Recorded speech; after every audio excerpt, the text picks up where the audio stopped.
it sounds a lot worse than it is. How's it going, Lyle? The same as always. What kinds of results can you expect doing RFL the right way? In terms of like fat losses, they will see true fat losses of 3 to 5 pounds. A week? Right? Oh yeah, people bitch so much. Well, they go, the food's so tasteless. Just learn to use seasoning. Dude, it was just the tan. He would have placed. He could have been a tender, except the tan. Look like I never tanned. I'd like to blame the tanning company for that. Wait. Discount code. Mike has no tan, all lowercase, for 10% off Lyle's books. Yep. I'll go make it after we're done with this.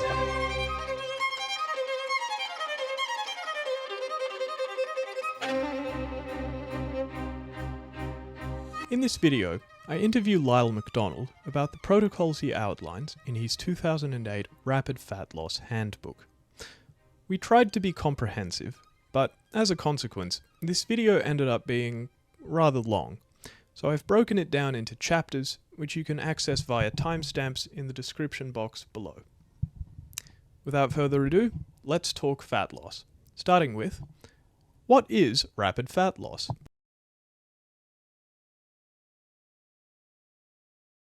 We can talk about, because you raised them, the purported risks of these aggressive diets later and how to mitigate them. But for now, I think it would be good just to describe your RFL diet.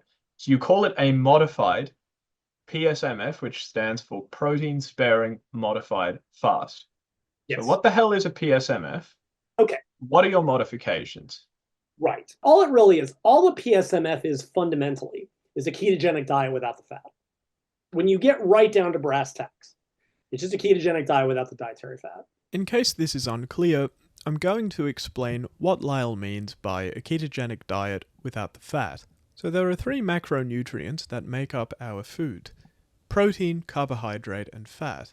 A ketogenic diet is where you only eat protein and fat. So, a ketogenic diet without the fat, that is a PSMF, is where you only eat protein. As a result, many traditional protein sources are off limits due to excessive carbohydrate or fat content.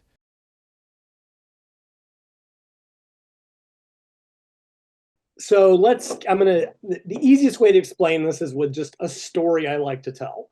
Told it recently in my Facebook group. I've written this out a bunch of times. All right, so take the Wayback Machine to, I don't know, the late 70s, thereabouts. So at the time, the typical approach to obesity treatment was the low-calorie diet. Typically, that was in the realm of 12 to 1,500 calories a day. They were set up very differently. Sometimes it was a fixed calorie level. Usually women got 1,200 and men got 1,500. And sometimes there's a little more nuance, but that's typically what it was. And that worked, about as well as any of it works, which is to say, not very. I mean, it worked until it stops working, but that's neither here nor there. They always get about, 2.8% weight loss. Ha ha. Sorry, inside joke. Yeah. Tom and I were talking before we started recording. So at some point, they just said, all right, for people with severe overweight or obesity, this isn't fast enough. So they developed the very low calorie diet. Now, the very low calorie diet was typically between 400 to 800 calories. And I'm going to work from 400 because that was, somewhere in that range. Now, typically, it was given in a hospital setting because there can be some electrolyte stuff, and usually it was with people with very severe overweight, severe obesity, who did need to be medically supervised. It's typically liquid meal replacements, which gave massive control, very low calories, because lower calories generate faster weight loss than higher calories. I mean, it's not that complicated. But they were set up appallingly. Because again, I'll come back to that. So a typical 400 calorie VLCD might be 50% protein, which sounds like a lot, and 50% carbs and fats. But 50% of 400 calories is 200 calories. That's 50 grams of protein. That's 50 grams of protein a day. Yeah. That's barely what we now in the US call the DRI, what used to be the RDA. Which is probably too low anyway. Right. But, okay. And consistently, researchers saw massive nitrogen losses, right? At the time they were using nitrogen balance, we know it's not super accurate. They were seeing the body was just hemorrhaging protein. So for a bunch of years, these researchers were like, well, let's see, what if we had more carbs? What if we had more fats? And they dicked around with this for absolute years to see which would spare more protein. I think this is part of where the whole carbs spare protein thing comes from, right? And usually in the short term, carbs helped more, and in the long term, adaptation to ketosis helps a little bit more, but none of it could completely stop the nitrogen losses. And then at some point, and I don't know what year, I've got a paper, I'll send you the reference. It's called The Very Low Calorie Diet, learning more and more about less and less. That's probably, if there's any paper that stimulated RFL, was probably that paper. Right. And at some point, some genius was like, hey guys, why don't we try more protein? Because, they're losing protein. So maybe if we try more protein, they won't lose as much protein. Like, it's right there in the name. and that worked. To be fair, that could be the fallacy of composition.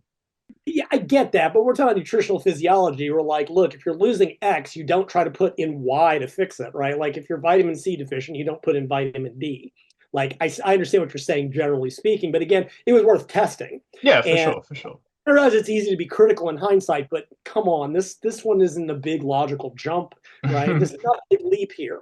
And over the next however many years it took, they fucked around with numbers, and they found that, again, for individuals with obesity, you needed a protein intake of roughly 1.5 grams per kilo, which is a little more than 0.7 grams per pound.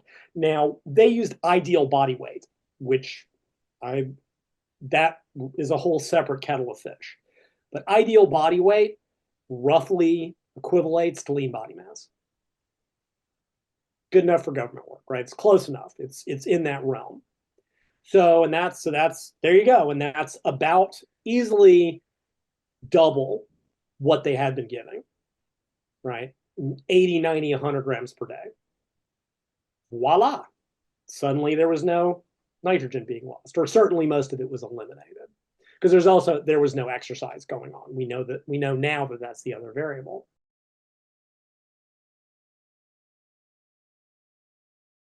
Lyle's RFL involves more than just omitting carbohydrates and fats. In this chapter, we examine how RFL differs from a traditional protein-sparing modified fast. So we're talking about, here's how the diet, these are the modifications. So you're only eating protein, right, and you set your protein based on your activity and your body fat percentage. And then you add in fish oil, you add in vegetables and fiber. Keep going. Right. And at that point, you have met all of your essential nutrients, right? And that book has a boring chapter on, essential. Did we mention electrolytes? Yeah, that's included in supplements. That's later. Yep. You need supplements, sodium, potassium. That was all in keto. It's all the same stuff. You need like 5 grams of sodium a day. Just salt the shit out of your food, which also helps a lot with some of the keto fog, mental fatigue.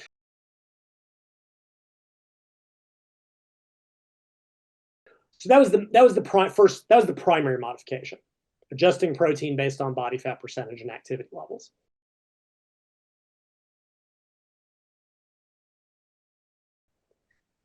We know that as folks get leaner and they have less body fat, they tend to lose more body protein on a diet, right? We know that protein requirements go up, right? A male at 10% needs more protein than a male at 40%, right? We've known that for years. I've been writing about that already for a while, right? The P ratio and all that stuff. Again, I'll come back to that. So the way I wanted to do it was to say, okay, we need to scale protein based on initial body fat percentage, right? And that's when I developed my little category system, right? In that book, in Flexible Dieting, I presented a category 1, 2, 3. Based on body fat percentage, and men and women have different values based on rough cutoffs of where the physiology changes. And like, it's not like you can go, oh, boom, it's one thing on this side or the other, but I had to set a limit somewhere. And so I developed this category system. So I was like, all right, and category 3 is higher body fat percentages. Category 2 is middle. Category 1 is lean. right? Yeah, so just I would be category 1 because I'm like beneath right. A 15% male body below fat. 15% is category 1. It's like 15 to 25 is category 2, and above 25 is category 3. For women, at about 10%, and that's about where it puts it. So woman at 20 to 22% or lower is category 1. 23 to 30 or 30, 20, whatever, 35 is category 2, and above that is category 3. It's in that range. And realize that's for older methods, right? If you read anything new, like the women's book or anything that I've written since then, DEXA gives systematically higher values than the older methods of like calipers and stuff for reasons, about 3-6%.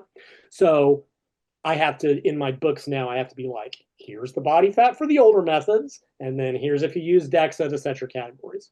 Neither here nor there. Buy my books. Mike has no tan, all lowercase, 10% off. Mike has no tan. Maximizer discounts. In general, category 3, carrying excess body fat, more likely to be sedentary than not. But there are athletes in many sports, sumo, American football, that are absolutely category 3. It's not universally not inactive, more often than not. Category 1, most likely people that train, but not universally. There are people that are, normal weight who don't work out and who may want to lose weight. They're the ones that really get bad results when they diet badly, and they always do. Right? Most category 1 people probably are already training to some degree or another. Most. Category 2 is the most variable, since it's men 15 to 25% body fat. That could be, an out of shape off-season bodybuilder like Ike. Oh, hell, that could be an on-stage bodybuilder like Ike. That could be a completely untrained dude who works in an office or works construction or works any job. Category 2 females between like 24 and 35%, something like that. That's a range that it could be someone who trains but isn't super lean. It could be someone who doesn't work out. So category 2 is really the hardest for me to predict. Yeah, sure. Category 3 doesn't need the weight training as much, and they may not be able to do it initially. Category 1 mandates weight training. Yep. They're probably more likely than not to already be involved in training. Category 2 can go a lot of different ways.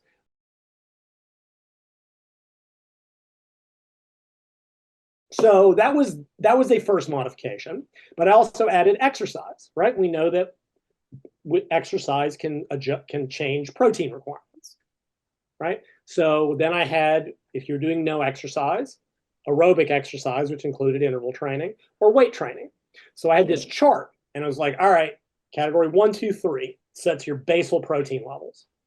1.5 grams per kilo for category 3, where the study started, and then whatever math I made up to bump it up.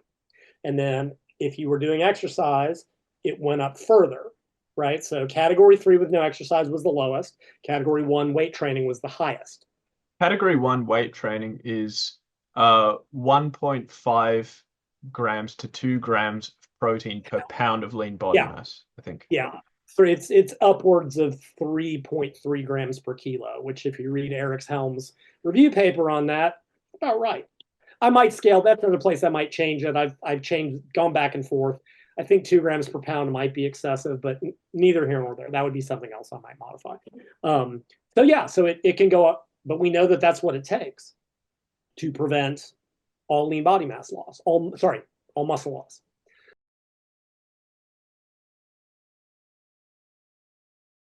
Why vegetables? So you got the protein sparing modified fast. It's basically protein, fish oil capsules, basic multivitamin, electrolytes. Yeah. Why vegetables? It gives you something crunchy to chew on. It helps keep you regular. Many people complain about constipation on RFL, although some of that is just the reality of most of the poo bulk that we make comes from carbs, right? Protein is digested with like 90 to 95% efficiency. It doesn't create a lot of poo.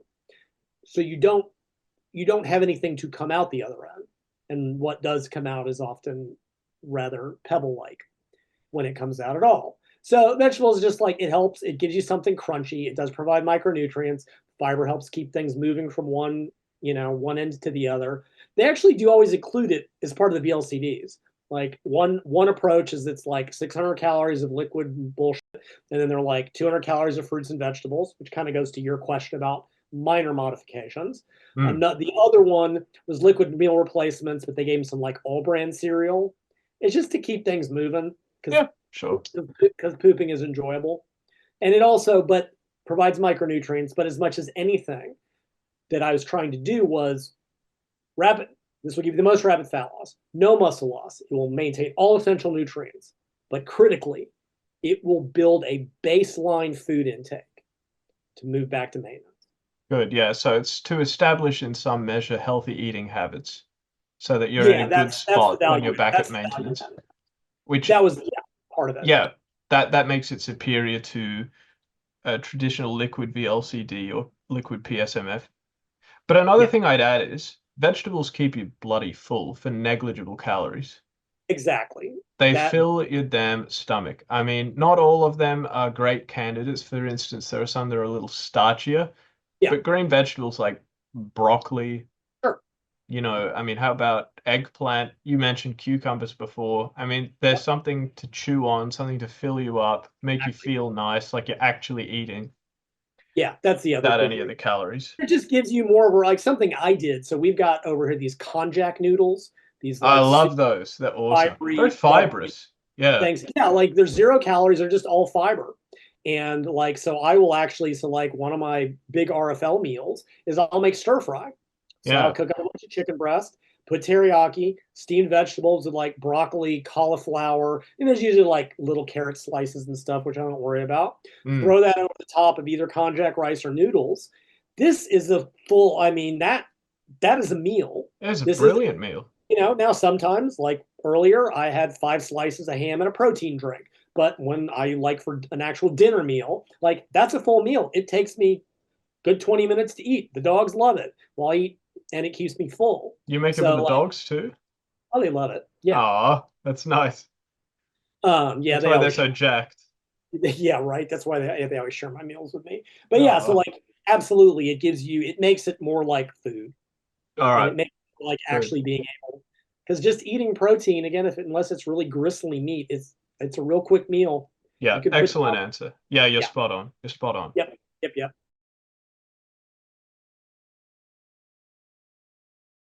The early PSMFs didn't make a big deal about essential fatty acids. I do. So you needed to find an omega-3 supplement.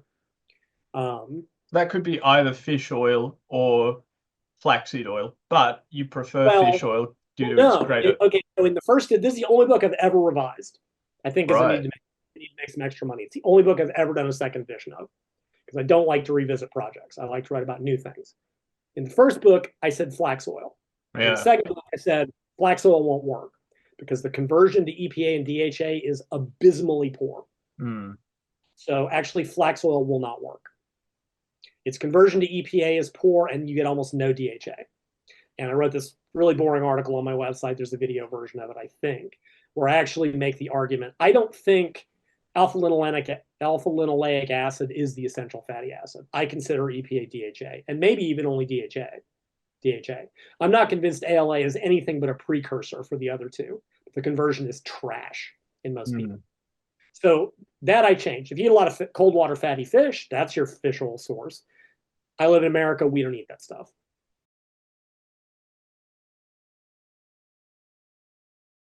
The only supplements Lyle really emphasizes on RFL are the electrolytes sodium, potassium, and magnesium. Lyle has a section in his Rapid Fat Loss Handbook about some other potentially useful supplements, but he described them as, and I quote from an email exchange, far from required.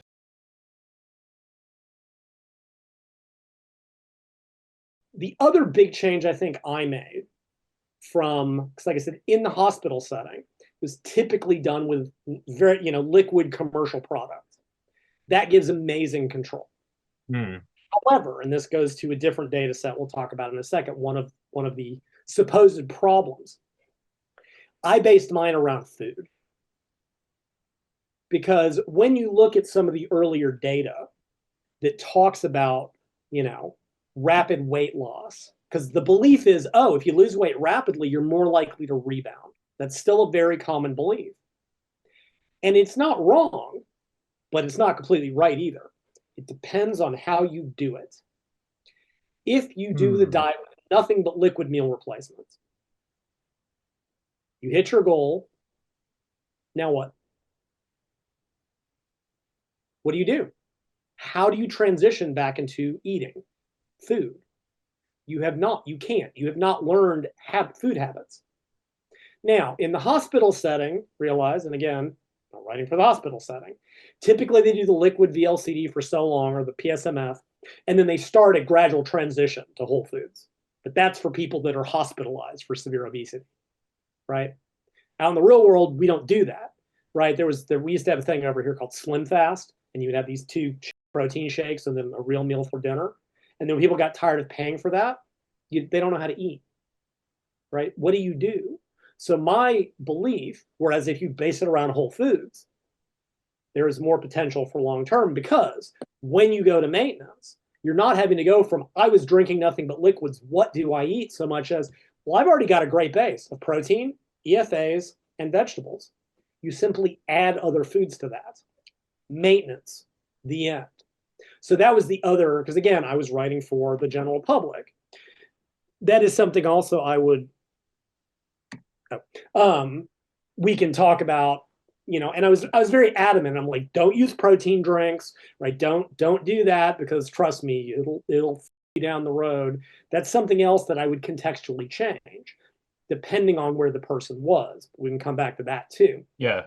Something that I would update from the book, that I was very adamant about, that in hindsight, there are places where that is absolutely appropriate. And there's actually quite a bit of data that allowing up to like 2 meal replacements a day actually does facilitate long-term success, because just because it helps you keep calorie, but not the whole diet. So I was very adamant about using whole food, because we talked about moving to maintenance at the end, because you need an exit strategy. Well, some people do. Now, some people are just going to like, whatever. I got to lose 20 pounds for my wedding, and I don't give a if I regain it. Or my high school reunion or whatever. Cool. I flat out said in the book, look, some of you are going to do that. Go with God. I mean, whatever. It's never been my place to tell people what to do. I'll just tell them how to do it and not hopefully die. But assuming the goal is long-term maintenance, you need an exit strategy. And you can only do that if you change your food habits. And you can't do that if your diet foods were one thing. Again, what do? You can't just go to suddenly. So I based around whole food. And that was basically it. I said earlier, I tend to be kind of adamant about not doing protein drinks. I know people that have done it very successfully. But there's an X factor to consider with those people. These are always people that have been in this subculture for years, that have extremely well-developed eating habits. Your typical athletic stuff. I was an athlete since I was 15, 40 years till I got smart and retired, right? My eating habits, I mean, they'll fall apart. I still eat like a 14-year-old sometimes, but like that's just because I don't care anymore. Like I stopped caring when I stopped competing, but I still eat generally. I always eat lots of protein. That's been part, no matter what else I'm eating.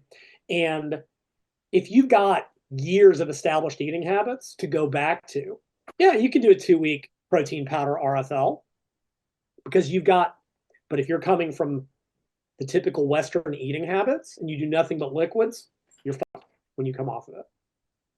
For other people, there's a guy that I just sent an email to. We're going to talk about him when we get back to the muscle loss thing, and back to the fitness industry version of this and some of the other supposed dangers. And like at 2 grams per pound, that's a lot of protein. Like that's a lot of meat. And a pound of lean body mass? Well, or just body weight? That category one during weights, right? If you're at 2 grams per pound, that's a lot of protein, man. It's 350 grams of protein for you. It's a lot of protein. And he said he was eating, pounds of chicken a day. And I said, look, because he had the earlier book. And I said, look, I see no problem. Like, again, for the athlete, it's not that big of a deal. I said, alternately, look, just use protein powder like I just did on top of the food, right? Rather than eating 4 chicken breasts, eat 2 chicken breasts, have a couple scoops of protein powder.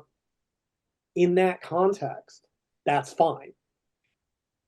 For the general public, again, I would rather it be mostly food. I realize that they use meal replacement, but there really aren't a lot of PSMF-friendly meal replacements, I guess, like that Isopure no-carb protein or whatever. I would just rather people establish good food habits. Also, the category 3, they don't, when you only need to eat 120 grams of protein, come on, figure it out. You can, I promise, even if it sounds enormous, and to some people it does, usually smaller women are used to eating 6, like, oh my God, 90 grams of protein. How? Like, trust me, you can do that in a meal if you put your mind to it. But I would rather see food. So again, it's very contextual. And there are things that I would change in that. It would be like, okay, for this 1% of the population that is the elite lean male athlete who already has years of established eating habits, yeah, you can do protein drinks or do them in addition to food. If you are Cat 3 beginner with a lot of bad eating habits that you need to change, you need to establish a baseline of protein, veggies, essential fatty acids to build on later in life. So very contextual. Another issue also is the time frame. There is something, this comes to application. Many people I know that do the whole protein drink thing use the RFL as, the mini cut, that new fat. They're like, they'll do a gaining phase or whatever, or they just start to get a little sloppy. And they're like, I'm going to do a 2-week RFL. I'm going to do liquids because I can do it to take the fat off as quickly as possible. Because again, they have an established eating pattern to return to that's already stable and in place. Would someone want to do liquids for like an entire contest prep? I doubt it. They might do it in addition. Liquids aren't as filling unless you throw a bunch of casein and guar gum and stuff at it. And I do that too. Yeah. I'll put soluble fiber in my protein drinks to mix it up so it, looks chalky. It's, at least keeps me a little full. That's the other reason I use milk is I justify that, well, the casein will slow digestion down. And do you put milk and soluble fiber? No, it's one or the other. Yeah, if I just do like 2 scoops, if I do just like 2 scoops, or like if I want dessert, I'll have a cup of Greek yogurt, throw a chocolate protein powder and some guar and it turns into glue, and I have to eat it very quickly. So you can do liquids or even protein drinks or whatever. They have their utility. Just depends on the context and how long you're going to do it. It's like I said, in a hospital setting, they want control. So they just use these commercial liquid meal replacements. I looked up 2 of them. They were used in a couple studies. One was okay, about 80 grams of protein, because actually they let them mix the powder and milk. And the other was just from start to finish, 50 grams of protein per day. Like, it is 2024. You have got to be kidding me.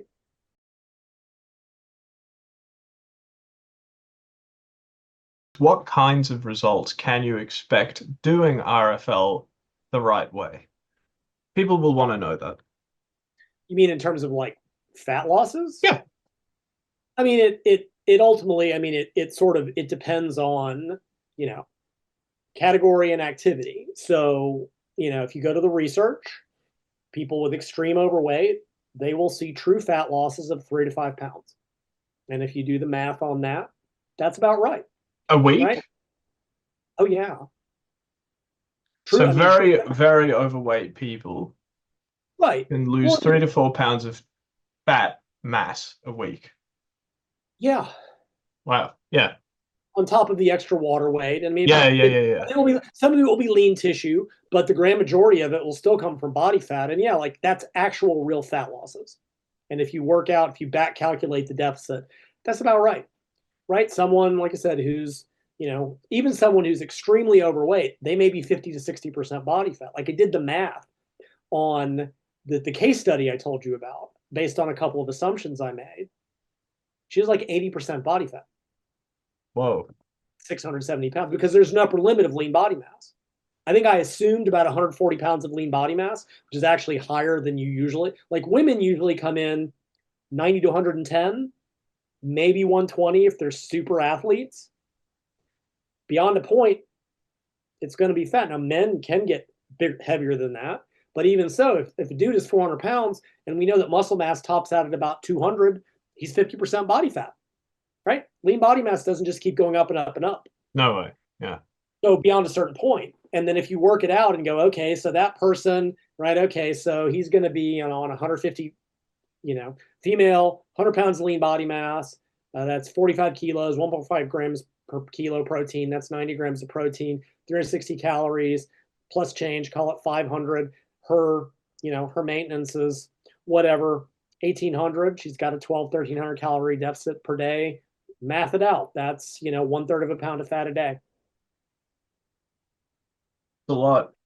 Yeah. The bigger you are, the more you can lose. Yeah. The bigger you are, the more you can lose. But even in very lean and smaller individuals, the fat loss can be considerable. In a relative sense.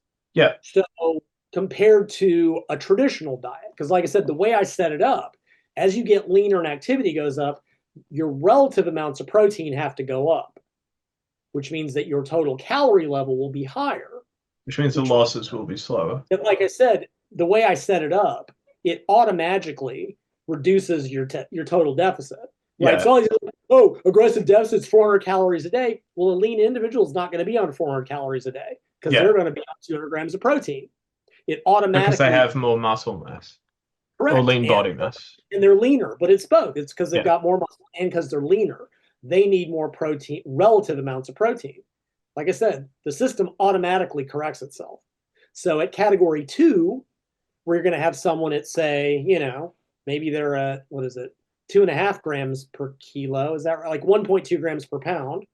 All right. So they've got, now you've got a female. She's now at 140 grams of protein. So she's at 5 or 60 calories, add the change, 750, 800. Her daily deficit is now only 800 calories a day, maybe 1,000. All right, it's still 2 pounds. Yeah. Compare that to what's recommended by the fitness industry, 0.5% a week. Yeah, it's a joke. It's a complete joke. You're losing 3/4 of a pound a week. Well, I can get you 2. Yeah. And then at category 1, women. Hey, and the 0.5% works for some people. No doubt. It's worked for many people in the past, but it's championed as the one and only and best approach, which is erroneous. And then by the time you get into category 1, because someone, again, this was a Facebook question, somebody were like, okay, I did the math, my protein's here. They're like, I thought this was supposed to be rapid fat loss, but it's only 2 pounds a week. I said, well, on any other diet, it would be less than a pound.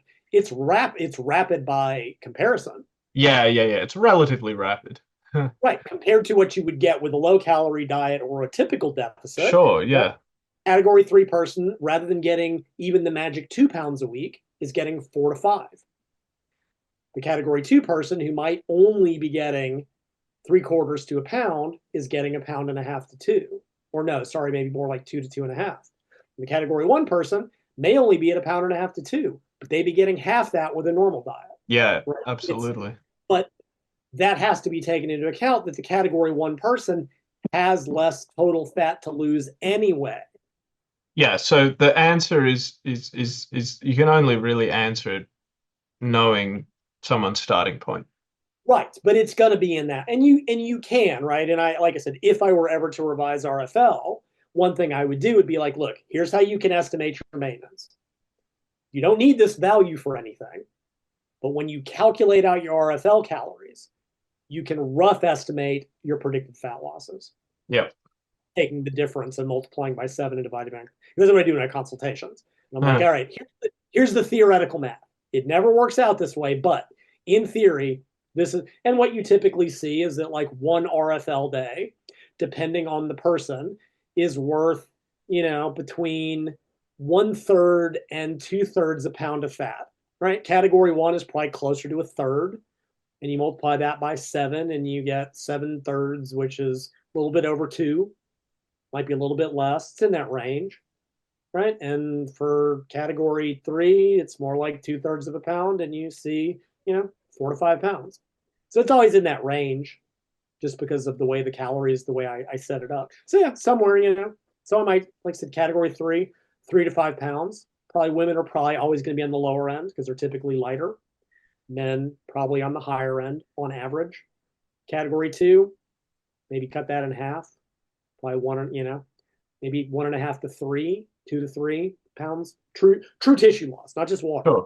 Sure. And then for category 1, you're probably going to be anywhere between 1 to 2. Smaller female might be hard pressed to get 1 a week.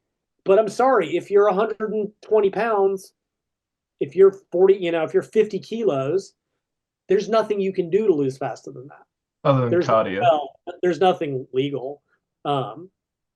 It's just that, sorry, it sucks. I mean, if you're a 120-pound female, that's life in the big city. Unless you're going to ride a bike 6 hours a day to burn 4,000 calories, that's just what it's got to be. And there's nothing you can do about it.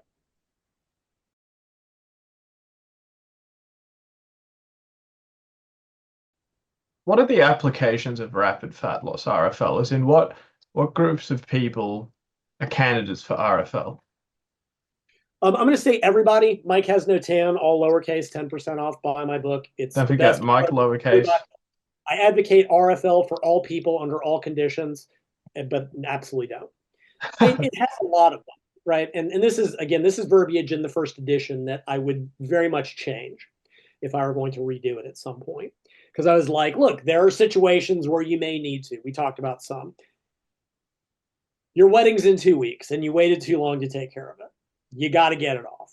At least do it right? High school reunion, you're going to the beach in a month. You're like, those may be situations. Because as much as I would love to say this isn't the case, some people don't care about maintenance, right? I want to look good at my high school reunion, and I don't give a shit if I regain the fat. Do I agree with that? I mean, well, I don't care. It's none of my business. What your individual choices don't concern me. And that's perfectly legitimate. Use it for that, take off the weight as best as you can, and then go back and be happy. And that's perfectly fine. So that would be one. Any sort of short-term thing. We talked about some others, for people, who are doing gaining phases where they're gaining weight or gaining excess body fat that need to stay lean, whether it's for physique reasons, appearance reasons, even weight class athletes eventually have to make weight, right? They can only get so far. You can only manipulate so much water that final week. You have to stay within a certain range. And if you're a GFH power lifter or Olympic lifter and you got to make, at some point, maybe you just do a couple week RFL to get where you need to be. Just to be clear, GFH stands for get freaking huge. Get freaking huge. That's just the old eat everything in sight, get as big as quickly as, you will get freaking huge, just not in the way you hope. Because you cannot force feed muscle gain. Even if you're on Ike's steroid stack, you still cannot force feed. You can force feed fat gain, as Ike proved year after year. You cannot force feed muscle gain. Calories beyond a certain point, you will not build muscle any faster, no matter what you think. And the surplus you need is very small. So that would be another one, would be to use, as short mini cuts for people that just want to get it the over with. That just want to be like, I'm training year round, but I need to stay lean enough, but I don't want to lose 6 weeks of my productive training. So I'm going to taper, maybe, make this a couple, do it a couple deload weeks, get it done. And then I can go back to real training and eating again. We talked about using it, I guess, potentially, it could be like the dude is like, I'm going to do a bodybuilding show in 4 weeks, which is just nuts. And he did it straight through. I don't think most people do that by and large. That was impressive. It was something. Fine line between, brave, crazy, and stupid. I don't know where that one lies, but it worked. So that, that would be one. We talked about using it, saving it as a tool in the middle of a long diet when someone had to be at a specific place at a specific time. If they were behind and you had to get them on track, and that was the only option. And it might, in some cases, it might be. Ideally, you always start your diet early enough. You always get things moving, but shit happens. Like I said, competitor I helped that got sick. Things happen. Yeah. And there's nothing out of your control, by and large. It can't always be chalked up to just booger eating incompetence, as is the case in some cases. So that'd be one. You could, like I said, you could use it to quick start a contest diet and then move them into a moderate deficit. Even, like I said, they used to use that clinically, use it to quick start weight loss for individuals with severe overweight for 4 to 8 weeks and then transition into a low calorie diet. Now, why? Given that earlier PSMF data showed like 35 kilos weight loss with extended PSMFs. Like, I don't know why exactly you would do that. I think the idea was, oh, we need to transition them back to a more reasonable eating pattern as a low calorie diet. Hey, here's a better idea. Do my RFL where it's already based around food. Then you don't have to worry about that. You can just jack the maximum fat loss possible and then worry about it. But that's just what they like I said, they like to control. Hospital situation, yada, yada, yada, that's fine. But that would be another application for it. Even if you're planning on a moderate diet, go, you know what? I just want to do a couple weeks, get things moving. So it's just like, I hate to say, a diet reset because that term is so abused. But it's like, look, if you just want to like really quickly break some old eating habits, maybe, that's where Atkins did kind of get it right. Where he was like, if you've got an unbalanced physiology, you need an unbalanced diet to correct that. And I don't agree with that completely. But for a lot of people, bright line boundaries, they don't do well with, well, I could eat this, or I could eat more carbs, or I could. RFL makes it simple. You get to eat these 3 things. Deal. And for a lot of people, there's another guy in my group. He's like, I spent 30 years trying to lose weight, and I didn't do it till I tried RFL. And I said, I'm just curious, what was the difference? And he said, one, it took the choices out of my hands. And there's earlier data that people like diets with simple rules for that reason. Like you and I can sit here and go, well, I'm going to have a heavier training day and I'm going to raise my car and all that because we've been doing this for too long and we're both nuts. But for the average person, don't eat carbs is easy. Eat carbs sometimes is not for a lot of people. RFL is the ultimate bright line boundary diet. You can eat these 3 things. Either deal or don't. But even then, maintenance days, whatever. You get my point. So, and he was like that. There was something about the more extreme approach. It helped for him with buy-in because it was like, okay, I'm doing, like, this is it. This is this thing. And it's this specific hard thing. And that was psychology. And whatever, I forget the other reasons, and I can't find the thread right now. So like, yeah, so those, for some people, even that 3 or 4 weeks, it just breaks old food habits because you are not allowed to eat certain things, even if you see them. If it's not, because again, if I go, oh, you can have a free meal, well, guess what? You're going to justify that after the fact. You're not going to go, oh, I'm going to have a free meal. You're going to go, oh, cake. I think I need a free meal today. Yeah. And you're going to pre-rationalize it. So with that, and for a lot of people, stricter is better. So there are lots of applications, and there are people like we talked about. If you've got previous issues with binging and purging, where extreme restriction tends to kick you into binging when you break, don't do it. Period. There is no question. There is no good way to do an extreme. There may be no way to diet. Period. If you have that severe level of binge purge issues. If you've done restrictive diets in the past and they don't work. Well, if you didn't do it my way, try it my way once. And if it doesn't work, don't stop, WC Fields, I love it in the fitness industry. Don't hang out with anybody that tells you to give up on your dreams. No, that's toxic as hell. Do not be that guy at 50 still hoping your band is gonna break. Right? Do not be that guy. Do not listen to the person that says never give up on your dreams. WC Fields said it best. If at first you don't succeed, try again, and then give up.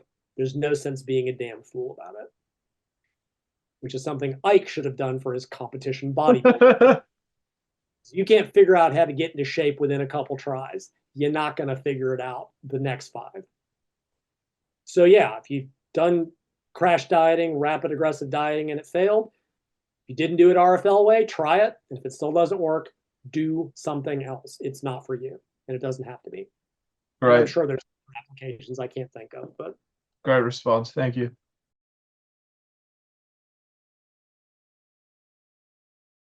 Earlier, Lyle discussed how Category 1 dieters, that is, males under about 15% body fat and females under about 22% body fat, generally don't do that well on RFL when they don't engage in resistance training.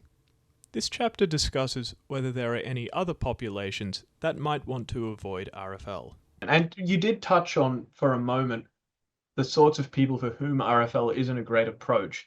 You mentioned binge eating disorders. Are there any other populations, and why should people with binge eating disorders maybe not do RFL? I mean, they probably could, and it's more when you get into like alternate day fasting and refeeds and some of that cyclical stuff, it can push them very rapidly into a binge eating pattern, right? When you're doing even intermittent, even time restricted feeding can do that. It ends up being an early day, you starved early in the day and then you start binging later in the day, whether it turns into, UD2.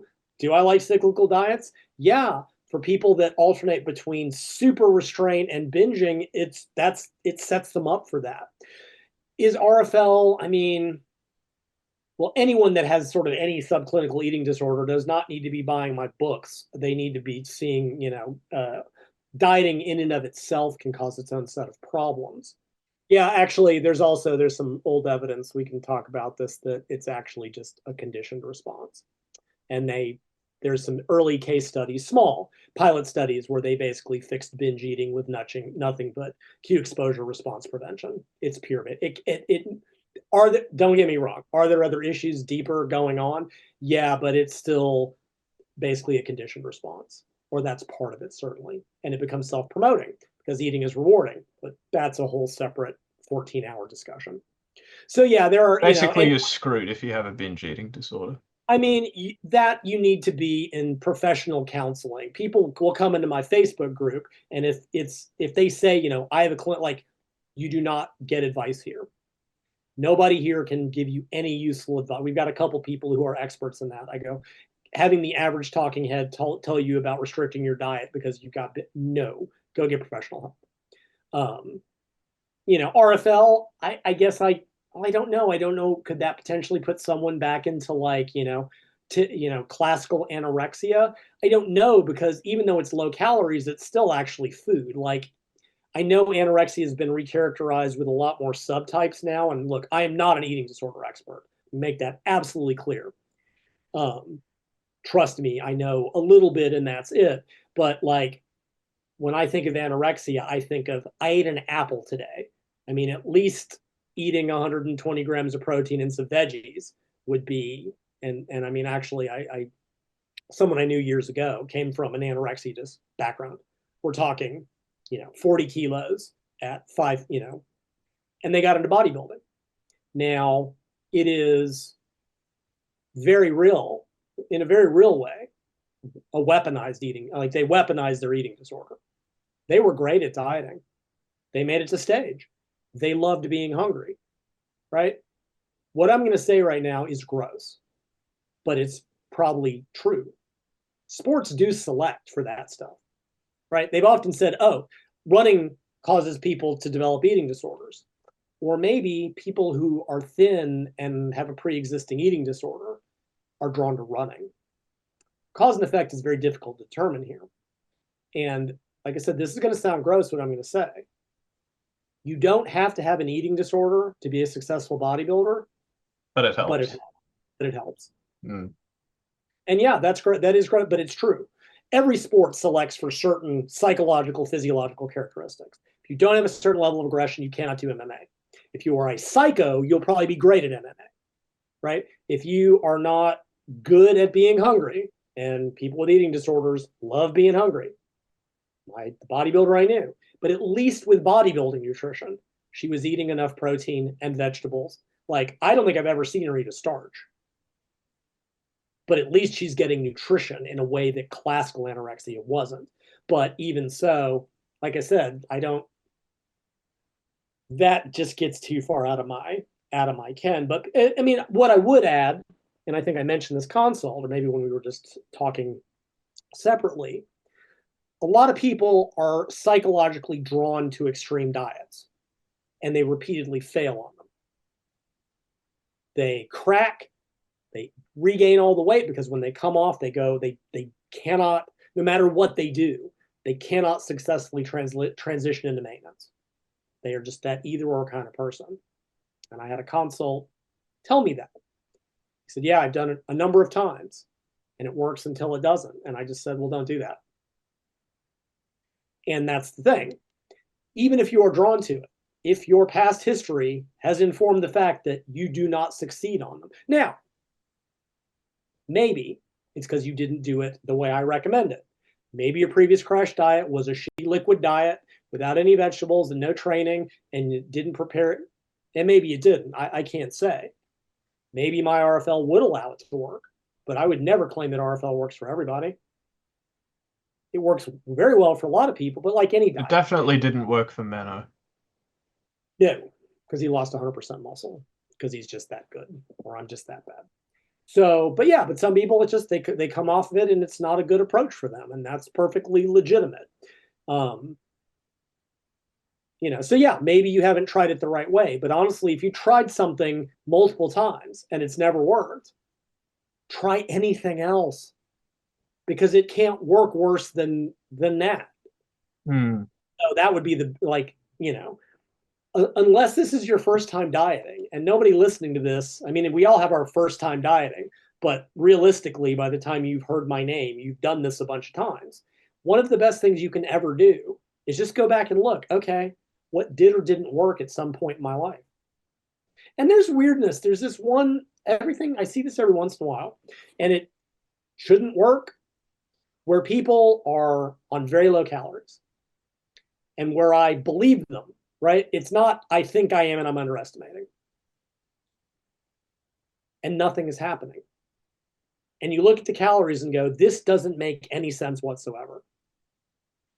When I was younger, I would have said, you're all misestimating calories. And in 99.9% of the time, that's true. But there are these occasions. And there's this weirdness. There's this weird little paper from a couple of years ago. And it was this diet group that has done like 10,000 people through their program. And there's this one population that is diet resistant, that on low calories, nothing happens. I mean, we're talking like provably controlled low calories. Nothing happens. So they did a study, and they took subgroups. They took the diet sensitive people and the diet resistant people, the ones who lost nothing with just diet. And they put them through an aerobic exercise program. And only the diet resistant people got an improvement in like mitochondria and muscle energetics. And I've heard of people, I did a consult with a guy who's a coach, and he coaches like, and he called me with his hard cases. It's like, I got these 4 women. Nothing's happened on low calories. I've tried it all. Tried RFL, tried ADF, nothing. And I'm like, okay, maybe this, maybe that. And I said, well, tell me what worked in their past. And he goes, well, for 2 of them, what they found was that they lost on higher calories and more activity than with lower calories and no activity. And I said, well, have them do that. He said, well, they can't because their life won't allow it. I go, well, I don't know what to tell you. But what that suggests to me, that paper, is that there is something going on bioenergetically in a not a big population, but they're out there. If in the long term, if you've been on it for a month and you're adherent to it and literally nothing has happened, something is, either you're a night eater. I don't have an explanation, but that person, you know, again, at some point you have to just go, not going to work, go do something else. Maybe you will be that person that's better off with more activity and higher calories. Can I explain why? Magic. It's the best thing, you know, bioenergetic magic.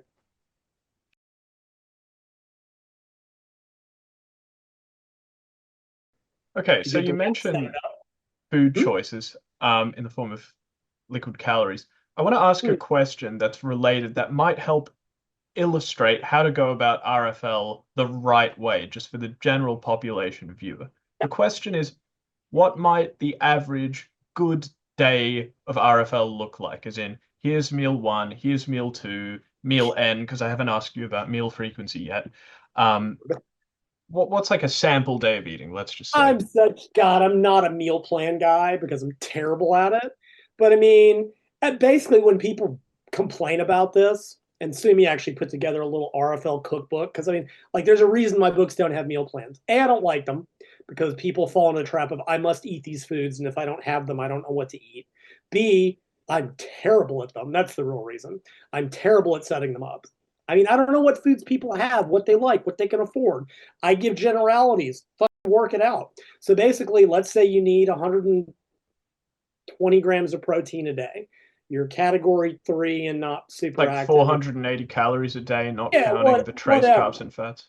Okay, well, 4 ounces of any meat, any hunk of animal flesh, which is like 170 grams in commie units, something in that range. It's about that much. It's about a deck of cards.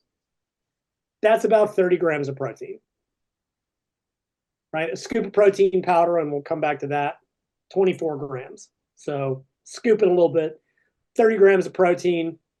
So eat that much meat, a cup of vegetables, 4 times a day. Figure out some seasonings.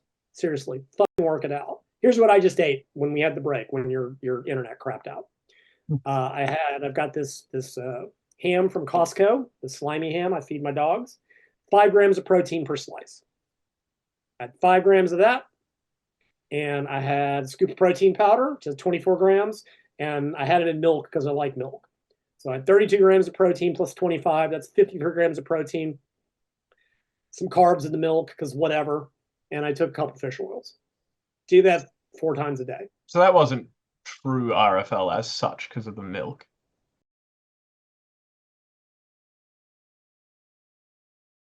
Yeah, but that ties into something I wanted to talk to you about, because I think, people could potentially make a mistake in thinking RFL is the one and only way to do this sort of a diet, when I think introducing some carbs beyond trace in the form of, let's say, strawberries, or, so sort of minimal carbs can kind of keep the calories really relatively low next to most diets, and have the weight loss be extremely rapid without potentially some of those psychological adherence related issues. I agree completely. And I know people that have done that, but they typically had very established food patterns from before. Right. I've been doing this a long time. I've been doing this way too long, which is why I'm angry at everything. Because I've seen literally every possible way that someone can screw something up. I have had situations where I wrote in the book, do not do X, and someone emailed me and said, so should I do X? I cannot make it up. This is why my books are so tediously overwritten. Because if I don't warn someone 6 fucking times, they will mess it up and they'll send me and they'll get mad at me that my program sucks. That's why I do it. Mm-hmm. Yes, that absolutely works. I know people that have added, and I'll do it too. I might have half an apple because I like apples and I like fruit, and I can eat that in moderation. Like Borat's wife, she likes apples. I can't eat now. Because my wife, she likes apples. Apples? Apples that you eat. She likes apples. The fudge pie I have in my refrigerator from Thanksgiving, I cannot taste that because then it will disappear. Happy Thanksgiving, by the way. Sure. Yes. Happy oppression of the natives. Good job, U.S. Whatever. I like it. I had sushi. Like, yeah, whatever. So, yes, that can work. However, what I found with people is when you give them a little bit of leeway, things start to go off the rails. Even, again, this is a change from first edition to second. The first one I said, unlimited vegetables. Well, many people took unlimited a little bit too seriously. There was another nut job in the industry a bunch of years ago who was basically constantly overtrained and had an eating disorder, and they were eating an entire head of cabbage 4 times a day to stay full. It is difficult to do, but you can actually eat a significant number of calories from vegetables. So in the second edition, I'm like 1 cup steamed per meal. Because people were, believe it or not, you have to believe me. The way people will find to mess things up is phenomenal. Here's a favorite story that really sends this home. So back in the day, Bill Phillips, who was must be 2000, brilliant marketer, wrote this book called Body for Life. That was actually one of the better books. He brought bodybuilding, nutrition, and training, high protein, still 6 meals per day. We were back in that day, resistance training to the general public. was a very good book, by and large. But he had a cheat day. And the cheat day he wrote, you can eat anything you want for 24 hours. And there were stories of people who would wake up at 12:01 a.m. and start force feeding as much crap as they could put down their gullet till 11:59 the next night. He said 24 hours. And then they wondered, you don't know this until you write a book on this and start getting the emails and see. So you tried to offset that with the 5-hour refeed, but I imagine people found creative ways to screw that up. You can fuck it up in it. Like there was this book called The Carbohydrate Addict's Diet by the Eads years ago. And it wasn't the dumbest book I've ever seen. You had like 2 low carb protein meals and you had a reward meal where you could eat anything you wanted for an hour. In an hour, I could eat 6 out. You let me go to the buffet. I can do it right now. I can eat 3 days worth of food. But as can I. But they had some tricks. They're like, okay, you had to start with salad. You had to fill up first. Then you had to have some protein. Then you could have a reward. They had to, even dog crap. Dante had a lot of weird rules for the dieting stuff. Yeah. One of which was carb cutoffs, which was you couldn't eat carbs after 6 p.m. That's right, yeah. Now, this was couched in a bunch of, and look, don't get me wrong, Dante and I are buddies. I think very highly of him. We tied it up back in the day because we were both young and now we're old and weathered and we're buddies now. Like that's true with me and a lot of people. And there was all this. It won't be true of you and Mike because you'll get older and he won't. So, well, older but more mature is the issue. Well, what I'm alluding to is the fact that he won't live to see the years that you will. The Deadpool. Yeah. So Dante had this couch in all this made up physiology. Yeah. But what it came down to was people go, oh, I'm bulking. I got to have a pint of ice cream at bedtime to stay anabolic. He was just trying to protect people from their own stupidity. Because humans we're dumb. And trust me, I'm not saying I'm above this. I've done the same shit. I've learned it through my own mistakes and I've learned it from I'm not saying I'm not being all high and mighty.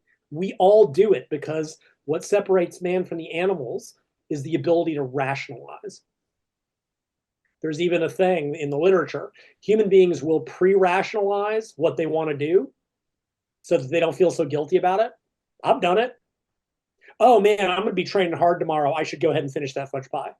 You make the decision, I want to eat the fudge pie. Now I have to convince myself why I'm not, a slacker on my RFL day. Yeah. Humans are great. Yeah. So sure. He did that. He set a bright line boundary of no carbs after 6. So these guys wouldn't crush a pint of ice cream and gain too much fat in the off season. Maybe Mike should have tried that. Just as a thought. No, he has his Captain Crunch in the afternoon. You got to stay anabolic, man.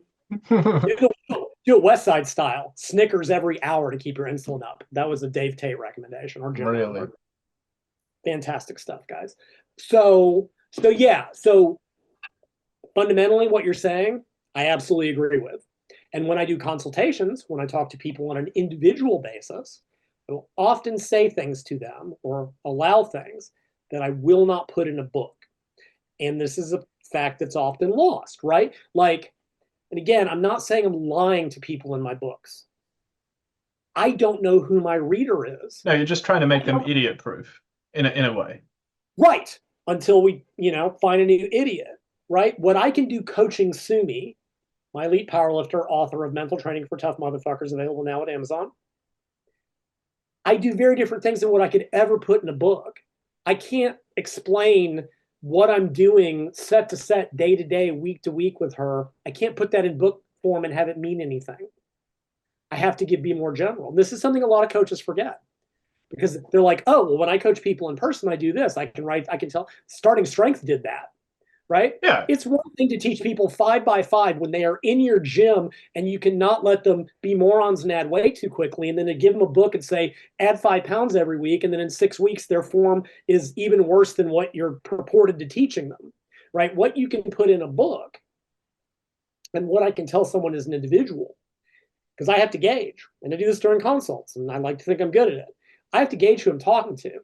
And a lot of it is asking them, tell me what's happened.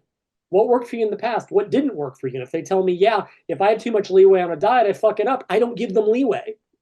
With a book, I can't give that option. I can't, because I unfortunately know where that ends for most. Suddenly, oh, half a cup of strawberries. Well, a cup of strawberries. Well, then a cup of strawberries, a little whipped cream won't hurt. Well, if I have a little whipped cream, piece of pumpkin pie. It's a slippery slope for many people. So, Yeah. Yes, I agree with you, but I would never put that in a book. Fair enough. Fair enough. Without qualifying it to such a degree as to make it pointless. Even if I tell people, look, if I say, look, you can have up to 5 grams of carbs and fats per meal in RFL, they'll end up at 10, right? If I say 3, they'll maybe end up at 5.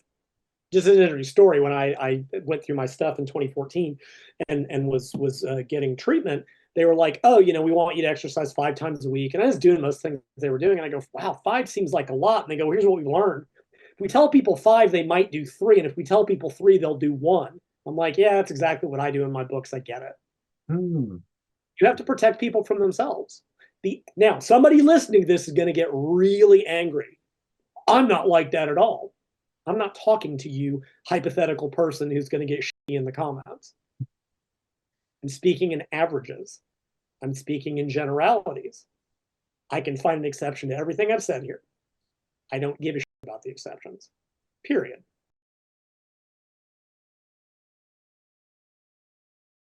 Right? Yeah. Interrupted? Yeah, no. Just on the topic of you mentioning that these recommendations can be highly contextual. In your sample day of eating, you gave 4 meals a day. Yeah. Would that be a kind of general recommendation? Like 4 meals a day will generally suit people best? Because I know for me personally. No, actually. No. For most people, I dare say that would be a mistake. Well, it depends how much protein you're eating. It's like anything else. If you are only eating 120 grams of protein, 4 small meals of 30 grams of protein per day is not going to be filling. Right? I wrote about this in the women's book, which you can get for 10% off. Coupon code Mike has no 10. Mike has no 10, all lowercase. I talked about time restricted feeding and meal frequency, and that within a range it doesn't really matter, but it very much depends on calorie levels, right? Like if you're on poverty calories, let's say you're just a typical lighter female who's on 1,200 calories. Are you going to eat 6 200-calorie meals? No, because that's awful. That's 2 bites of food. There's also, I swear, again, I couldn't find it. I swear to God, I've seen it asserted that any meal lower than 400 calories is not very filling. Don't swear me to that again. I pick up stuff in discussions of papers and forget. That may not be right, and I'm sure it's unbelievably contextual. But if you're on 120 grams of protein, 4 30-gram protein meals is not very much.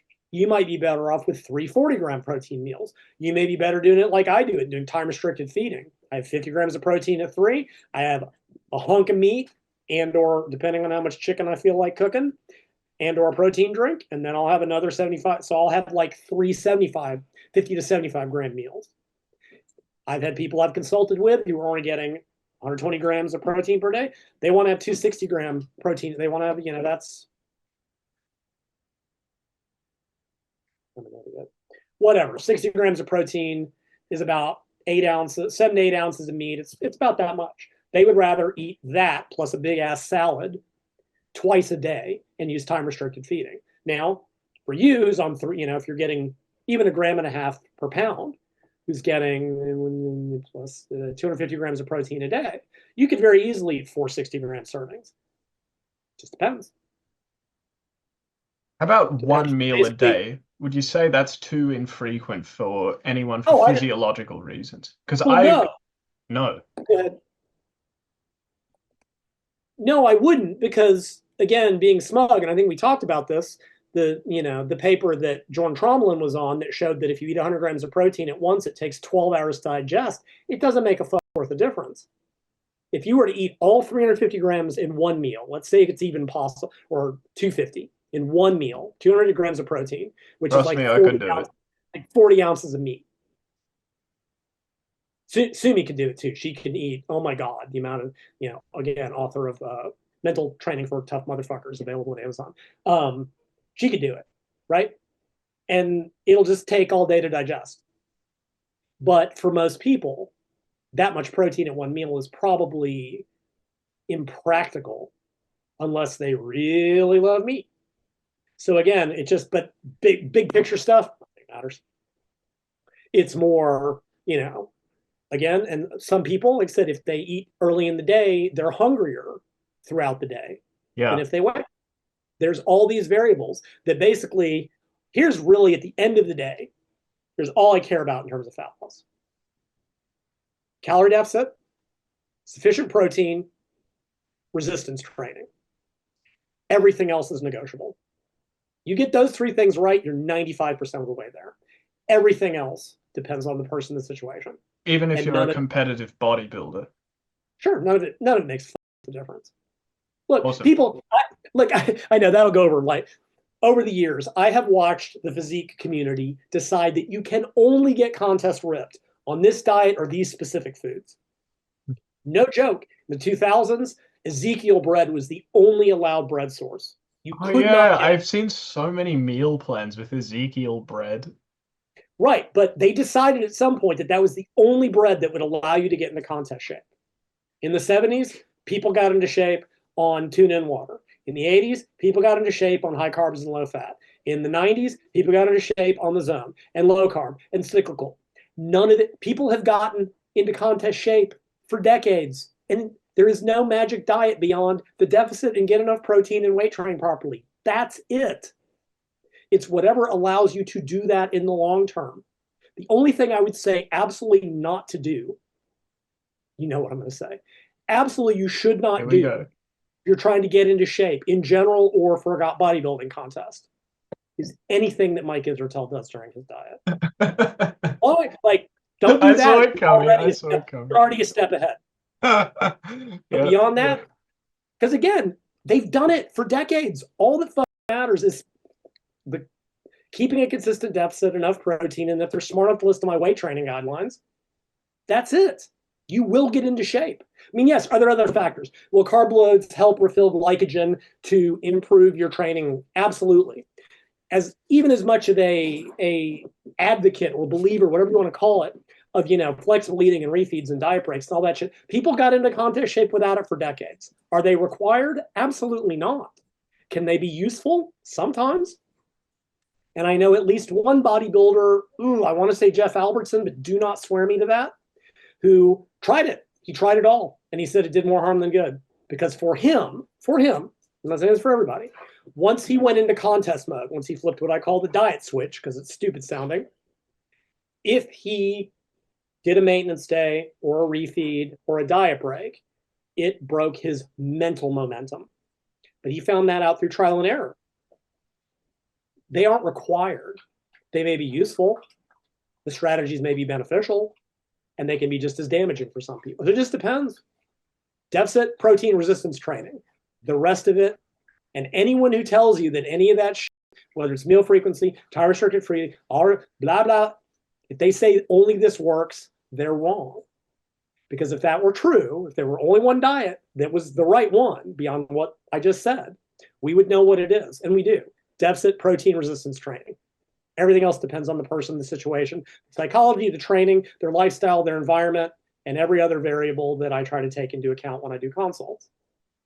So yeah, it doesn't fucking matter. 1 meal a day, 3 meals a day, 6 meals a day, what fits your life? Are you at work all day and don't get hungry because you're busy? Are you jacked up on caffeine all day like I am and don't get hungry? Sure. Do you not have a lot of food? Maybe time restricted feeding. Does time restricted feeding cause you to binge? Then don't do that. Right? Frequently, here's how my consults go. I had one guy, this is years ago, and he goes, yeah, he's like, I love extreme diets. Just psychologically drawn to them. I love them. Get great results in the short term, and then they never last. And I just went, well, don't do that. Okay, folks, this is why I make the big money. I just said, well, then don't do that. Right? You've proven to yourself over multiple attempts that it doesn't work. Same thing, I've talked to another consult I did, and they're like, the problem is that Well, the problem is the internet, which in hindsight we'll realize was a mistake. In the future, we will look back and go, yeah, the internet was a mistake. And overwhelmed with information, and everybody says they have the right answer. And they're all wrong because I have the right answer. It's a little bit of a joke. And what they told me, they're like, look, so back, they're like, I was doing time restricted feeding and low carb, and I was lean. And then I read something by, I'm not going to mention the person's name. I'm not going to be quite so tacky this time, by an individual who writes about women's issues. He said women should not do time restricted fasting and need to eat a minimum of 250 grams of carbs per day. No context, no nuance, just in absolute terms. And the consult said, I did that and I gained 20 pounds. And I said, well, what's more important, their theory or your reality? I go, because they're just like, and they're like, is time restricted feeding and low carbs, is that okay for me? I'm like, did it work? Well, yeah. I go, well, then, yeah. I go, that worked. This didn't. All the theory in the world, and make no mistake, I'm a theorist from way back. I love to theorize about all this shit, and occasionally reality matches up. I'm always really happy when my bullshit turns out to be accurate and people's reality actually matches whatever I'm blathering about. But I just tell them that. I go, look, I can sit here and theorize about this and that and the other and optimums and maximus and all this other shit. But pragmatically, none of it matters. Pragmatically is what allows you, the individual, to maintain a deficit, get sufficient protein and resistance training consistently. Everything else depends. Again, there are those mild exceptions. Like I said, we talked about, the 400-meter sprinter, the power, but those are still contextual. If you tell me I don't exercise and I am just trying to lose 10 pounds, I'm having a very different conversation than if you say I train hard 4 days a week and have to make weight in 12 weeks. I'm having a very different conversation with those people because while the generalities will always apply, the specifics will depend. And again, that's why I don't make as much money as I could. Although 10% off, Mike has no 10. Hopefully that'll. Mike has no 10 in lowercase. People like absolutes, and I don't talk in them, right? Because everyone who talks in absolutes is an idiot. Get it? Yeah, I get it. Okay, Obi-Wan. Most people don't get that joke. Yes, only Siths talk in absolutes. He said absolutely. Anyway. I would go as far as to say that all people don't get that joke. Exactly. I agree with you. So, absolutely, I agree with you. Yeah. So yeah, because people don't like I said, they like being told this is the answer. They like having a right answer.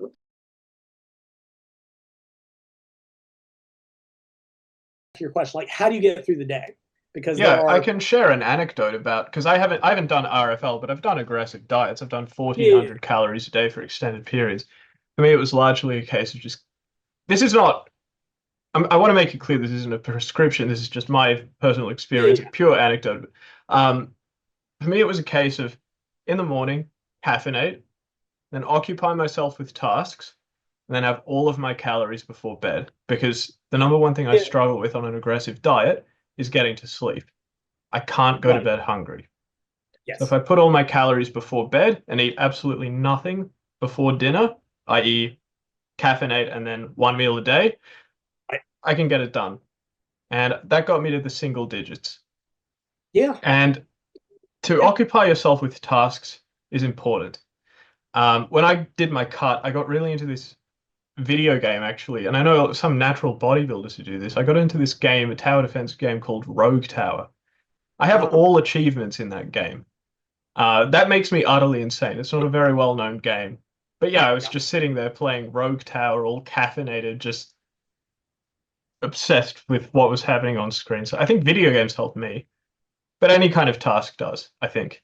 Yeah, any distraction, basically. I mean, that's, even that's what people, talk about, like time restricted feeding and even with an eating window, right? Which can be very useful for many people and it can completely be terrible for others.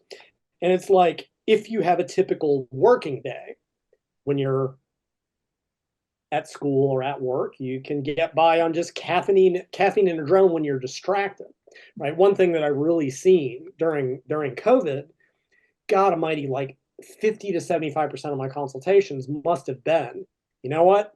I used to have this great schedule. My diet was great. I went to the office. I went to the gym. Now I'm home all day. I'm surrounded by food. I eat. My activity is thrown off.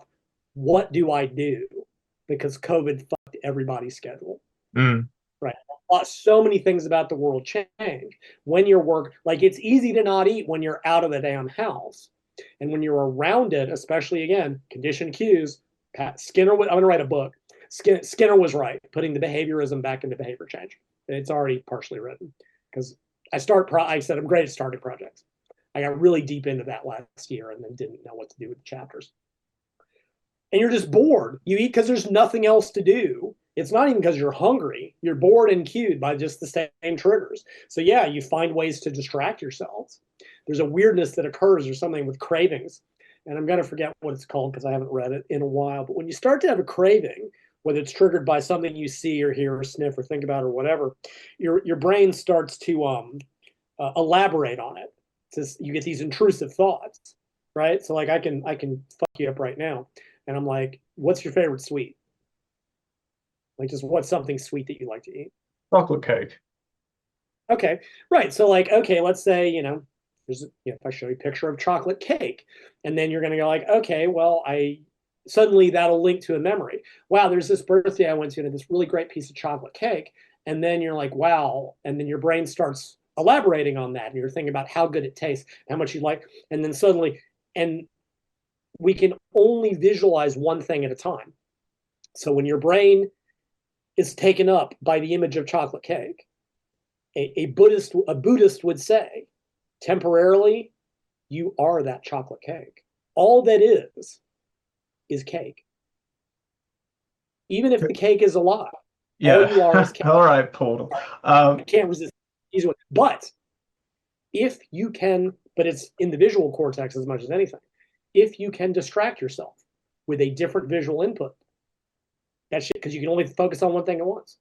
They've actually done a study where they had people play fucking Tetris, and that helped avoid, because it got their brain off of the elaboration on the craving. I think it also helps with PTSD, right? Wasn't there a study about Tetris's impact on PTSD? Probably. I think that's through a different mechanism, but probably a control thing. But yeah, so video games, just something to distract yourself. Read, play video games.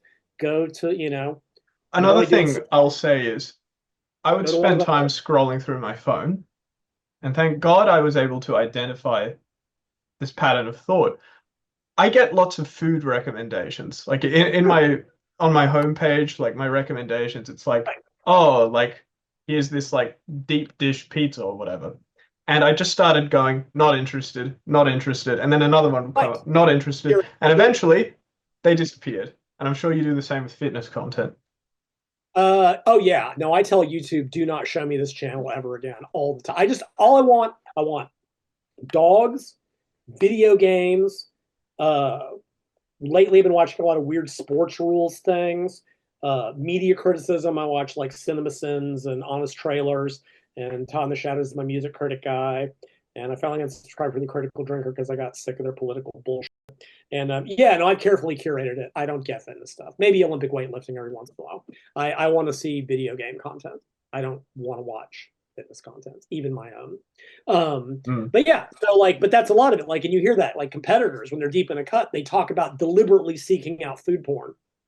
They go, yeah, I know better. I saw that I was looking for it and just watching it, and thankfully, like fortunately, I just went, no, this ends now.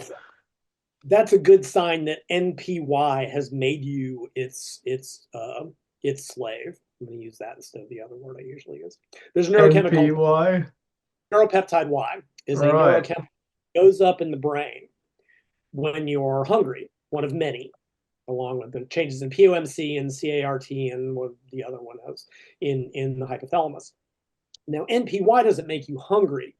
It turns your attention to food, if that makes sense, right? So they've shown that when people are starving, they are more likely, if you show them pictures of food and non-food, their attention will be drawn to the food more quickly. That's why when you're on a diet, you can be walking down the street and go, hey, you will see it in the window, right? That's NPY. Yep. One of my favorites. Cool. As much as I don't like rat research, I read this one years ago. I love this paper. Took a rat and they injected NPY directly into its brain. That's how they do it in rat studies. And then they gave it access to either sugar water or a sexually receptive female. Whoa. The rat chose the sugar water. Now, me being me, I just wondered, why didn't the rat balance the sugar water on her back and have the best of all worlds?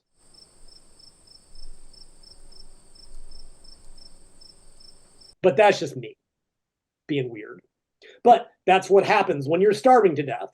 All that you can think about is food. Like I said, the battle comes down to the refrigerator at the end of the day.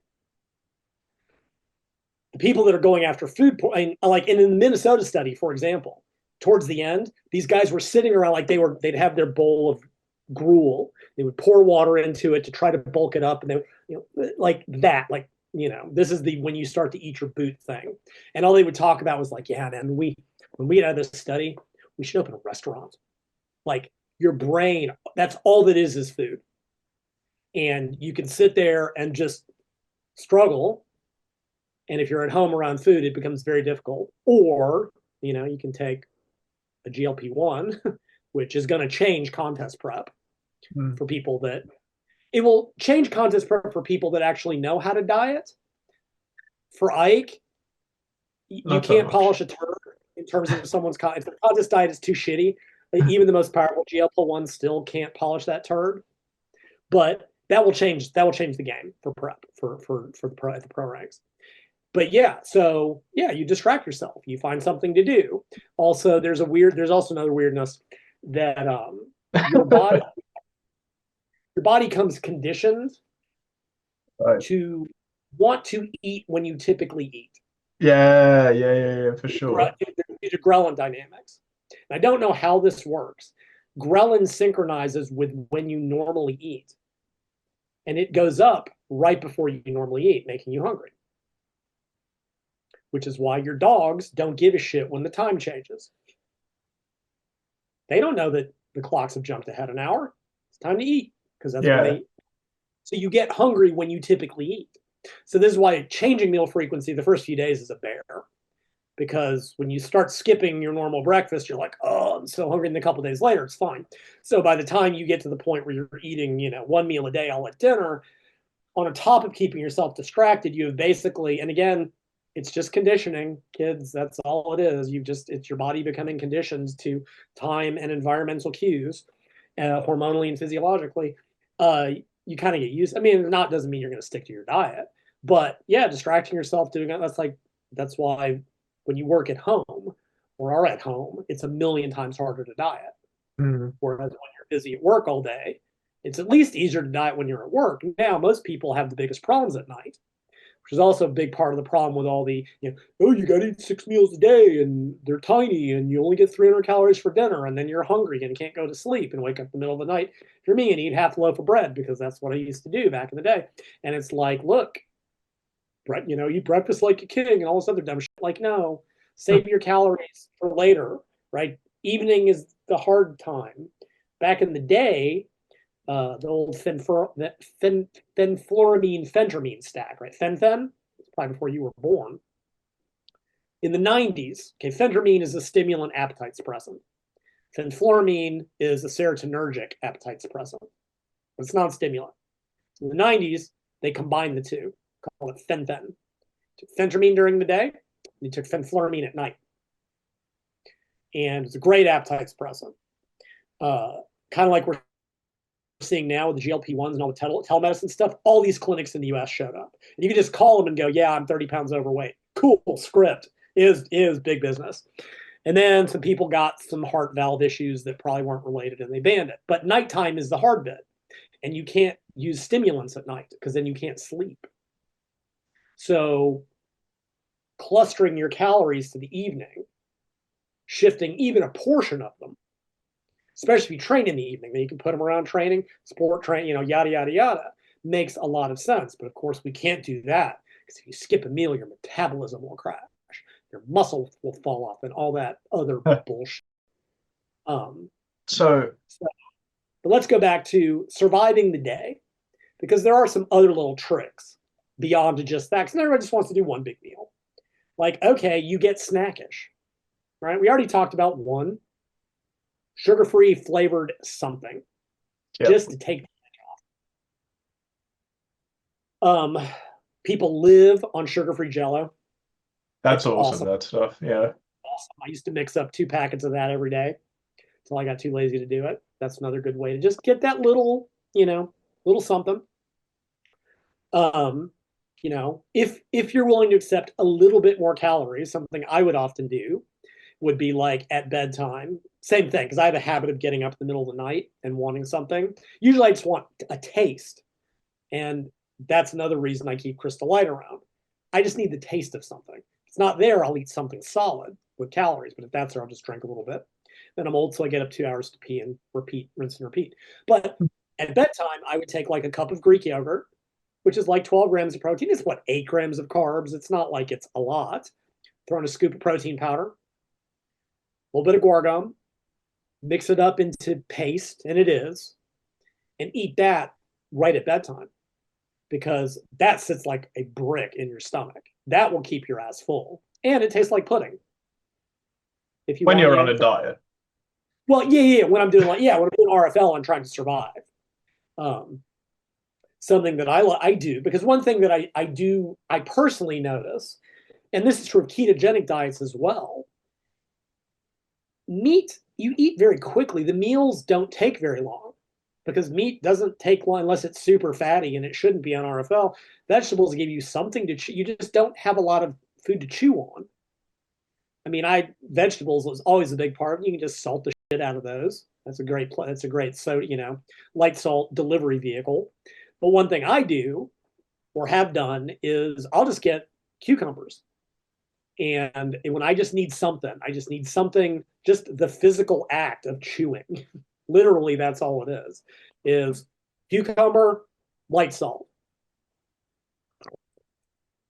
Just something to get me through to the next. And but even for me, like when I was doing, I mentioned 14 hours ago, like at one point I was doing like 2 maintenance days, and I would do 3 RFL days, and I could do maintenance 3, maintenance 2. And usually by that 3rd RFL day, that's when it started. The first 2 were easy. And by day 3, I'm like, I hate this. But since I don't like to train on different days of the week, like if I did that, what I should have done was like maintenance 2, maintenance 2, maintenance 2, but I don't like having my training processed through the week, personally, and because I don't like to be honest, certain days of the week, because I don't like to be in there on a Monday when everybody's there. So by day 3, I was usually looking for snacks, and so for me, or whatever. I mean, something they do. This is a Southern thing. Is you just actually get tomato slices or pickles or just something that has some crunch. You can also get some sodium in there, like just something. Like there are all kinds of little things like that, or celery with salt. Celery's bitter for some reason as a vegetable. I don't really know how. Things like that. Just because it's as much. A, I like the taste of salt, but B, I just like that crunch. It's just something to chew on when I'm not surviving, or I just go play more Batman. Batman Arkham Knight will always keep me busy. Cool. That's very helpful. And like I said, trust me, RFL, if you like protein and veg, it's pretty, it sounds a lot worse than it is. When you're getting to eat, especially people bitch so much about oh, the food's so tasteless. Get some allspice. Jesus Christ. Get just learn to use seasoning of some sort. It's not that hard. You will live, right? It's not like you're drinking. Oh my God. It's not that hard. Yeah. Trust me. How about diet sodas? I love them. Wow. I drink Coke, no sugar all the damn time.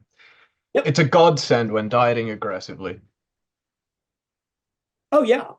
And actually, it's funny because someone we know apparently says that, there's this idea that artificial sweeteners maintain sweet cravings, which came from shitty mouse research in the 2000s. And actually, direct studies have shown that artificially sweetened drinks, by which we mean sodas, I'm drinking Crystal Light right now, actually is superior to water for both weight loss and long-term maintenance, because it allows you to soothe your sweet tooth rather than eating food. And Diet even soda, if, hypothetically, they raised your sweet cravings, then you could satisfy those sweet cravings by drinking the 0-calorie sweet I beverage. drink like a gallon, like I go through a pitcher of Crystal Light a day. Mainly just not because I have any issue with sodas. They just got really expensive over here. So I'm like, Yeah. and I have caffeine too late, I can't sleep. And like I can get a box of Crystal Light powder, 6 packets for $2.50. I can drink one, it's 50 cents worth of, and I can drink it all day. If I want a sweet thing, I'm thirsty. I mean, I'm Middle Eastern, so I'm a camel. I don't really need a lot of water. But it's just if I need a taste of something. Yeah. I pitcher a day. They work great and they make it much more survivable. I Yeah, just they're did awesome. when I would chew gum like it was going out of style, just anything, just for that little. Also, chewing gum, neat. You'll burn 10 calories an hour chewing gum. So, It could have helped Ike. that'll get you ripped. I mean, that probably was what would have made the difference. But actually, of course, sugar-free gum has about 10 calories per 2 pieces, so it's kind of a wash.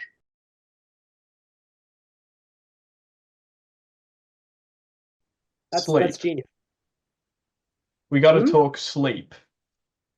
It's more powerful than steroids. Sleep is the best drug, so to speak. An hour of extra sleep that brings you from sleeping 2 hours less than you need to 1 less than you need is unreal powerful and comparable to tons of anabolic drugs. Well, if you're sleeping, you can't eat. Just saying. There is logic to it. Well, yeah, I mean, I've heard that sleep, I mean, even anecdotally, if I don't sleep so well, there are more hours in the day for me to eat. I feel there's that. subjectively a little hungrier. Sure, you see, but the research has been done with very short sleep, and often they use very unrealistic amounts. They're like 4 hours chronically. Like it's not you got 6.5; it's like 4. You see increases in ghrelin, which makes you hungry, decreases in leptin. You see worse changes in body composition. But this is pretty severe sleep deprivation. I don't know if this is going to happen. Like you got 6.5 instead of 8. I don't know that these studies are particularly ecological to the real world. Thank you. Yeah, good. So, yeah, I mean, it's good if you can get adequate sleep on Oh, RFL, but no. But it's not one absolutely. of the big rocks that it is sometimes made out to be. Yes, because again, I think these studies are and I get it, they put them at the extremes to see what's going on. But it's like, I do think the bigger issue is like, yeah, being awake longer means being awake longer to be hungry. But see, actually, that's neurochemical. So when you're dieting, there's a neurochemical called orexin that goes up and makes you awake. Right? So as a side note, do you know what modafinil is? Yeah, it's a nootropic. But what it is an anti-narcolepsy drug. Yeah. It's predominantly an orexin antagonist. So narcoleptics Right. they don't produce orexin properly. And modafinil is a wakey-wakey drug because it acts at the orexin receptor. Wouldn't it be an agonist then? Yeah, it's an orexin agonist. It does a bunch of other things too.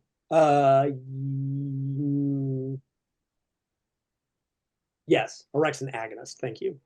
So orexin goes up when you're dieting and is part of what keeps you awake. And I think the evolutionary logic is the more hours of the day you're awake, the more likely you are to come across food and eat it. It's one of the many adaptations that comes up to you and try to make you eat more. So yeah, those are all like, yes, it's great to get 8 hours of sleep, but a lot of people don't. And there is an issue that this is worth addressing. That's true of all low carb diets. Oh, that reminds me, another population that shouldn't do this. Can't believe I forgot this. Some people do report sleep issues on low carbs because we know that carbs push serotonin, which pushes tryptophan, which is part of sleep. And some people do have issues with that, probably due to the low carb nature of it. This is also a time that this might be a place for a partial modification. You're having that, maybe you need to have some amount of carbohydrates at dinner. Like not much. Have 25 grams, right? This will reduce your daily deficit by 100. Well, your daily deficit is 1,600. You're going to lose, what is that? 135th less a pound of fat per week. Yeah, it's like, It's microscopic in the big picture. Again, because when you've got this monster deficit, that extra 100 doesn't matter.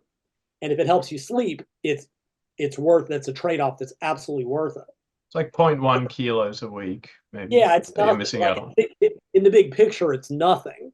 Yeah. So and if it improves adherence and sleep and quality of life, then it'll undoubtedly be worth it. So that is another place where you could consider that variation. When I put all my calories before bed, I actually sleep well on an aggressive diet. And in fact, I think it's my body's way of conserving energy. Maybe. Like I'm kind of catatonic, dead to the world. I can sleep for, 9-10 hours pretty easily if I'm on an aggressive diet. Well, that's, they used to talk about the Thanksgiving effect. It was like, oh, it's the tryptophan in turkey. Actually, turkey doesn't have that much tryptophan. It's just the gigantic ass meal that makes you sleepy. So there's absolutely, and other options, 5-HTP, which converts to tryptophan. If you've got sleep issues, you can actually get tryptophan in some countries now. There used to be a company that made a high tryptophan protein powder, but I don't think it exists anymore. But in that vein, and again, this is not just aggressive dieting. This is any low carb diet. People who are prone to certain kinds of serotonin related depression often have low carb diets really make that worse. Right. It doesn't matter what the deficit is. However, RFL is a low carb diet. So some people that is a consideration. That is for a serotonergic depression. You've got a dopaminergic, noradrenergic depression, it won't matter. This is for people that, like if you've used an SSRI in the past, or that, going on low carbs makes you depressed, this is not a good approach for you. Yep. A moderate deficit diet with sufficient carbs will be way better. Sure.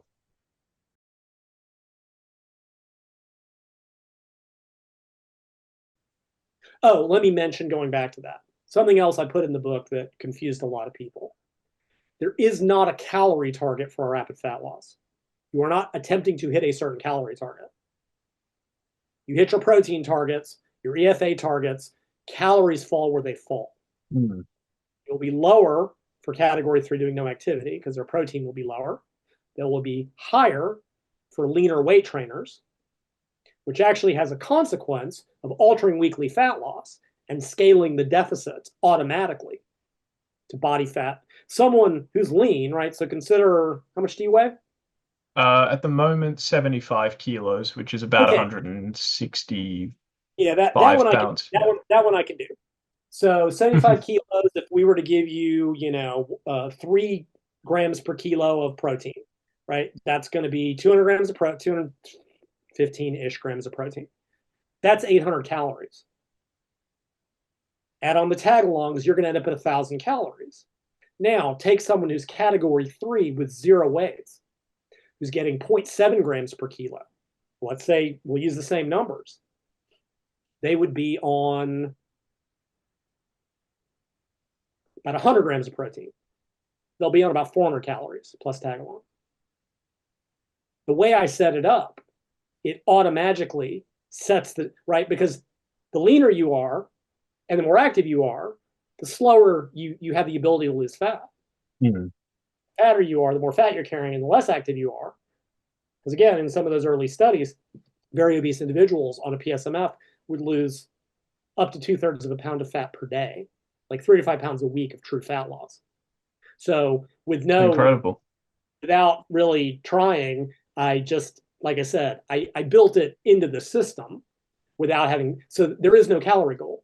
But the mistake I made was I said, yeah, you'll probably end up at about 800 calories, and it just confused the fuck out of everybody. I personally would probably still track calories on RFL just because I'm interested in the data. Well, yeah, but there's no, like most people think, there's no need.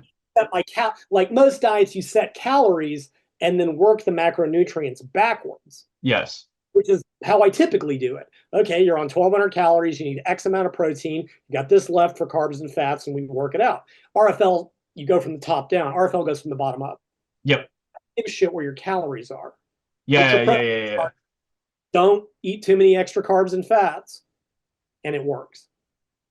So the calories don't matter unless you're, because somebody in my group was like, oh, my RFL calories are 1,000 per day. And I'm like, what are you fucking up to do that? Because they were not heavy enough to be at that calorie level.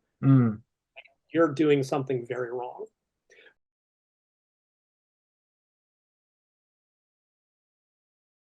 How about, is it okay to do RFL without exercising? Because undoubtedly there's going to be, a large number of sedentary, obese, or overweight folks watching this. And obviously it would be ideal for them to start exercising, but the fact of the matter is not everyone will, and you can't let the perfect be the enemy of the good. I would argue it's better to be a sedentary, healthy weight person than a sedentary, overweight, or obese person. So, I mean, it's kind of a weird question that I just answered in asking you. But it's not. But it's not a weird question, actually. Because there are considerations. Like, and I talk about this in the book. Mike has no tan, all lowercase, 10% off all books. We'll stack with other coupons. Is that the reality of exercise is that the amount most people can do as a beginner, and especially as an overweight beginner, is so irrelevant. Like, it just does not have an impact, right? Especially compared to diet. With RFL, I can take 1,500 calories out of your diet in a day. That would be more exercise than you can imagine. That would be like 4 hours of moderate activity a day. Cannot be done, especially if you're carrying excess weight. Now, weight training in premise can be done relatively compared to cardio, but there is the reality, and I'm going to say this, and again, I live in the US, so I'm always checking myself language-wise. I know you don't care, the Australians don't care, but there's just the reality of when you're carrying excess weight. Movement in general can be difficult. It's just a statement of fact, right? When you're carrying that much weight, what you often actually see as people start to lose weight, often their spontaneous activity goes up because it's easier to move around. And this is one of those things that self-righteous fitness pricks can't figure out. Just do cardio. Dude, put on a 300-pound fat suit and then you tell me that you can go. F you. Right now, I've never been that very overweight, but I can at least understand. There's a guy in the industry, I think he's left finally. So Marco, I forget his last name. He was like 400 pounds. And Marco Rubio. Thank you. Love that guy. He had that perspective. And he's like, look, you've never been that heavy. It's the name of a Republican politician that just trolled you into saying you loved him. It's Marco. I can't remember his name. Really great guy. Sure. But he was extremely, and the problem is in the fitness industry is most of us who are in this weren't ever extremely overweight. We have no perspective. We are not our clientele, but it can be difficult. And that's just the reality of it. And frequently, and you don't bring in, you have to, as much as I don't like I want to get in shape before I go to the gym, frequently there has to be some amount of weight loss. Now, when you're carrying excess body fat, the reality is, number one, the percentage of total lean tissue loss is, yes, you will lose water, glycogen, none of that shit counts. We're talking about actual muscle mass loss. When you carry more body fat, the body doesn't need to break down as much protein. Yeah. It's got plenty of energy. There is the additional fact that is often left out that, as I mentioned, as you gain excess weight, up to 25% of that is lean body mass. Some of it is muscle. Actually, I did, back when people used to ask me to contribute to this stuff for this, I was teaming, and they asked, what advice do you give for people to get big calves? And I said, gain 400 pounds. Have you ever seen someone extremely overweight that had small legs or calves? No, because it's progressive overload, progressive tension overload at that. Some of that weight that's gained is muscle and other lean body mass. Many obesity researchers feel that up to 25% of total weight loss both can and should be from lean body mass because you're losing the excess that you gained. Now, they also distinguish inessential and essential lean body mass and muscle versus, but it doesn't matter. The reality is if you can't or won't exercise. Now, this is for people in like category 3. Muscle loss is much less of a risk, may be beneficial in many ways. You might have to do that to get to, a reasonable body weight. It is. Now, if a category 1 person said, I want to do RFL without exercise, I would tell them absolutely not. Because even with sufficient protein, you will lose muscle. You are the population that you will lose muscle faster than you can regain it. You will end up fatter than you started. You will do more harm to body composition. So it does depend. And category 2 is in that weird middle ground. But as far as exercise, and I really tried to drive this home, the beauty of resistance training is it takes so very little, right? To burn, not from a calorie burn standpoint, because most exercise doesn't burn jack shit calories. That's just the reality of it, unless you can do a lot of it. And most people can if they're beginners, especially if they're overweight beginners. 10 to 20 minutes of resistance training twice a week is all it takes to prevent muscle loss, which still may not happen. But for someone with a lot of weight to lose, if you need to drop 30 pounds by doing 8 weeks of PSMF, with or without a GLP-1, to get to the point that you can incorporate exercise, well, I'd rather you do that than not lose the weight at all.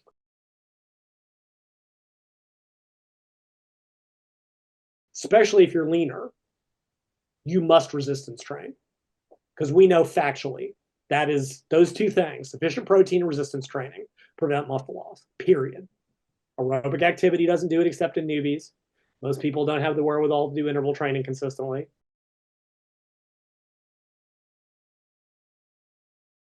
I mean, as far as exercise, it's basically just walking plus low volume weight training, maintaining intensity if you can.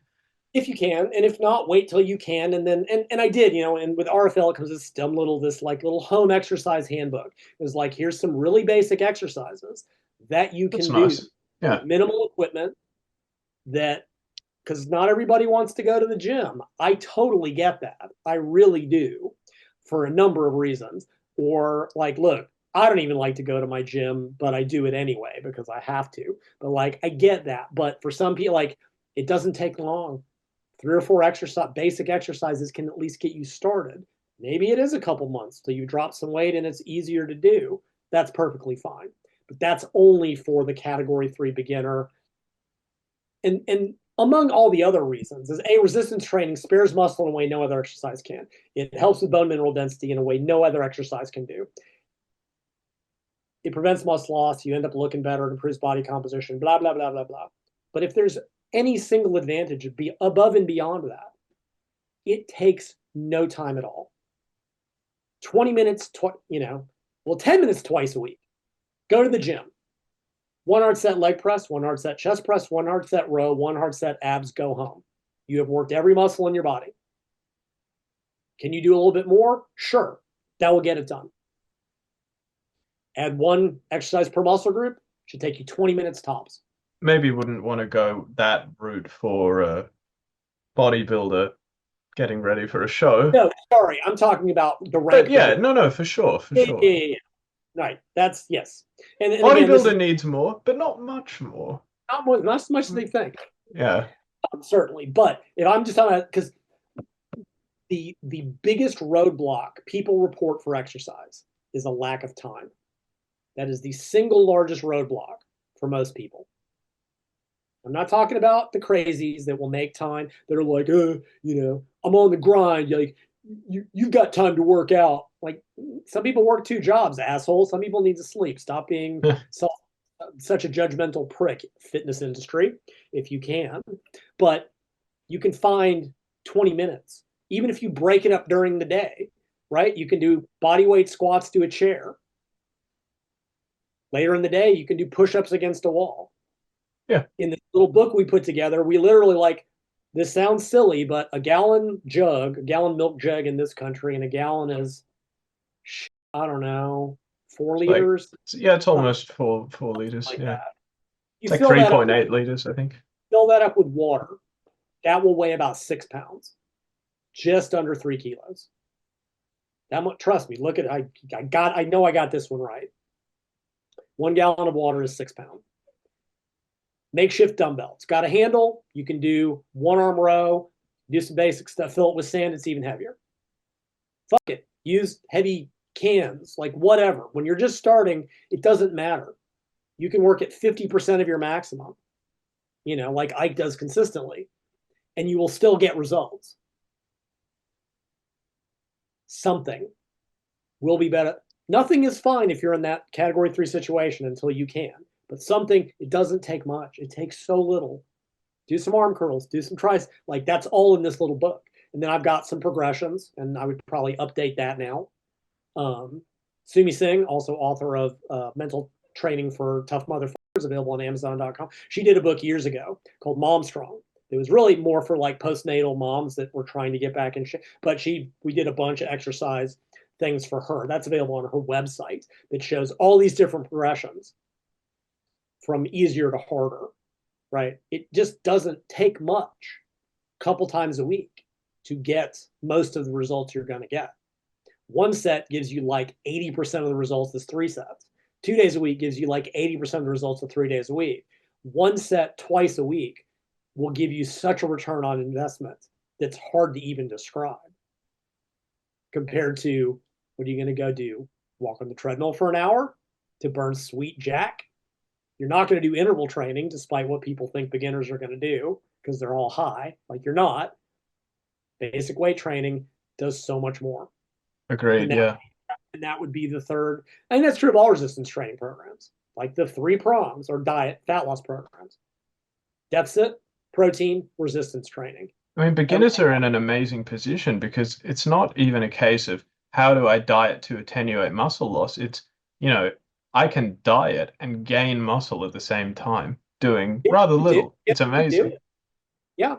So the one study I sort of skirted over. So they did a VLCAD for 8 weeks, and they brought in liraglutide, one of the early GLP-1s, exercise only, and liraglutide plus exercise for the next like 52 weeks, some ungodly amount. So these studies are always like a year long. Liraglutide group lost a little bit more weight, a couple kilos, and stabilized. The exercise only group lost a couple kilos more weight, but they gained muscle. So they actually lost more than a couple kilos of fat. Then the exercise plus liraglutide group lost the most and gained a little bit of muscle because it was the combination. But now, here was the exercise program. It was not what you would typically see. So this is after 12 weeks. They'd already lost 30 pounds. This kind of goes to what we're talking about. They were already lighter and in a position to be able to incorporate activity. So they did 6 weeks ramp up, building in some exercise. But then they were assigned to a trainer, and they were asked to do 2 high-intensity interval classes, like aerobics classes type thing, with the trainer, and then 2 sessions on their own. And they actually did pretty well. They reported like 110 minutes a week of vigorous activity, and that's way more than you usually see. But we've got a situation where A, they were in a study intervention. B, they were given free access to a trainer. But even in that population, that higher intensity interval training did cause a little muscle gain. It improved bone mineral density. Would resistance training have worked better? Absolutely. Can you do that in a large population study? Absolutely not. Right? There are practicalities in the research that I understand. But there are endless papers now, even about the GLP-1s, that this is still relative. Because look, all GLP-1 does is it puts you on a chemically induced diet. That's truly what it does. So when other people are like, well, you lose the muscle. Yeah, just like on a shitty diet. That's it. Yeah. It's the deficit. It's not the drug. Yeah. But these papers are coming out now that are like, could resistance training ameliorate muscle loss on a GLP-1? Gee, you think? But the thing is, it hasn't been studied. But they're like, well, we see this, but we know from 5 decades of resistance of diet studies that resistance training and sufficient protein prevents all this. Maybe we should try that on the GLP-1. And I'm like, hey, that's a great idea.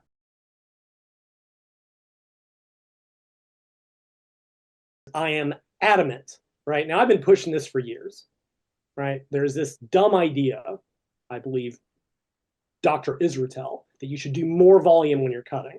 Point number 2, your weight training. 5 to 6 days per week of weights. Because you want to present that best physique. You got to put as much throughput into the muscles, catabolism and anabolism as possible. Dumbest shit ever. It comes out of drug-driven training. Because Mike, what is it? Free calorie burn? Is that what he said? Yeah, free. Yeah, basically. High volume, generally, you're pushing the limits because you want the most throughput possible. High volume training not only builds the most muscle, it breaks down the most muscle and requires the most calories to repair. So if you do relatively high volume training, then your total amount of body change is very high, both on the fat burning end and the muscle building end. And sets of 5 just don't burn as many calories. And here we're trying to burn so many calories that your weight training workouts, as illustrated by the short rest intervals being okay, they double as caloric burn workouts. So sets of 10 to 30 reps will be brutal, especially if you do it in superset style. But boy, oh boy, will that burn a whole lot of calories for you. Except for the joint. I mean, you don't get joint pain training at 8 reps to reserve, but yeah, other than the exhaustion and fatigue that you get from just walking, low intensity cardio. Yeah. Just brisk walking or just increasing your step count, right? There is no free when your recovery is down. And I'm adamant, you must reduce your volume severely by up to 2/3. I've been saying this for 20 years. The fitness industry still says I'm wrong. How about beyond 2/3? Well, what the research I'm basing this on says, it's actually a lot of the tapering research, but they look at maintenance. And so they do 3 things. They got frequency, how many times a week, intensity, how hard, volume. If you reduce, and they reduce 2 out of those 3 by up to 2/3 usually. If any of those combinations reduces intensity, you lose fitness. You can reduce frequency by up to 2/3. If you reduce intensity, you lose fitness. You can reduce volume, and you keep volume the same. You can reduce the volume by up to 2/3 and keep frequency. And if you reduce intensity, the only thing that works is maintaining intensity, which in the weight room means weight on the bar.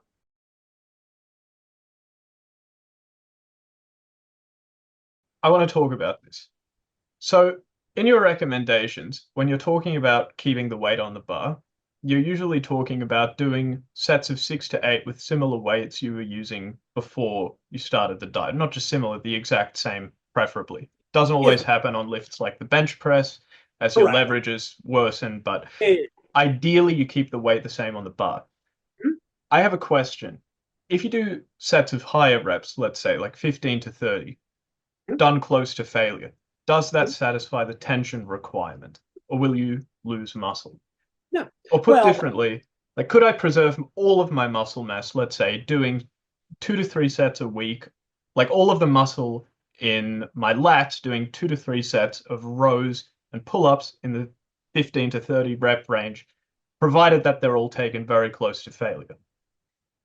Do you mean when you had been doing sets of 6 to 8 prior to that? Let's start with yes, and then let's also say no. So I imagine there might be a different answer to both. Yeah, so back in the day, right, like that's what the drug-using bodybuilders did. Oh, you switch to high reps to burn in the cuts or etch in the striations, or might have been cuts and burn in, that all that dumb shit. And when naturals do it, they hemorrhage muscle. When you reduce tension on the muscle, we know that tension is primary, period. When you reduce the tension, you lose muscle, because my old training partner found that out the hard way. Now, so they also weren't going, to limit failure. We know that high rep sets to true limit failure, in premise, the last 5 reps are high tension stimulus because of recruitment and fatigue and metabolites and blah, blah, blah, blah, blah. Yep. I don't know. And I mean, I've talked about, using metabolic weight training to, deplete glycogen and do other things. If you've been doing sets of 15 and kept doing sets of 15 the same weight, I would say absolutely that would work. If you switched, I don't know. I understand. I see exactly where your question is coming from. I thought you were actually ask a different question, but I don't know. And my gut would say don't. Because I think the reason would be like, joint stuff. My joints are going to start to hurt because I'm dieting. And that's true if you don't reduce your volume.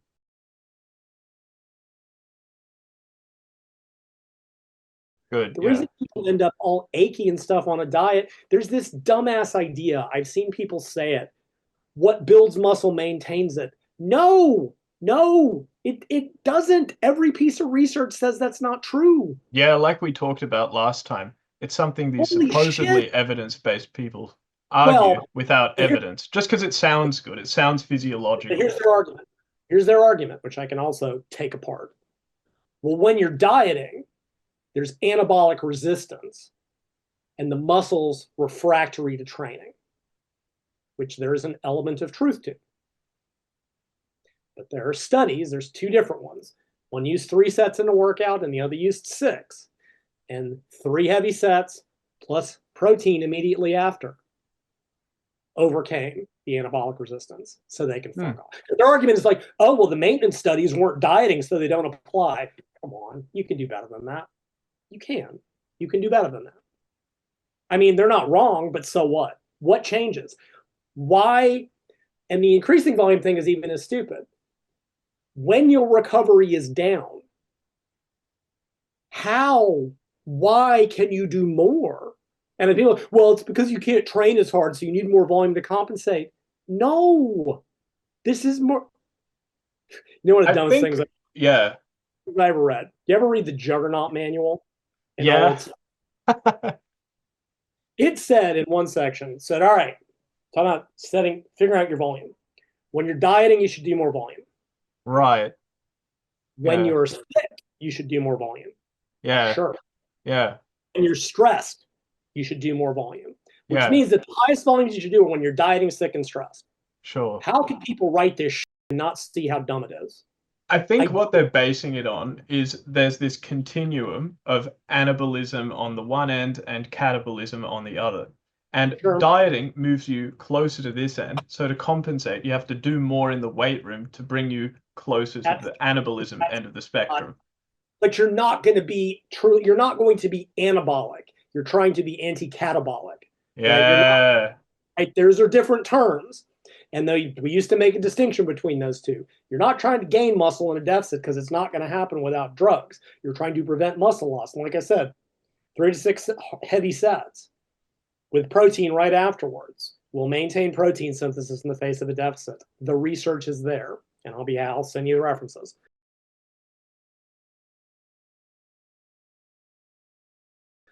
How low can you go in terms of volume? I mean, well, I usually say 2/3 of current volume, which of course, well, what if you're doing 3 sets? Does that mean you can do 1? There's probably a lower limit. I just usually go, look, do 2 to 4 heavy sets, right? Because I would rather, because what happens, right? Especially now, okay, let's back up.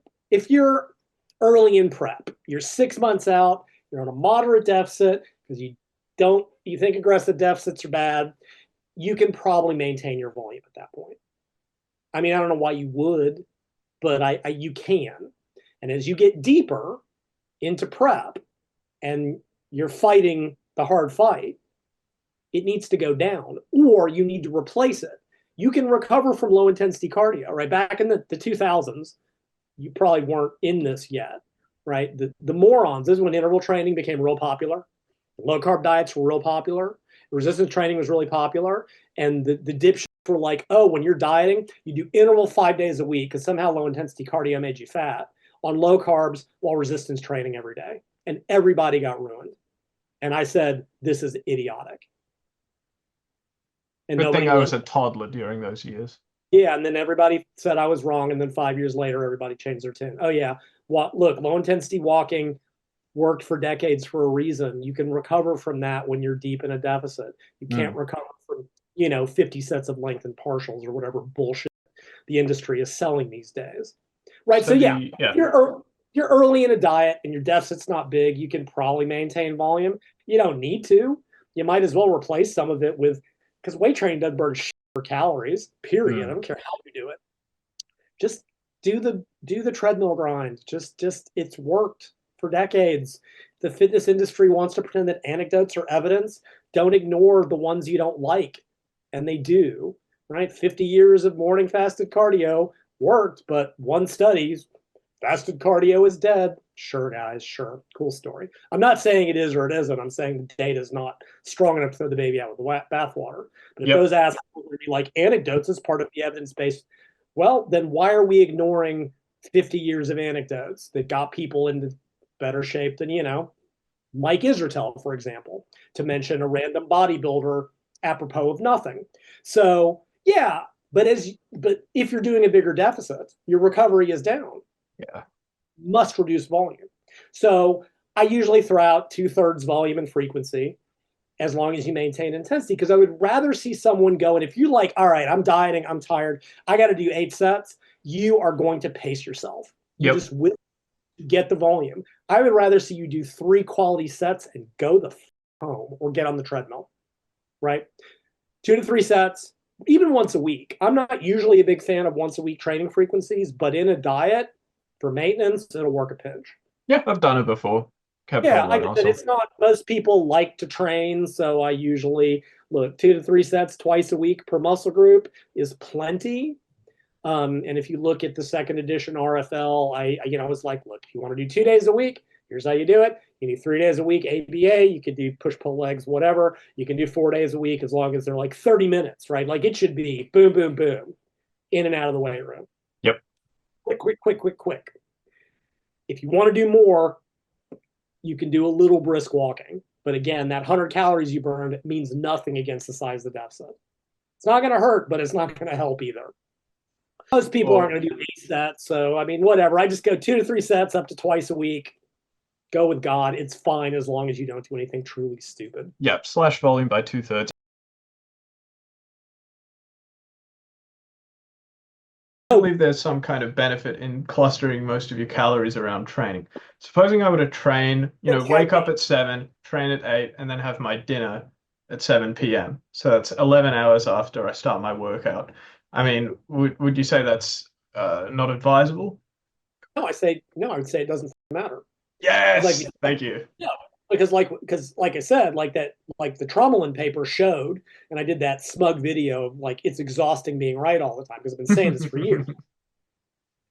If you eat 1,400 calories at dinner with 300 and however much protein, 250 grams of protein and carbs and fats, that protein is going to be digesting for roughly 20 plus hours. You have nutrients in the morning. You don't digest 1,400 calories in 8 hours. It matters now if your dinner was 400 calories, you would have re-entered the postprandial state when you're between meals and no longer digesting. Sorry, the post-absorptive state in between meals. Yeah. If you have all this and that's why, like, if you actually look at like Martin's and intermittent fasting and lean gains, yeah, it really, the number of hours you were spending in that post-absorptive state, by which I mean there's no calories being left to digest, where you're shifting back to, mobilizing stored fuels, actually wasn't that much, right? So Wayne Martin did it. You had your first meal at what, 2? You trained. You had like 80% of your calories post-workout, and then you had dinner. And if you calculate out how long that dinner would take to digest, it would probably be till about 4 a.m. Well, then from 4 to 2, you actually are not having any nutrients into the system. Well, that's about 10 hours. If you have dinner at 8 and have a relatively small meal, you will have about the same number of hours post-absorptively. And that's why when you look at the studies, that intermittent fasting versus a spread meal pattern, it doesn't make a shit worth of difference for growth. Because big picture stuff, if you have a big ass dinner meal, it's just digesting and it's still there at 7 a.m. It's just a really extended pre-workout meal. So for naturals, now I will maintain, we're getting way off topic, but we always do. That's the way I roll. I maintain, and this is a great way to start an argument. I maintain that nutrition, in terms of meal frequency, timing, all that shit, is more important for drug users than it is for naturals. And here's why I say that. The reality is a natural is you train, muscle protein synthesis goes up by 3/5 of jack shit for 24 hours. Whatever. You can put the nutrients in whenever. As long as you've got some coming in, it doesn't really matter. You're going to grow about the same, which is to say, not very well. because being a natural sucks. If you're on steroids, on anabolics or performance-enhancing drugs, where you are maintaining elevated protein synthesis and nutrient utilization 24/7, 365, you must keep nutrients coming to the system constantly. So and if you look at a lot of that stuff, all the meal frequency and all that other shit, and even periodization comes out of drug protocols. The Soviet volume to intensity, it's because they used heavy androgens in the off season and switched to heavy anabolics to pass the drug tests. So they did volume in the off season and changed the quality before competition so they could pass them. All that shit comes out of drug use. The German protocols, three hard weeks, 1 easy week, they did 3-week oral tramadol cycles and then 1 week off. They were synchronizing training with drugs, period. I had a dream last night where that was the routine you wrote for me. Oh, that 3 on 1 off. I don't use that with it. Yeah, I know, and that's why it was such a weird dream. Yeah, I know that you're not a fan of that 3-to-1 paradigm. No, that's just not. Yeah, so the same thing. If you are elevating, and then if you're using insulin, of course, and you don't eat carbs for a meal, you die. So once you that is mandating much of what you do, and also in the gym, right? When you're on drugs, you can just about and let the drugs do the work. And actually, you don't want to go too heavy because you get hurt. The rules change. But yeah, so for a natural whatever, there's a reason that it doesn't seem to matter.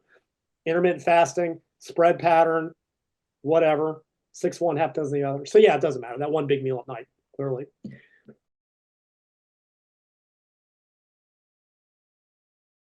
And as for cardio, probably just brisk walking, and that doesn't even have to be, if you can be bothered, basically.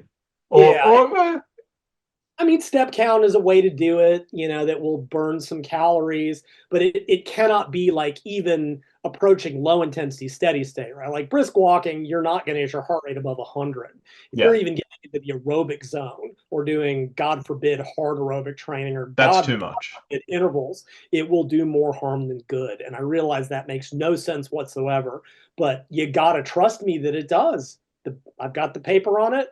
It causes severe water retention on top of what else can already occur, which stalls everything out. Everything goes bad when you try to do either lots and or hard and or both cardio on and I wrote this article on my website, something to the effect of combining large deficits with large, you can do one or the other, right? If you want to do a ton of activity, you have to keep your calories higher. Mm-hmm. Want to do a hard deficit, you must cut the activity. It's the both that fuck people over the long term. And an oddity, I had one paper that I could not find again, probably, that actually showed that doing excessive aerobic activity on very low calories caused more harm than good. So I wrote a diet book that said, don't do too much cardio, even if everybody fucked it up. Yeah. They couldn't wrap their head around, because not only does it not, mathematically it doesn't help. So you're on 800 calories, right? You've already created a 1,200 calorie per day deficit. Wow, the 150 you burned in cardio really does a lot, doesn't it? Right? So I'm look, not only does cardio not help, actually, if you do too much, it hurts. Yeah, for sure. It actually causes metabolic rate to crater more quickly. I've heard about bodybuilders recommending cardio on a bulk, actually, to raise appetite. It's kind of... that's at least logical. I already thought you were going to say the really stupid thing. Oh, to prevent fat gain. Doesn't work that way, guys. No. Yeah. No, you hear that too, but Sure, but it doesn't work. Yeah. I've seen people do it. Dante Trudel used to recommend that. Oh, an hour of morning fasted cardio so you wouldn't get fat on a bulk. And then you looked at his guys in the off season. Didn't work. Yeah, no way. It's very interesting, this notion of cardio, and don't pig out on, protein bars wrapped in tortillas, for example. Yeah. That's how you don't get fat on a bulk, if you don't eat too much. And that's the other place. So people typically, so that was the other thing. So in the first edition, I had some pretty general exercise stuff. And then in the second edition, I severely expanded the exercise recommendations, especially the first edition had here's the basic beginner exercise program, this little dumb home exercise thing I put together. But then in the second edition, I'm look, people out in the world who are already training are still fucking it up. I'm look, because the other thing that people get wrong They do two things wrong on the diet that's not diet related. A, they do too much cardio, which I explicitly say not to do. And whenever somebody comes to my group goes, yeah, I did RFL and I did all this cardio and it didn't work. What did I say? Was I unclear? Are you Mike Israetel, who is incapable of understanding simple words like I'm not advocating failure? Why? Yeah. Just do that. It works. Just do what the book says. So they do that is the big mistake. And I get it. The idea of getting lean without cardio is very foreign to people. So I do understand from whence this comes. But the sentence, do not do cardio, lots of cardio, is not unclear.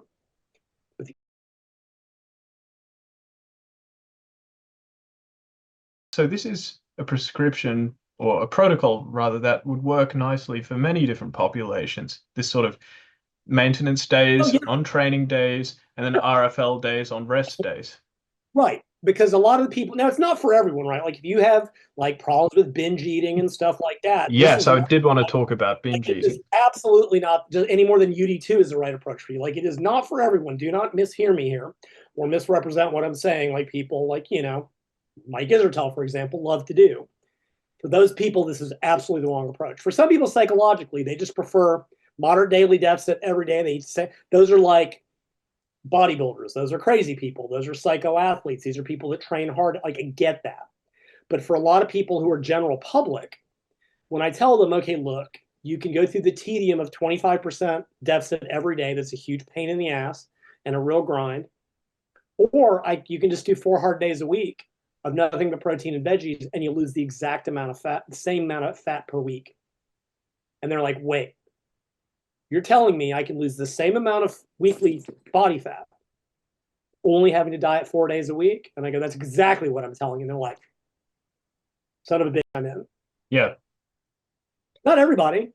And some people try it and it doesn't work for them. That's fine. For whatever reason. And I'm not playing because they fuck it up. Like for some people, it's just not the right approach, and that's fine. But in many cases, whether it's preference, you know, a lot of people I get, again, in the real world, are like, look, on 1 day a week, I go to my family's, and if I don't eat, like I can't diet on those days. Or I've heard a lot of, if I don't take my girlfriend or wife out once a week, I'm going to be single. And I'm like, look, relationships are temporary. Abs are forever.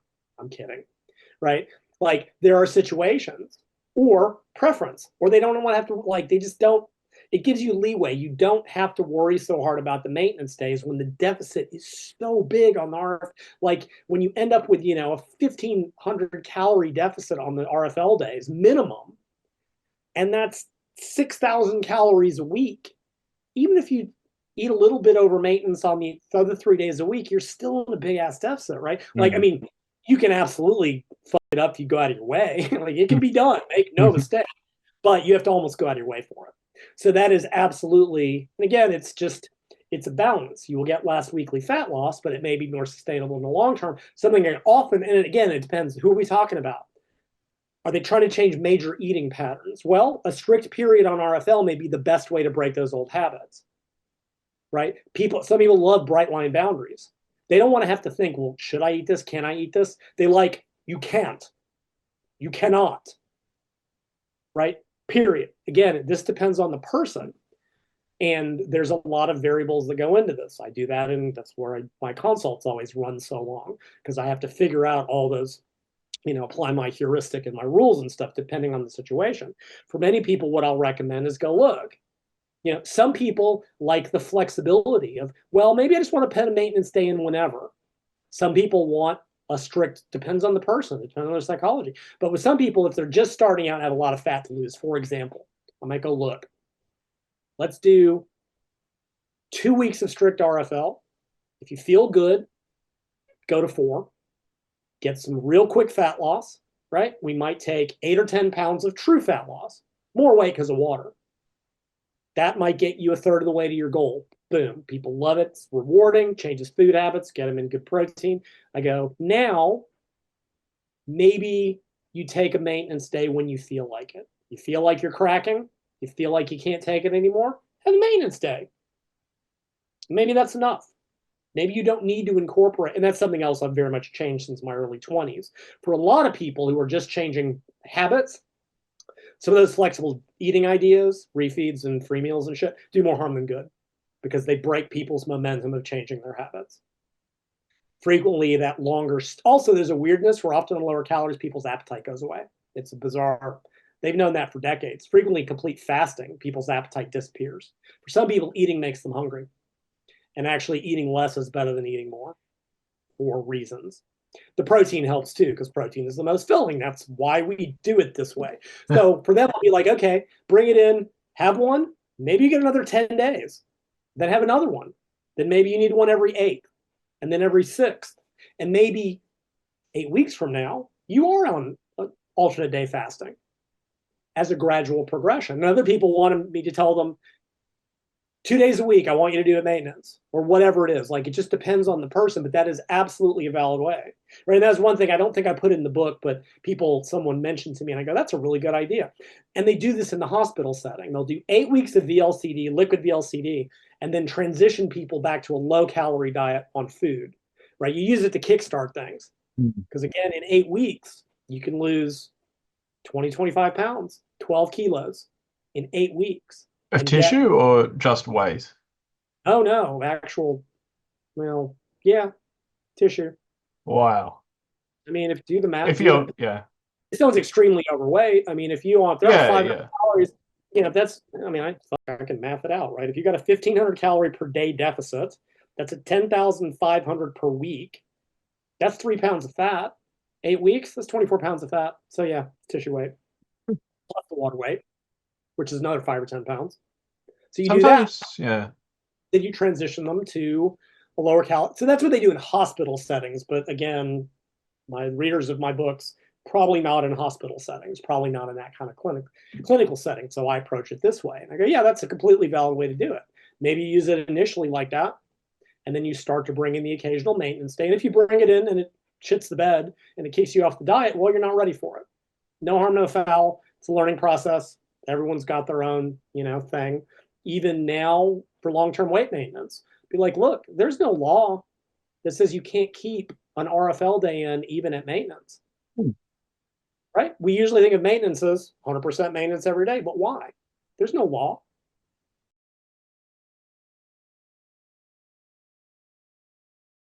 Free meals, refeeds, and diet breaks in 2024. Where do you stand? Free meals are probably the least relevant of all of those approaches. That they just don't have much purpose. I mean, they can still be useful. Did a consult once, and the guy was like, if I don't get to go to my country club and have steak and lobster once a week, I go, cool, free meal. But by and large, they don't serve a lot of purpose for most people. So I've of all of them, they can be thrown away. All right. I don't use the term refeeds anymore. I prefer maintenance days. We talked about ADF and ICR. Refeeds, they have their place. If you're doing a carb load, if you're an athlete. However, for general public, even it's not as bad as cheat day, but it still puts people in this mindset of I must gorge on carbs. Nope. Maintenance day. It has a psychological break. It includes the free meal because you have a little more leeway. So it kind of obviates the need for that. If you're doing an ADF approach, it's already built in. So we don't need to structure them. And as I mentioned, for some people, usually the ones that are getting started with a lot of eating habits, they're better off maybe not doing those till later. But again, ADF is different. ADF works for everybody from the get-go, but that's because of it's a maintenance day. Just eat normally. Don't pig out. Just eat normally. Diet breaks. The data does not support the metabolic effects that I wanted them to have back in the day. Any effect is small in a physiological sense. The limited data, and there's not a lot of work on this, and the ones that have been done are kind of bad because they don't do them right. They're like 1 week every 3 weeks. I'm like, that's not how why don't you just ask me how to design the study? For God's sakes, you're not using them right. There doesn't seem to be any major metabolic effect. However, they can be psychologically beneficial, like dieting into more manageable blocks. Though again, with alternate day fasting, it may be less relevant. Even in that research, it did seem to decrease hunger and fatigue, right? There is a dieting fatigue that occurs psychologically, and if you're training intensely, physiologically. They are a good place where if you are training intensely and do feel like your performance is decreasing, if you take 2 weeks at maintenance calories, you can use that to bump things back up. Probably the biggest benefit, and this is more for general public than for competitors or athletes, it gives you a chance to practice maintenance. And that may be the biggest benefit of all, because maintenance is the hard bit. By every so often moving into maintenance on top of those other benefits gives you a chance to identify red flags, problem areas. When I relaxed my dietary restraint, did I immediately fly off the handle? Was this food a trigger? Was this a problem? Identify the problems so that you can fix them going forwards, so that when you're ready to move to permanent maintenance in the long term, you will have already pre-identified. So, but metabolically, just didn't have the effects that I thought it would. This is why I've gotten away from free meals, why I don't like the terminology cheat meals, why I've gotten away from refeeds. People psychologize those differently. If I say eat at maintenance, that just means eat at maintenance. If I say do a refeed, that means stuff your face with Captain Crunch, right? So in his mind, he was still using cheat meal. I wasn't going to get into a big argument with him. And he's like, he saw that as a cheat meal and doing it too early for him. Like if I just said, I just eat at maintenance, that might have been different or it might not. But for him, it was better to stay strict until he broke those behavior patterns. Then it could become a one-time thing. So there's a lot of moving parts, and it really just depends on the person.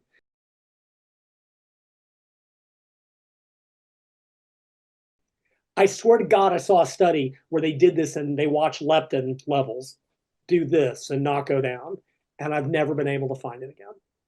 So I might have dreamt it. My Google foo might be failing. But from a physiological standpoint, telling someone, even psychologically, right? Okay, because if you're dieting 7 days a week, you're dieting forever. If you're even dieting 6 days a week with 1 day off, it's never more than 6 days. That's psychologically so different. Same thing with training, right?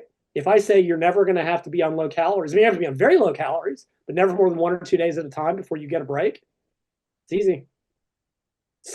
Physiologically, it may not have any benefit. Now, of course, in those ADS studies, they're not using training either. Like I said, if you're training, put the training on the maintenance days so you can actually train worth of shit.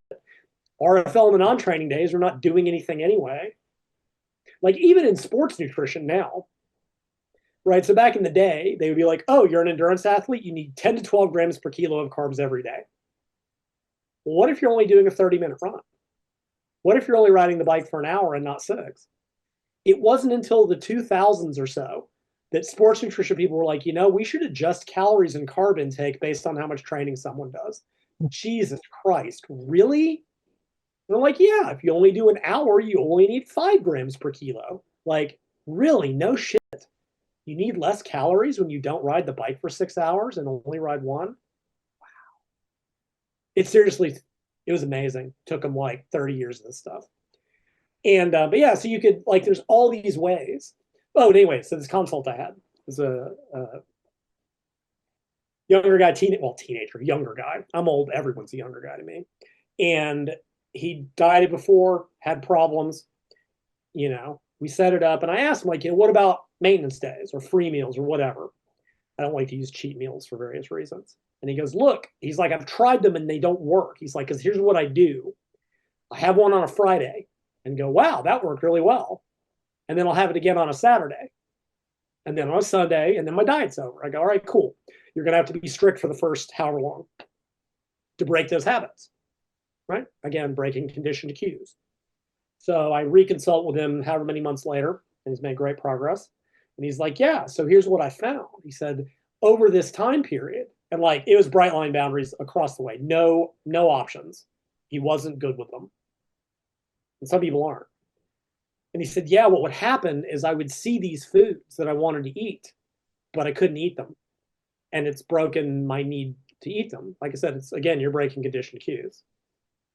And he said, and then I did. He's like, then I tried. I went to Five Guys Burgers on a Friday. It was like 8 or 12 weeks later after he'd done strict RFL.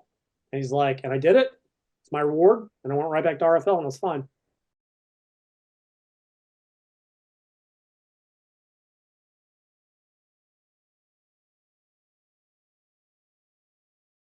So They is don't want there to an fuck argument that using RFL strategically as a bodybuilder can lead to better results, period?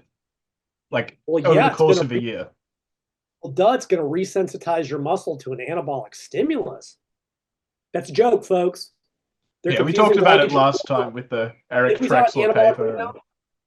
So that is, and again, I'm not saying that's the only way to do it. That is another application for RFL, is if you're in a gaining phase and just want to make sure you don't get to, gain too much fat in the off season, you can do. I mean, yeah, you could do a 6-week mini cut, and that's 6 weeks that you're not getting to train well. Or you can RFL for 2 weeks, take 4 pounds of body fat off, and get back to life. And again, it's not for everybody. Some people would rather just suffer harder for less time.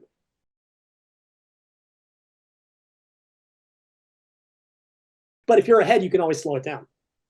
If you're behind, it's very difficult to catch it, to speed it up. And the same thing is true with contest prep. If someone is ahead of schedule, it's very easy to slow things down and stabilize them, whatever, or just, but I would always rather someone be in shape a week early than a week late, right? Because again, for this particular application, Saturday at 9 a.m., that's prejudging. They got to be ready. I can have them ready a week before. I cannot have them ready a day after. So you'd always start early. And in that case, again, we might use the initial phases to kind of feel somebody out. All right, how are we losing? How are you responding? All that kind of shit after things start moving. And I might, in that case, I would keep RFL in my back pocket if we need it. And we'll use this as an example of how I might do it and also how it might apply to, our hypothetical bodybuilder. So let's say I am working with someone and I'm like, okay, we're 3 months out and they're, I know kind of, I know where they need to be. And like, I know people like, oh, judges don't care what your body fat percentage is. Yeah, that's true. But it gives me a rough idea of how much more fat they have to lose. Like, it's like, no, the number doesn't matter, but an estimate will still tell me more than not an estimate, right? Calipers are fine, but if I'm looking at visual stuff and not working with in person, I'm like, got to use something, and I'm pretty good at making visual estimates. And I'm like, okay, you're behind. You still need to lose X amount of fat. You got 12 weeks. We're not going to get you there. We have to, bam, kick it up a notch. Use the spice weasel, like Elzar. I've been rewatching Futurama, so Bloody love Futurama. Just don't watch the reboot.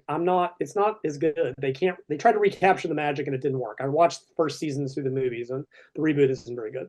Anyway, so yeah, I might in that case go, look, I mean, it might not even be straight. I might go, we're going to put in a couple of RFL days to try to accelerate your fat loss by another 3/4 of a pound a week. If they're way behind, I might go, I got bad news for you. We're doing 2 weeks straight RFL to try to get you back on schedule. And sorry, too bad.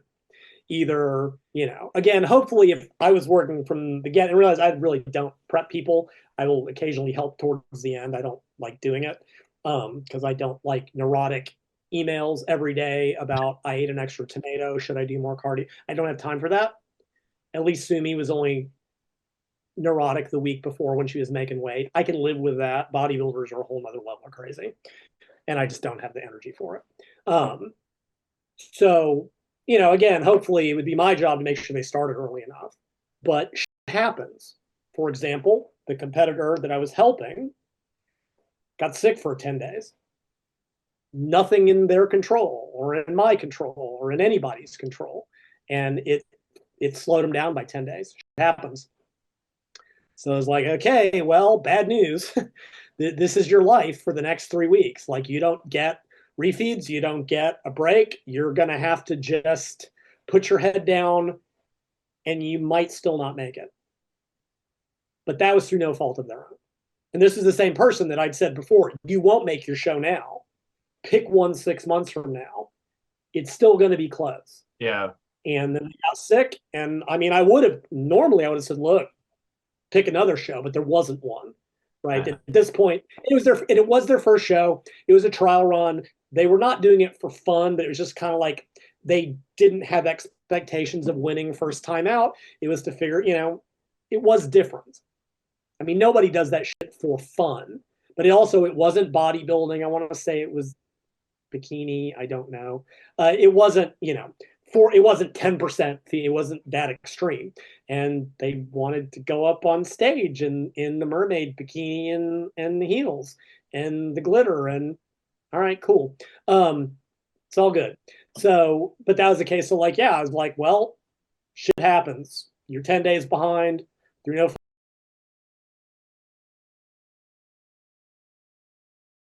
no, but I might, and again, like I said, we could modify it in any number of ways. Let's say I had that competitor and needed to just accelerate fat loss a little bit. I might bring in a few RFL days and do it ADF style or whatever, just to start, so yeah, we've got a 25% deficit 4 days a week. I wouldn't have let him do maintenance on training days, but we're going to, kick it up a notch a few days a week to try to increase fat loss by another, half, 3/4 of a pound, quarter, whatever, 0.375 kilos a week, just to kind of get that, because it accumulates, right? You can get 3 months and you can get, an extra, 2 kilos a month. That adds up, assuming that they're remotely close on top of the fat loss. That's in addition to what they would be getting otherwise.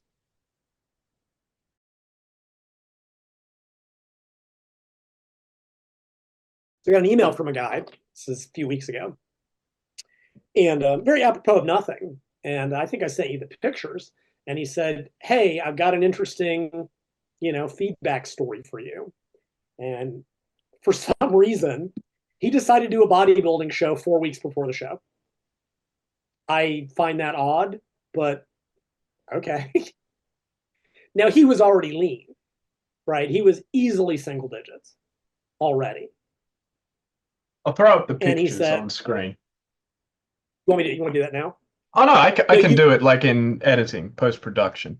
Yeah. Because you sent me the pictures. He was already pretty lean.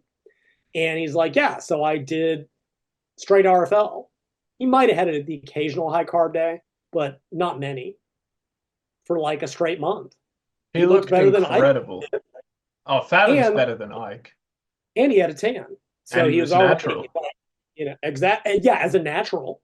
Yeah. And looked better. He did RFL. He said he lost no muscle, pure fat. Yeah. Leaner, better shape. Actually had a waist. Better proportions. Abs, lines. He's like a 34-year-old guy doing his residency as a medical doctor too, right? Yeah. Well, yeah, exactly. He emailed me back and I responded to him because I asked him if I could, share this when we talked. And he was like, yeah, I'm actually, in med school or residency, and I'm amazed. I'm just like, Jesus Christ, you did this while you were in med? Yeah, working a real job. It's amazing. I do nothing all day, and I don't have that level of dedication. But yeah, and he did RFL as written. So this guy, Larry Shipe, that I think we talked about. We did, yeah. This bodybuilder that I helped. And again, I don't claim to coach him, although I'm going to be helping him going forwards. I helped him sort of optimize his diet there towards the end. And he was doing my ultimate diet too. And first we moved him to a 2-week cycle, which is a grind. It's 11 straight days of low carbs. Although hilariously, there's actually a paper that did 11 days of low calories and 3 days at higher calories that got great results. I'm like, wow, that sounds like my 2-week Cat 1 RFL cycle. How strange. Anyway, but I also told him, I'm like, look, you can, like I said, in UD2, I was like, don't go below 1,200 calories, keep carb, blah, blah, stuff that I would absolutely not say anymore. And I said, yeah, you can do RFL. So we set it up as RFL on all the low calorie days. Now he's an elite bodybuilder.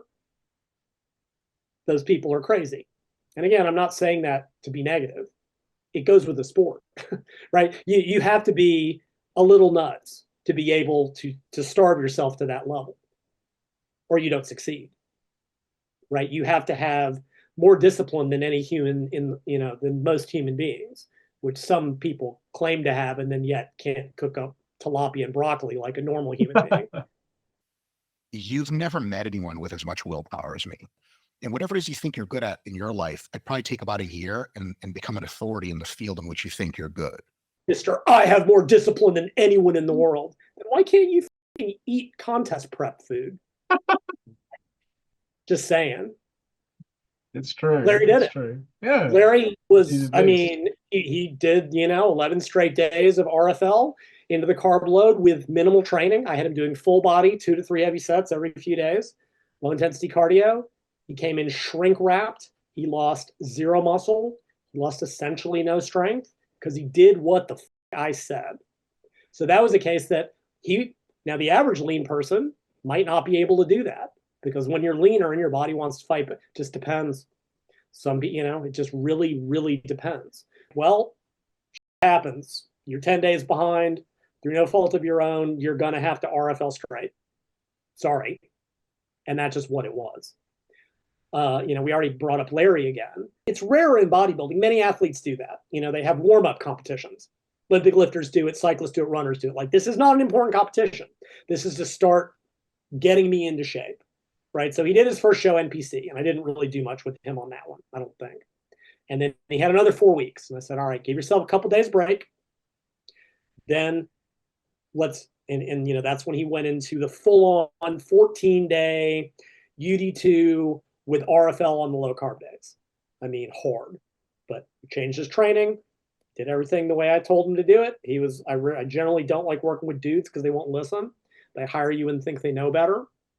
I suspect that Ike would have done that, would have hired a coach and then thought he knew better than him, and then blame the coach because that's what people like Ike do.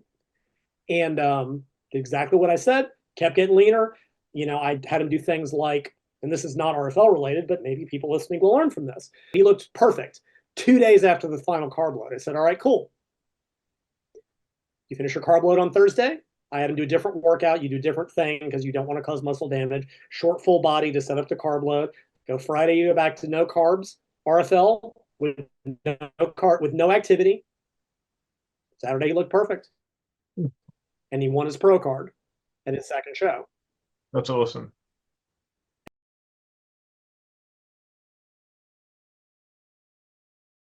The running joke actually isn't me making fun of Mike. The running joke is Mike, except he probably doesn't run.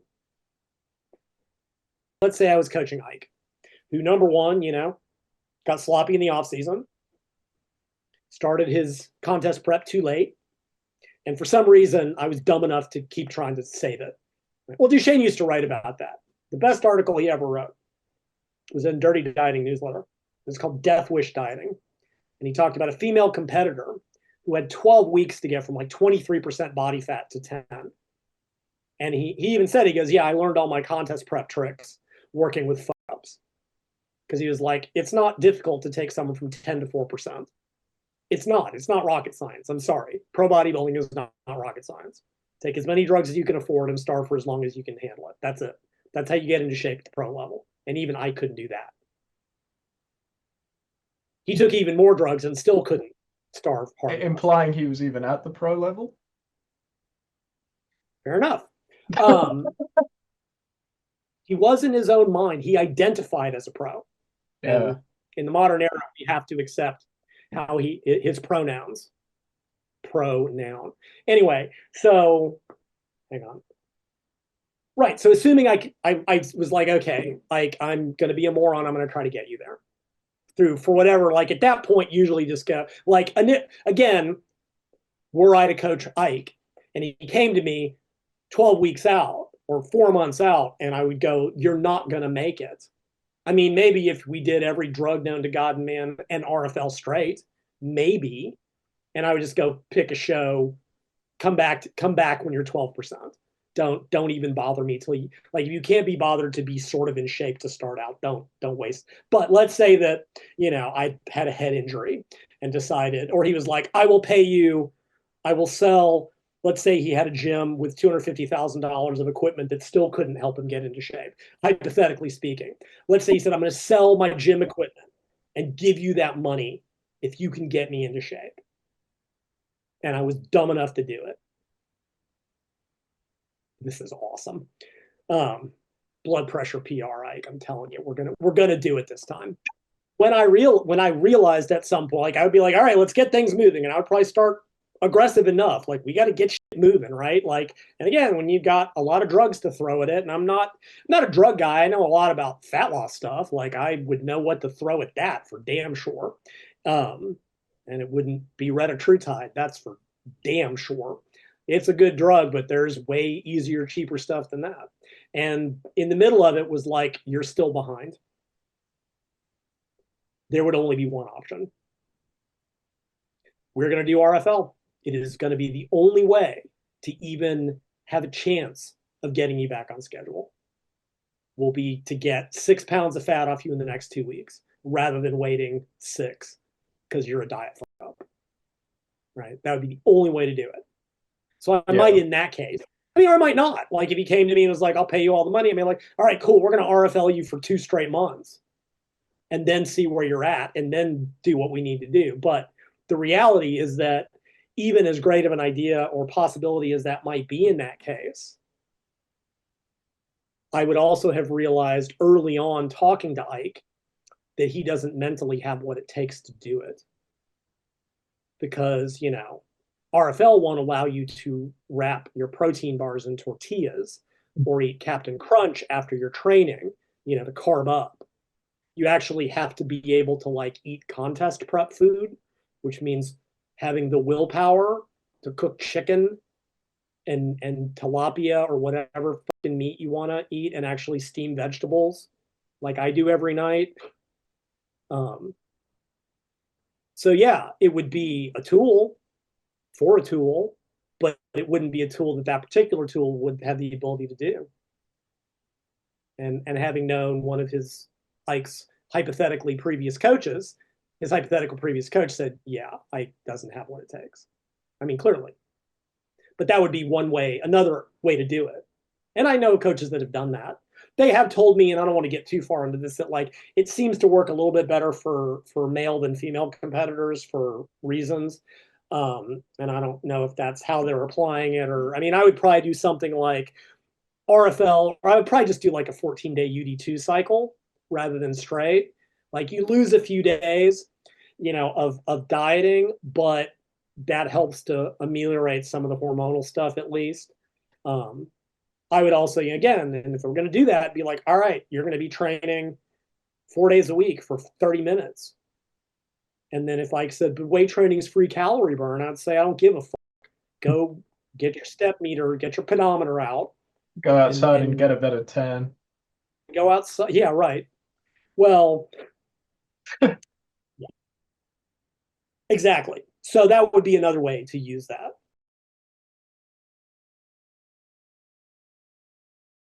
And what if you're, say, like a track and field athlete? Like you compete in the 400-meter dash and you want to drop some fat? Yeah, it gets complicated. It does, and it would. You can't really. When I wrote this, it wasn't aimed at any sort of performance athlete. It was aimed at just dieters. Yeah. And we'll come back to when it may or may not apply, along with where some of the other ideas that come from more the fitness subculture come from in just a second. With athletes, and this was not in that book, it's something that I do a lot in consultations and use frequently in general, but especially with athletes. That's when I would use an RFL as part of like an alternate day fasting or intermittent caloric restriction approach. Mm. I don't want to, like, we could talk for hours about that, and I don't want to get too far off topic, but basically, so for example, I had a powerlifter a couple of years ago, and in her off season, she got way out of her weight class. She goes, look, I got however many months I gotta make weight. Now, you can do moderate deficits every day, but I've had many strength power athletes report that their performance actually craters more doing that, right? You end up doing half-assed training because you're half-assed fed. Mm-hmm. I set up for just training 4 days a week, and I said, okay, on 4 days a week, you're going to get maintenance. And you're going to do 3 RFL days on non-training. You will get the same fat loss as if you did a moderate deficit 7 days a week. You only have to suffer 3 days a week. and you will be able to sustain your training. And she made her weight class. She lost 0 strength. She fucked her her rehydration, but that was separate. She lost no strength. She lost no performance. But that's a very severe amount. So RFL, I'm saying with UD2, right? Like when I wrote UD2, I wrote something that in hindsight was very wrong. Should never go below 1,200 calories a day because that was the belief at the time. Well, that's wrong. Where that comes from is below 1,200, you cannot get all micronutrients. Well, that's why we have a vitamin. That's why we have supplements.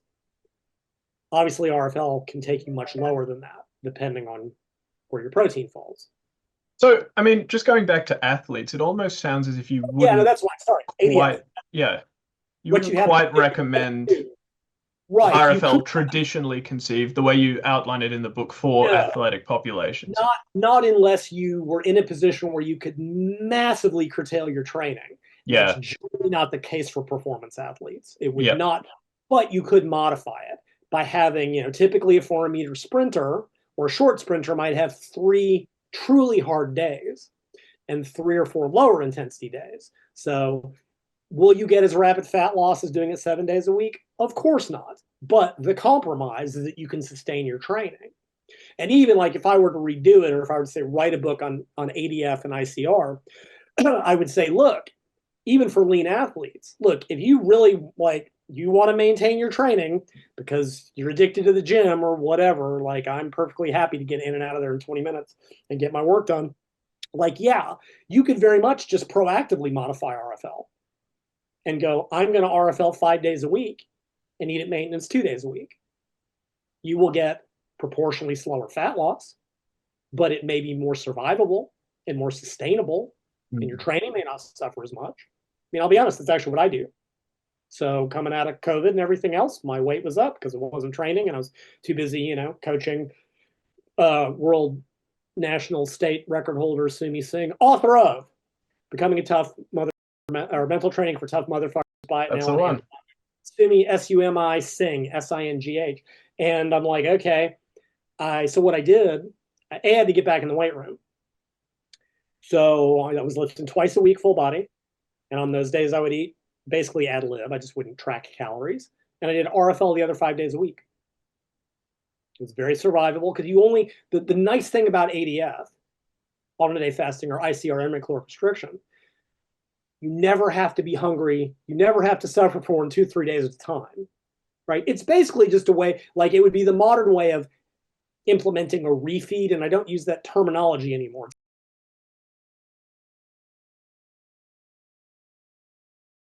Coming back to women, how would you modify RFL, if at all, for women who are menopausal? I don't think I would, honestly. I mean, the same basic, physiology still applies. I mean, you will often hear, I hate to say claims because it seems dismissal, but you're like, oh yeah, I'm this, I've got PCOS, and it's impossible for me to lose weight, and it's usually the same problems as always of, yeah, you're underestimating your true calorie intake, you're overestimating your activity. I mean, goofy shit happens, at the menopausal transition. Hormones go wacky, to use a technical term, and dropping estrogen can cause weight gain and body decomposition, loss of muscle and gain effect. Like there's some weirdness that goes on, make a mistake, but the calorie math still holds. And when they do studies with controlled calories, weight loss still absolutely occurs.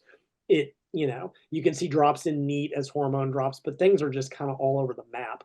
And things do get a little strange. So I wouldn't really, but strange things may be afoot at the Circle K in that condition because, like I said, perimenopausal hormones are all over the place. But not in such a way that RFL is contraindicated. Not that would be contraindicated or any way I could think of that would necessarily make it work better. Yeah, because really HRT is what kind of solves those problems.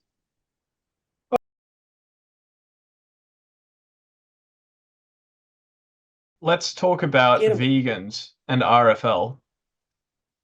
Can't be done. Next. I mean, you'd have to live on protein powder. I don't think it could be done realistically. But my solution, whenever people ask me, how vegans can do X, Y, or Z, is very simple. don't be vegan. Vegan Gains is not going to like this. He loved our Mike Israetel video. Well, that was a good video. Yeah, I saw. Yeah, I it was weird. I tried to find the link to. Does YouTube keep live streams? Can you go back and revisit those? He doesn't save them. Got it. I mean, yeah, there is no actual vegan food that would be pure enough protein to not have so many tag-along calories. It would have to be done with protein powder, and I just don't see any realistic way of doing it. I mean, if you wanted to do it that way, I suppose, but I mean, that's the thing. All these people that are like, well, I'm vegan and I make all the, like, right. List all the supplements you take to make up for the inherent nutritional deficiencies of veganism. Show me the fucking laundry list of 12 supplements you take that you cannot get from food. It's really sad, I think, that it's so hard to do veganism right in terms of health-wise, because ethically, I stand by it 100%. You know?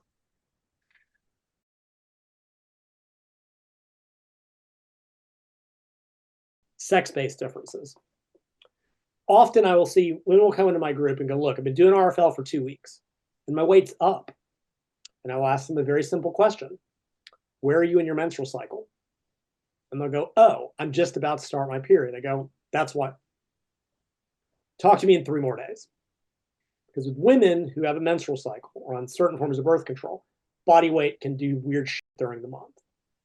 So if you do RFL and do the 2-week version, because you're category 1, it may look like you've lost nothing because of the water shifts that easily overpower the fat loss, right? If you're category 1 or even a lighter category 2, you may only be losing, 4 pounds in 2 weeks of true fat. Women's water weight can spike way more than that before ovulation, or way more than so for women in that situation, you have to wait. You can only compare week 1 to week 1, week 2, week 2. So that can often do that. But if in the long term, if you've been on it for a month and you're adherent to it and literally nothing has happened, something is, either you're a night eater. I don't have an explanation, but that person, again, at some point you have to just go, not going to work, go do something else. Maybe you will be that person that's better off with more activity and higher calories. Can I explain why? Magic. It's the best thing, bioenergetic magic.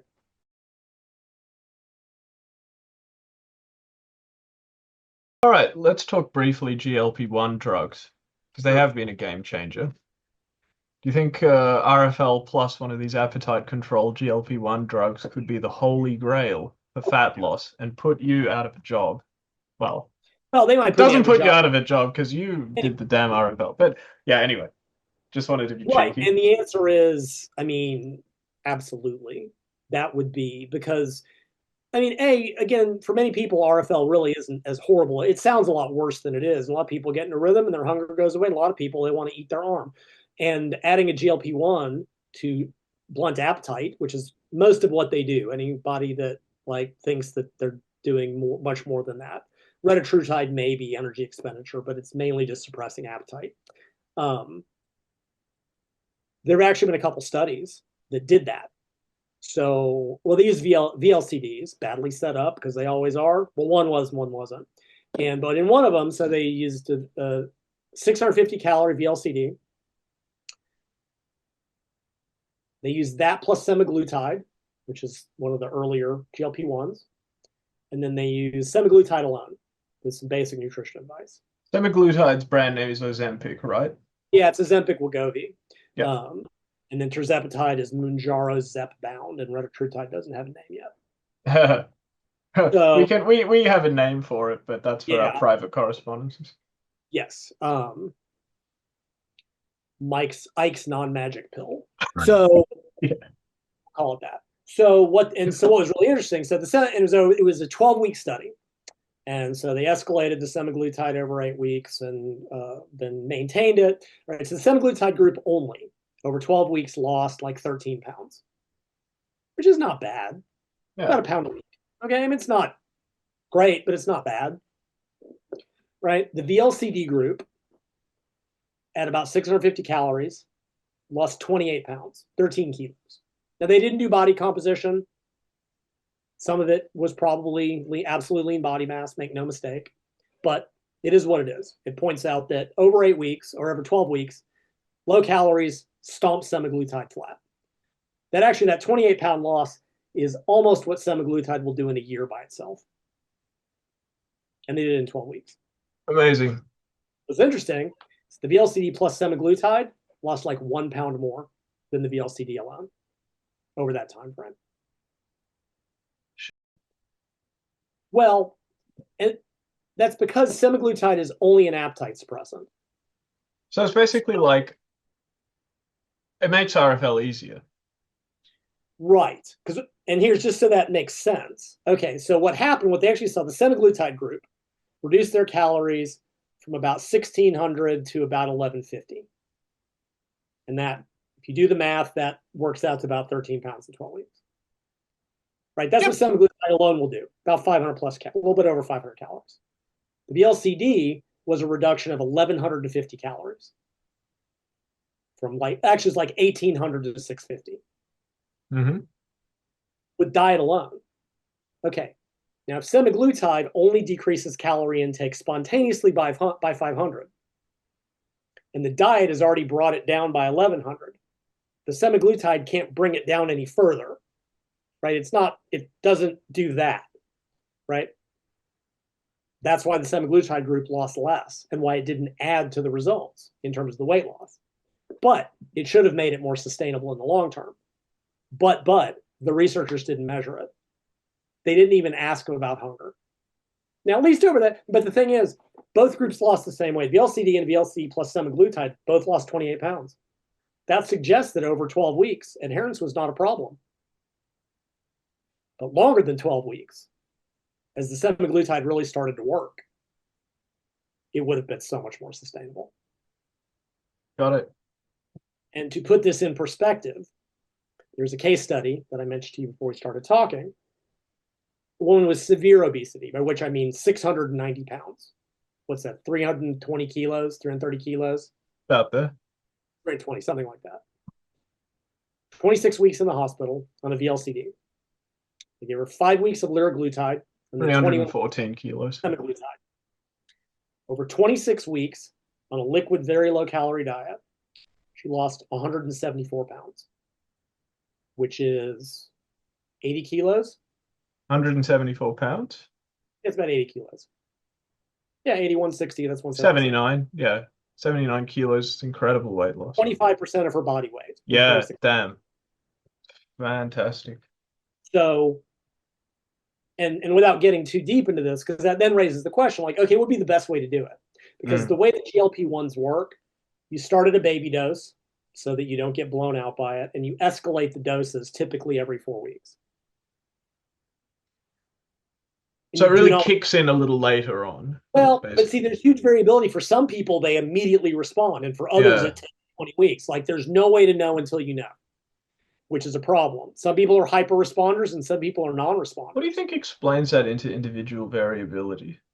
Oh God. I have a guess. I mean, it's not like physiological though; it's more psychological. Oh no, it's absolutely physical. I mean, well, but you can't separate the two. The speculation, right? Yeah. I know. The speculation to date is that it could be related to membrane permeability due to elevated levels of cholesterol. And statins, one group is looking at statins to see if they help. It might be related to the gut microbiota because in the modern era, everything is related to the gut. That's mouse research, right? I mean, in a fundamental sense, I think there's two predominant issues. One, obesity is multifactorial. Yes. The GLP-1 system is a big part of it, but that doesn't mean it's the cause in any given individual, right? If that's not the limiting factor, that might not help because it's not fixing the problem.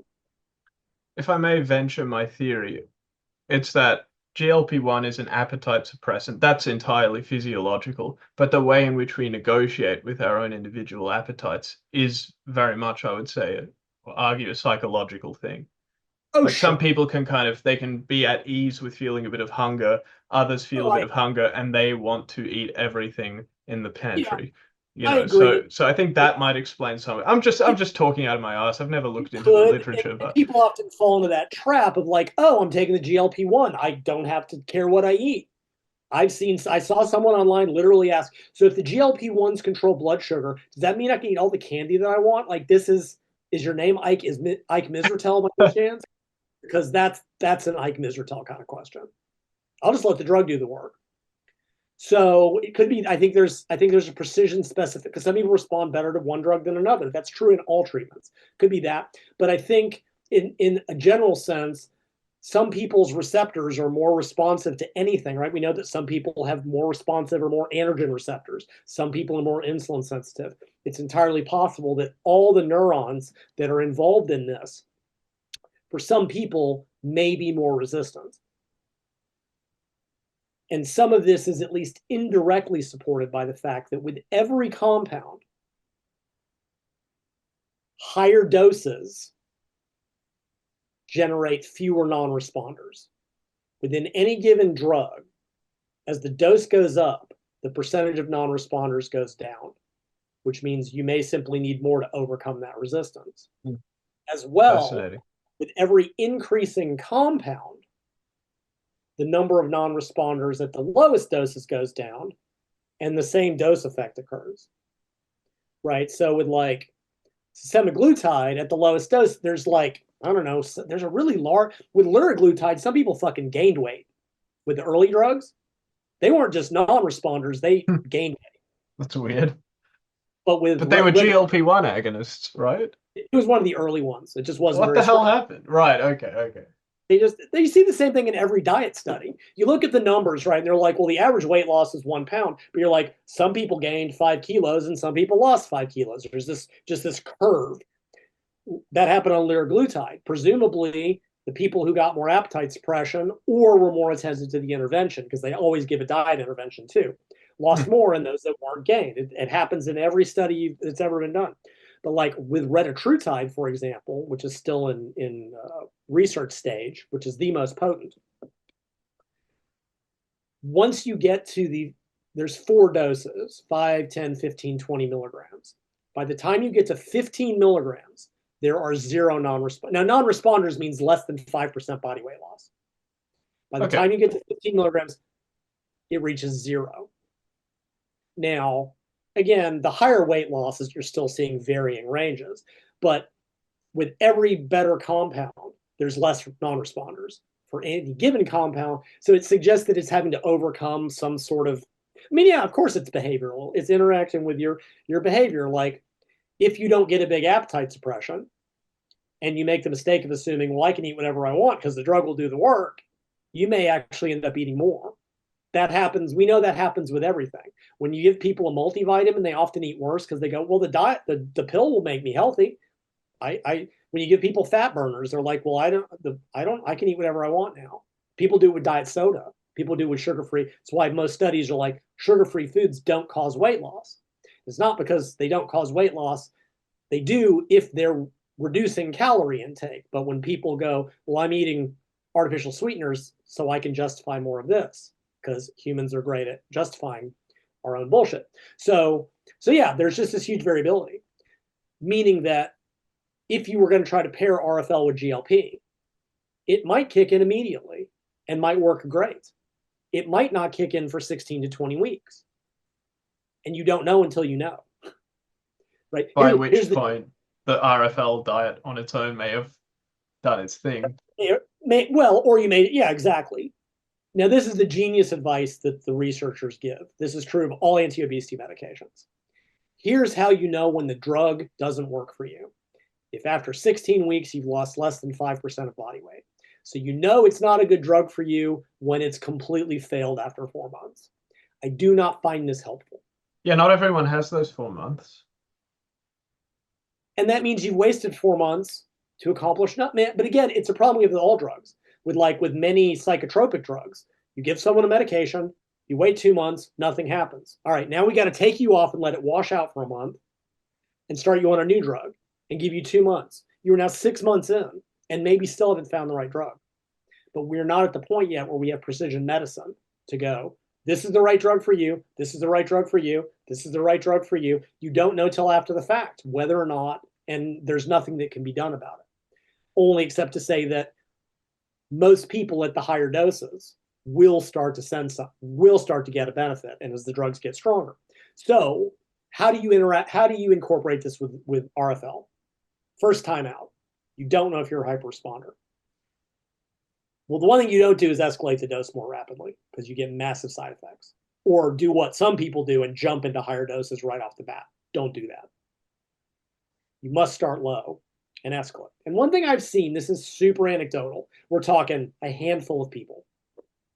Leaner individuals seem to need lower doses than others, presumably because their system is relatively more sensitive. Because we know that with developing obesity, there's inflammation in the brain, there's insulin, there's all these things that occur that either were there first or develop or both, that with leaner individuals, they're like, yeah, by the time I get to the second dose level, I can't eat a thing. It depends on the person, but that's, like I said, handful of people, that could be noise.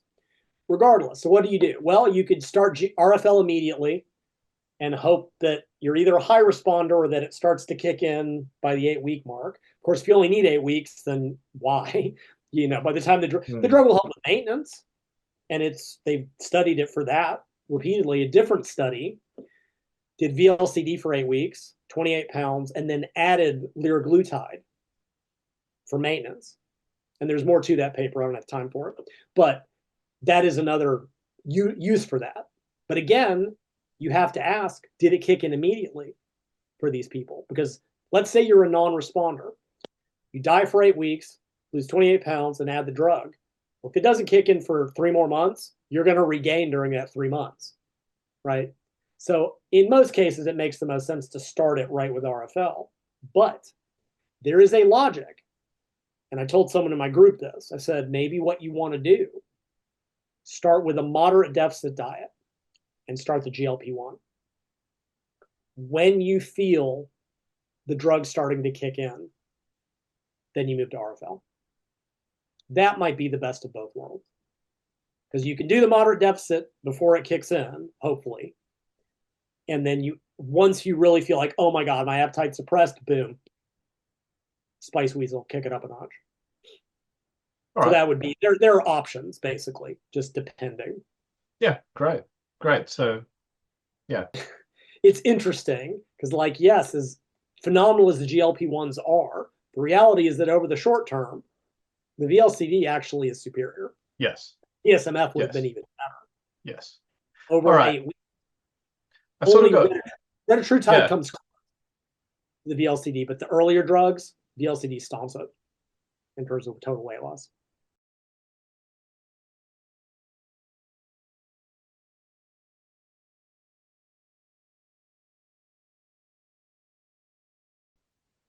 Did I immediately fly off the handle? Was this food a trigger? Was this a problem? Identify the problems so that you can fix them going forwards. So that when you're ready to move to permanent maintenance in the long term, you will have already pre-identified. So, but metabolically, just didn't have the effects that I thought it would. I've identified a fix as regards long-term weight maintenance that works really well for me. And it's using a food scale for every single meal and tracking my calories and macros with particular attention to my calories. And I take that damn food scale to restaurants. Something of a joke wherever I go. But and that works. It keeps me in check.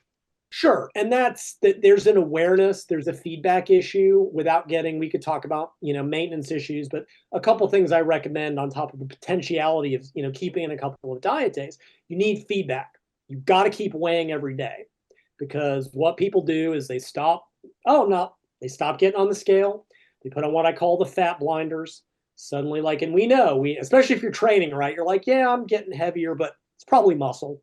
Oh, the lies we tell ourselves. And suddenly 3 months later, oh my God, I woke up 5 kilos fatter. No, you didn't. You ignored what was happening because you start the lies we tell ourselves. You weigh every day. Not only because you need the feedback and you average it, you do the whole thing. or at least a few times a week. Every time you step on the scale in the morning, it's a cue. It is a mental cue that, hey, even maintenance still requires attention. Right. So, yeah.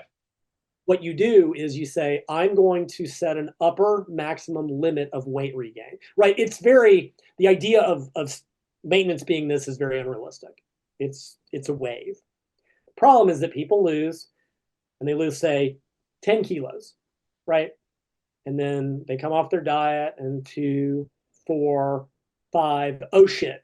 Okay, you spent 3 months losing 10, you've regained half of it. Now you got to spend 2 more months taking it back off, and you go, you know what, fuck this, fat and happy.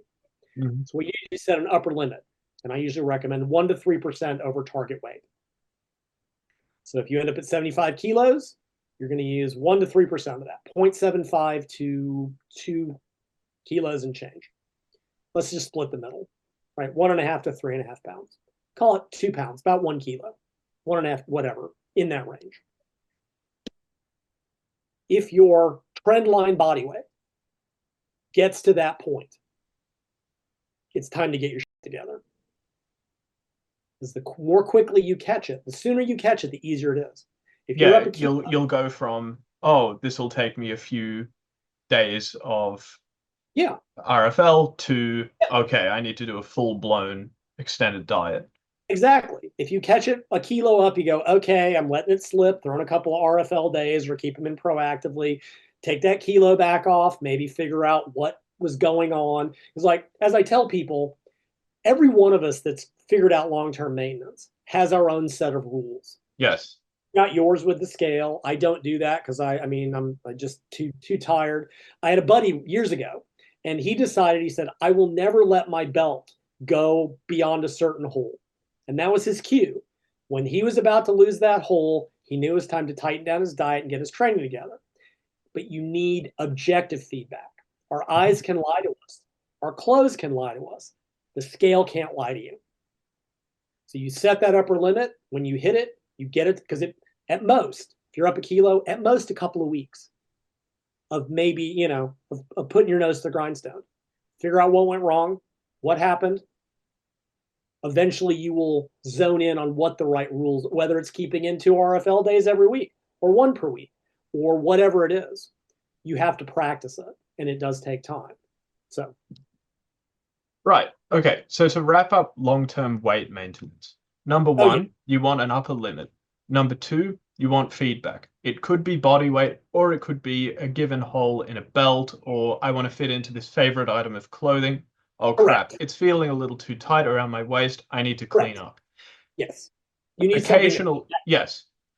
occasional diet days, number 3, either as a prophylactic or to keep you in check when needed. So you feel your dress getting a little tight, you feel I can't fit the, belt buckle into the hole.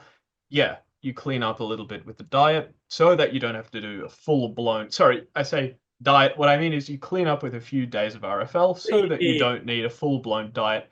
Number 4, if you're a total neurotic like me, then you can do what I do, which is to weigh every meal, and that works finally for me because I'm crazy.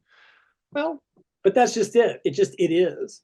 So like we talked about, it is if that's what works for you, great. The mistake would be in assuming that everyone else should do that or could do that. I mean, I had my old training partner, he did the same thing. He took his food scale when he was in diet prep, and he would ask them to not only not cook the chicken with oil, he would dip it in water just in case and pat it because he had to keep his fat to 0. But yeah, some people are crazy and they need that level of detail, and other people don't want that. And keeping a couple of RFL days in every so often allows them to not have to be crazy. Just depends on you. A little more of that could have helped Ike. Anyway, I'm really glad we went through that.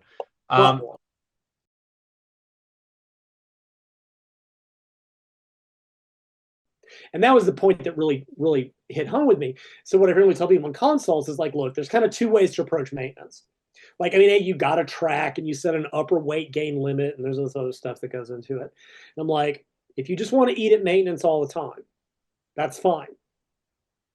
If your weight goes up and hits a certain cutoff point that you've decided on, just add a couple RFL days in. You've already done them. You know how to do them. You've known that you won't die, well, except for that one person who could not eat bread, but everybody else can do it. So that's completely legitimate. Said, or why not just proactively keep one in or two in per week? Yeah. Which I've speculated. Well, I think it has two benefits. One of them is very speculative, which is that when we finish losing weight or losing fat and go to maintenance, it's this very nebulous area, right? Fat loss is a goal, weight gain is a goal, maintenance is this very nebulous thing, and we tend to lose focus. By keeping, I think, one diet day in a week, it keeps people in the mindset of like, okay, I can't just, let everything go to pot because I'll just regain it. Yeah. That's more speculative on my part. But more importantly, it creates a calorie buffer. Because at that point, weekly calorie averages are more important, right? So let's say that on average, your RFL day creates a 1,500 calorie per day deficit. If you do one of those a week, that's a 1,500 calorie buffer. You would have to go 250 calories over maintenance every other day of the week to break even. And you would have to go more than that to regain weight at any rate. Can it be done? Sure. Now, if you keep 2 RFL days in, that's a 3,000 calorie per week deficit, or buffer rather. You would have to go 600 calories over maintenance every day of the week, every other day of the week, to break even, much less to regain. And you're only going to do that wrapping protein bars in tortillas and eating Captain Crunch after training. Can it be done? Sure. Go to the China buffet every day? Fuck yeah, I could do it. I could do it in a heartbeat. But that's the easiest maintenance. And then on the off chance you start to regain, on the off chance, just throw in a couple more, take it right back off. Done until you figure out. So this is actually just because this is interesting. This is like the first consult I ever did. And they had, they'd done the up and down thing like everybody, like we've all done. And they were also very data driven. I can always tell. I can tell when the people I'm doing consults with are anal retentive neurotics. And I don't mean that in a negative way. It just is, right? That's just who they are. They are accountants. They are engineers. I can always see it in their face. And I'm like, you want me to turn on screen sharing so you can show me your spreadsheets? They're like, yeah, I want to show you my graphs.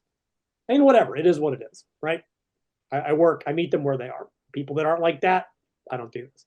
And, so they're showing me their thing, and the weight would come down and it would come back up and all this other shit. And what they told me, they were like, look, on the weekend, they're like, I'm very all or nothing. And like on the weekends, I go and I cook with my father-in-law, and I'm not going to count calories. So during the week, super rigid schedule. Get up, cardio, work, weight train, strict. I said, all right, cool. So the initial diet was 6 days of RFL and 1 day of cook with your father-in-law. And then we got to maintenance, what they actually wanted to do and what we set up. And this is very atypical, but I don't give a shit, right? Like the traditional nutrition person would look at what I'm about to say and go, are you fucking crazy? And I'm like, well, yes, but it doesn't change the fact that I'm right. And what we set up for them, I said, 5 days a week during the week, you're going to stay on RFL. And then on the weekends, you can do whatever you want. And if even that doesn't work, if you start to regain weight, go from 5 RFL and 2 maintenance to 6 and 1. Take it back off until you figure it the fuck out. How did it go in the end? I didn't hear from them again for a few years later, and that's about when the world caught fire, so I don't really know. But I mean, it would have, like, it failed. That screwed everybody up.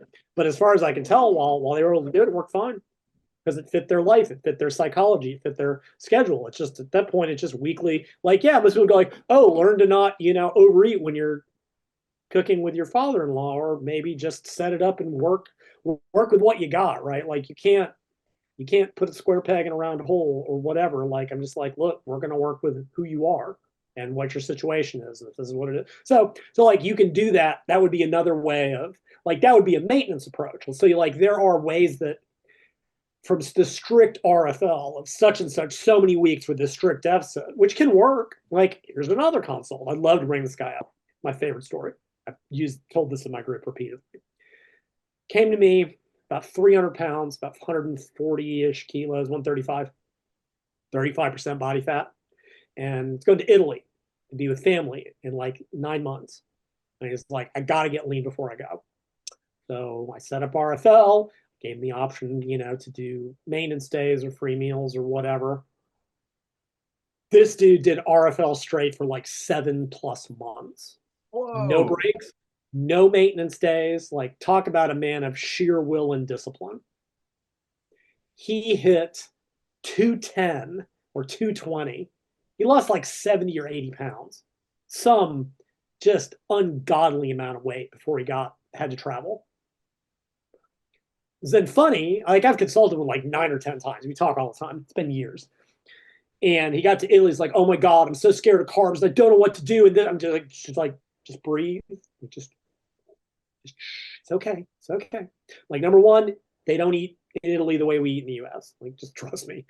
And I go, you're going to be walking all the time. And like, it's fine. And you can keep these RFL days in. And he did. Like, every time I heard back, he's like, dude, the more I raise my carbs, the leaner I get. I don't know what's going on. And I'm like, because he was still doing. And years later, like, he trains hard 3 days a week in the weight room. And he does RFL 4 days a week and maintenance 3 days a week to train. And he just keeps protein the same. He just brings stuff in and takes it. That's a lot. That's just his lifestyle. And he's still, it's like 210, low teens, single digit body fat year round. So that would be I'm not saying this is what everyone should do, but there are ways that you could modify these strict long-term RFL. But for some people, under certain situations, you got a ton of fat where you're not going to suffer so much. Maybe you do 4 straight weeks. Maybe you get to week 4 and go, this is easy. And you just keep going until you feel like you're going to crack. And then you take a maintenance day or whatever. Even now for long-term weight maintenance, be like, look, there's no law that says you can't keep an RFL day in even at maintenance. Right? We usually think of maintenance as 100% maintenance every day, but why? There's no law.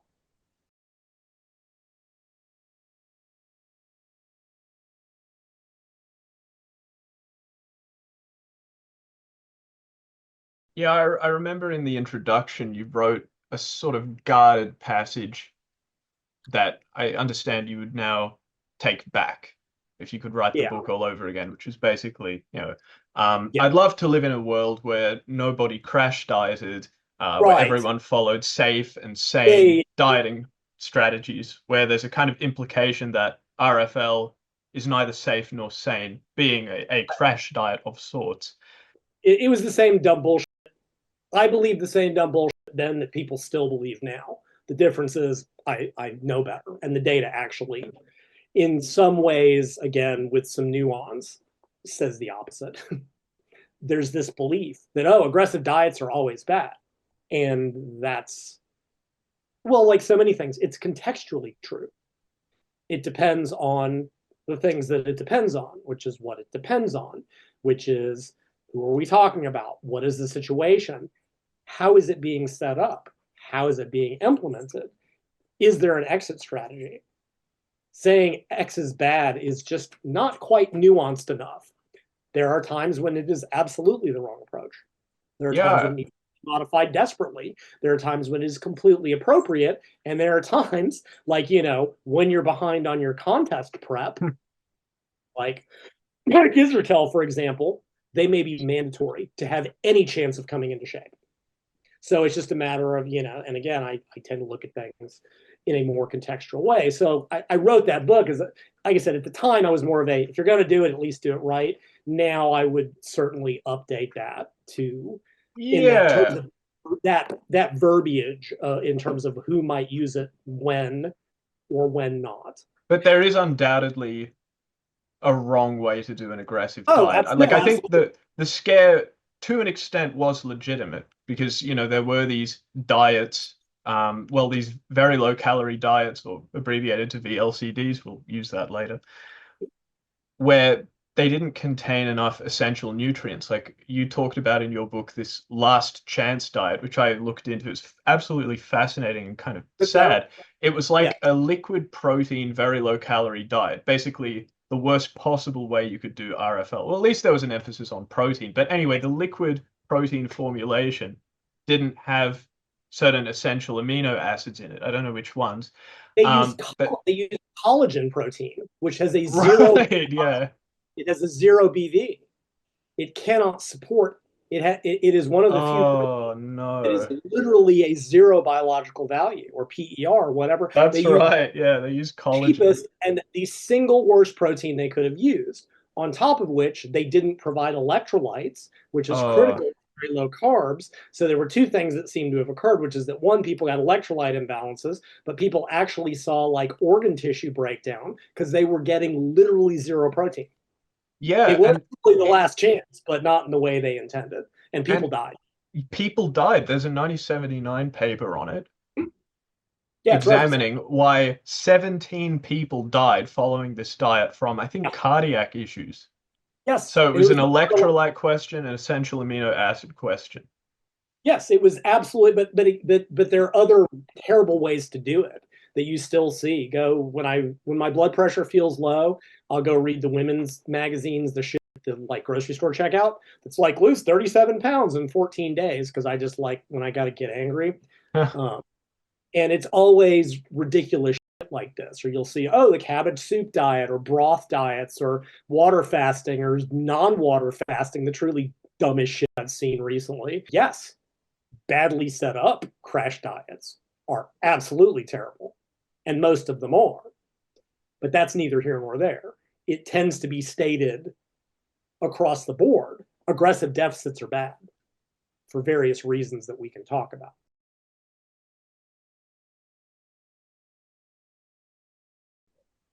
Well, your training suffers.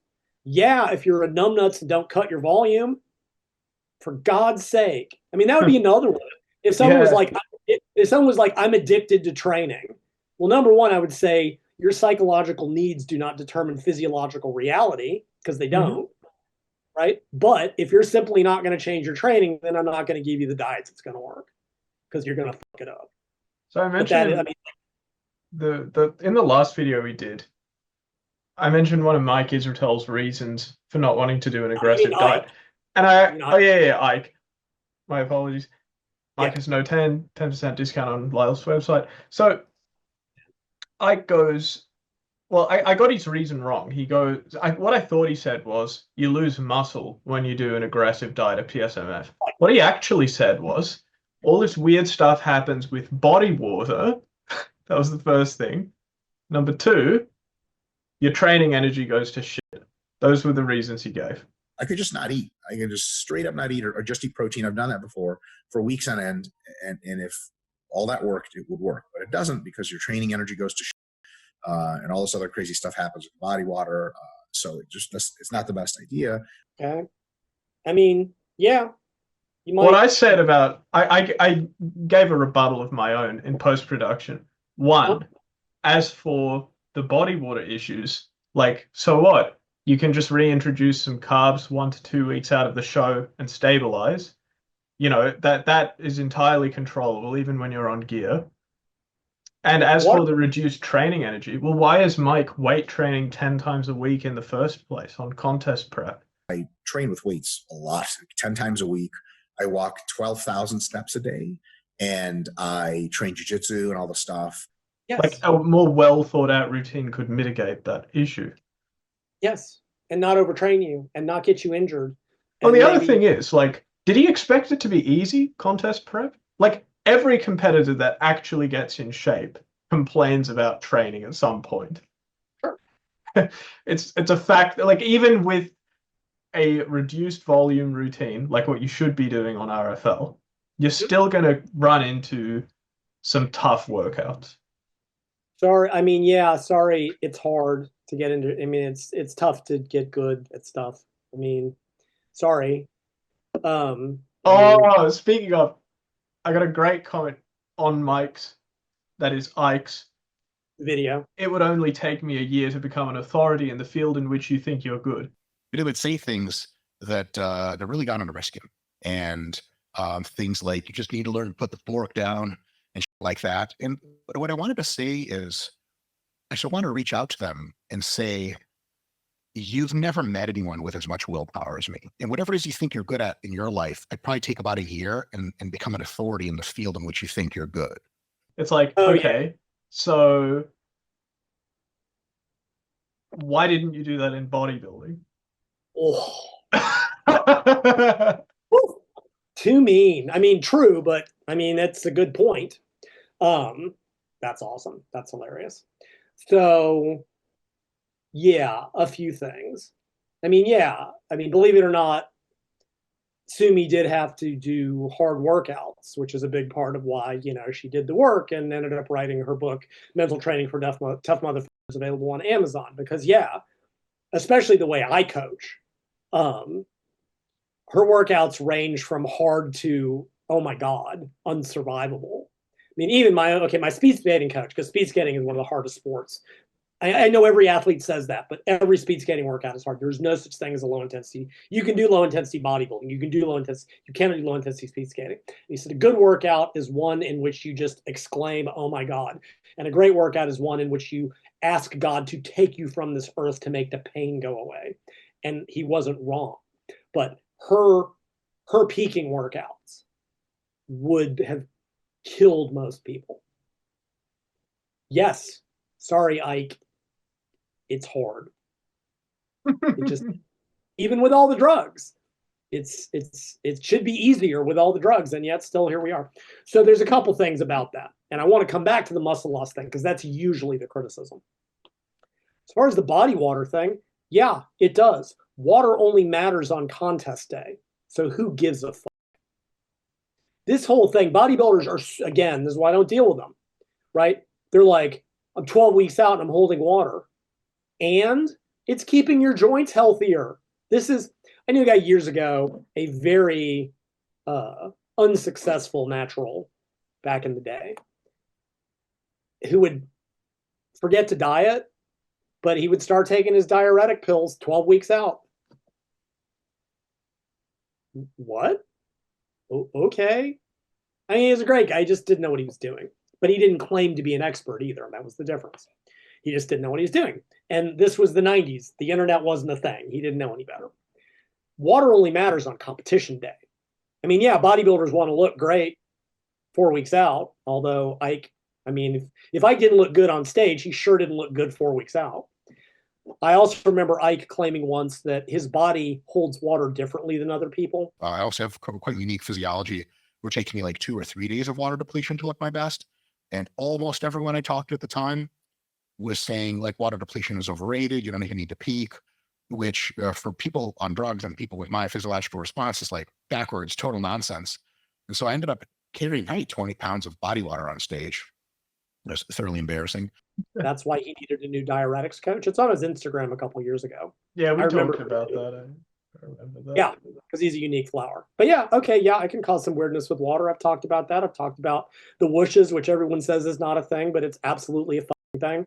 And water retention, we talked about why. And and do a 1 day carb load and it drops right off. So what's the issue? That's a non-criticism. It only matters on competition day. And as a pro, he should have had the diuretics to do it. But his diuretic protocol was only 20 years out of date, so I'm not surprised. The training thing, he's approaching it from the wrong direction, because of course he is, right? This is something that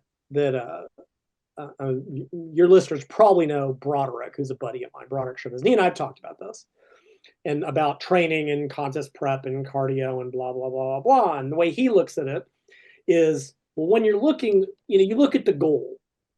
And what is the goal? And the goal of contest prep is getting ripped.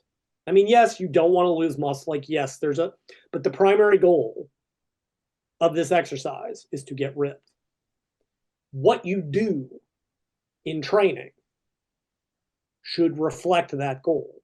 My buddy Dan John, who I mentioned, same thing. And he's like, look, trying to lose fat, you don't do yoga. Like, you don't stretch, right? You pick what's going to get you there. And it's like, well, if your goal is fat loss, the deficit is primary. Sufficient protein should be is mandatory as far as I'm concerned. But like weight training is not what's going to get it done, especially if you've got every anabolic in the world to prevent muscle loss. Starting from, I want to train 20 hours a week in the weight room on prep, ergo, I'm not going to set a sufficient deficit to get lean, is ass backwards. Now, I'm not saying automatically do RFL or automatically do aggressive dieting, but saying that a given diet is bad because it won't let you train obsessively far in excess of what you could ever need, when you might as well just be doing the hour grind on the treadmill, is missing the point. The diet is primary to the training. Now, again, like we talked about, for a performance athlete, the training is primary and the diet must.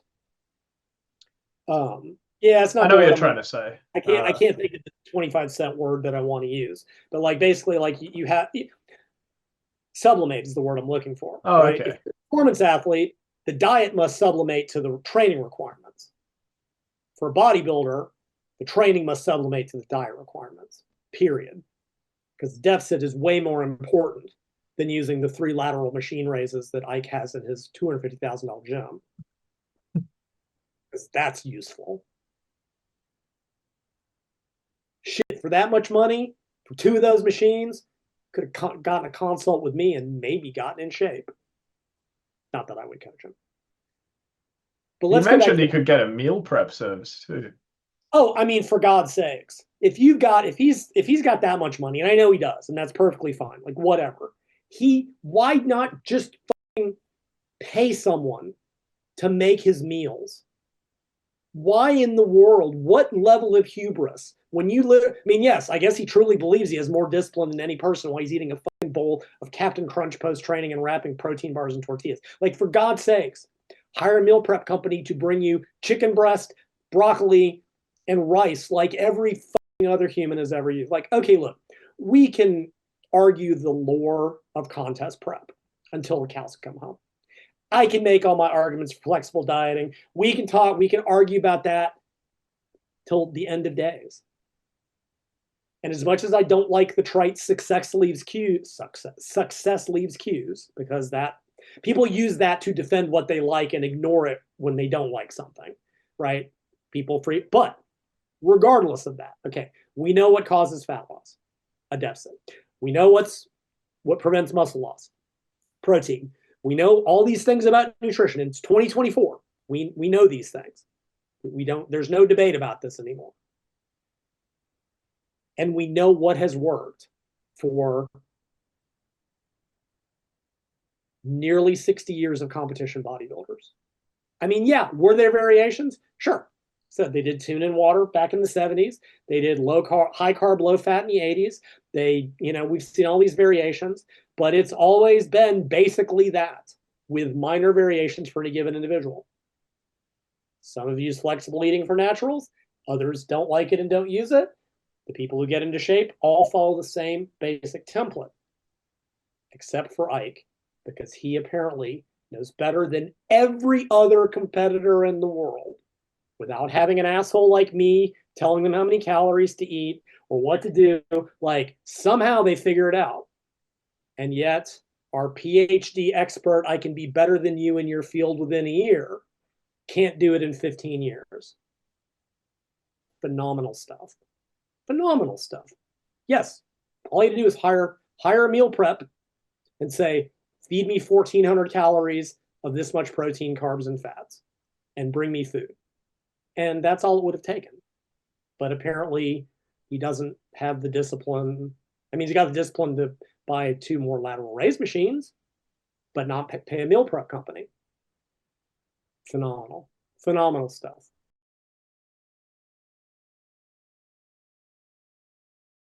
Okay, so one more thing. The idea that is prevalent in the industry that aggressive diets cause muscle loss, because that is a very common criticism. And I am told, before I get into the details, that Menno Henselman Super douchebag supreme, by the way. Just for people who have not heard this story, many years ago, I criticized one of his articles, and his first response to me was, Lyle, are you off your meds again? Menno, if you watch this, eat a dick. Okay. He apparently told people he's got a certification, to teach them. Because, I mean, who better than a statistician to teach a nutrition course, and a bad statistician at that? He apparently claims that he did my RFL and lost 100% muscle. So if you're like 10% body fat, or true 10% body fat as a guy, and you go into 50% energy deficit, you're almost certainly going to lose muscle mass. We see quite clearly that excessive energy deficits, especially at low body fat levels, cause muscle loss and pretty much prevent the ability to recomp successfully. Physiological impossible. There is no study there is no situation ever where you will lose pure muscle. Ever. Well, okay, that's not true. When you are 4% and starving to death with no food and no protein, your body will start to eat organ protein to try to prolong life. That's not a normal situation, and certainly not for him. And I think there's probably two reasons that he claimed that, which I'll come back to. Here's where this idea comes from. Well, it comes from two things. One, science, and one, I think, misunderstanding. So we go back to, I want to say the late 70s, early 80s. There's this guy named Gilbert Forbes. And it's always interesting to me. Researchers always have like that hard on for like one thing. Like this, the guys that study like poo, like the microbiota, and they're like, yeah, we studied poo samples. At what point in your life do you go, you know what? I want to study poo. What series of life choices lead you to that? Unless maybe you're German. Okay, let's not go down that road. All right. Gilbert Forbes was the body composition guy. This is all he did. And he wrote this book called Human Body Composition. And what he did is he aggregated all the data on everything to date. And anyone who's heard of, the P ratio, which has to do with the ratio of protein lost to body weight, that he wrote a lot about that. He was the one that showed a number of things. One, that initial body fat percentage predicted the proportion of total weight that came from lean body mass. He's the guy that put that together, right? On average, it's assumed that 25% of total weight loss will come from lean body mass. That comes from his work. Higher body fat percentages, it's lower, and it's this curve. It can reach 25% at the lower body fat. And I've written about that for years. Because at one point, the UT Austin had the book that he wrote. So being me, I photocopied the entire thing. Because of course I did. I've got it in PDF format now, but I did. I went and photocopied the entire book. I did it all the time. He also showed, and that data has been really reanalyzed in modern years, that number, because a lot of it, he was aggregating a lot of studies, including like diet studies and this and anorexia studies and a lot of stuff. They've gone back and other researchers have reanalyzed the Forbes rule and shown that it's a little bit more nuanced than that, but neither here nor there.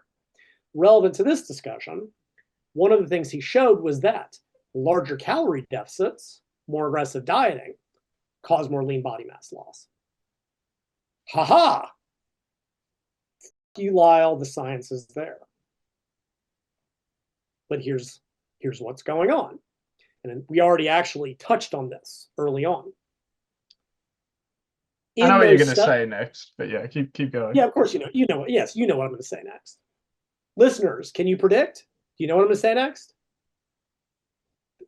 The issue Discount code Mike has no tan, lowercase. Discount Mike has no tan, all lowercase. The issue was that all of these very low calorie intake studies were like 50% protein and 50 grams of protein. It wasn't the low calories per se that was the issue. It was the incorrect nutrient intake on those low calories that was causing the problems. Which, just like the early VLCDs, which is probably where that data was coming from. So the conclusion is correct contextually. It's right for the wrong reason. Yes, extremely low calories cause more lean body mass loss if it doesn't allow sufficient protein intake. or doesn't contain sufficient protein intake.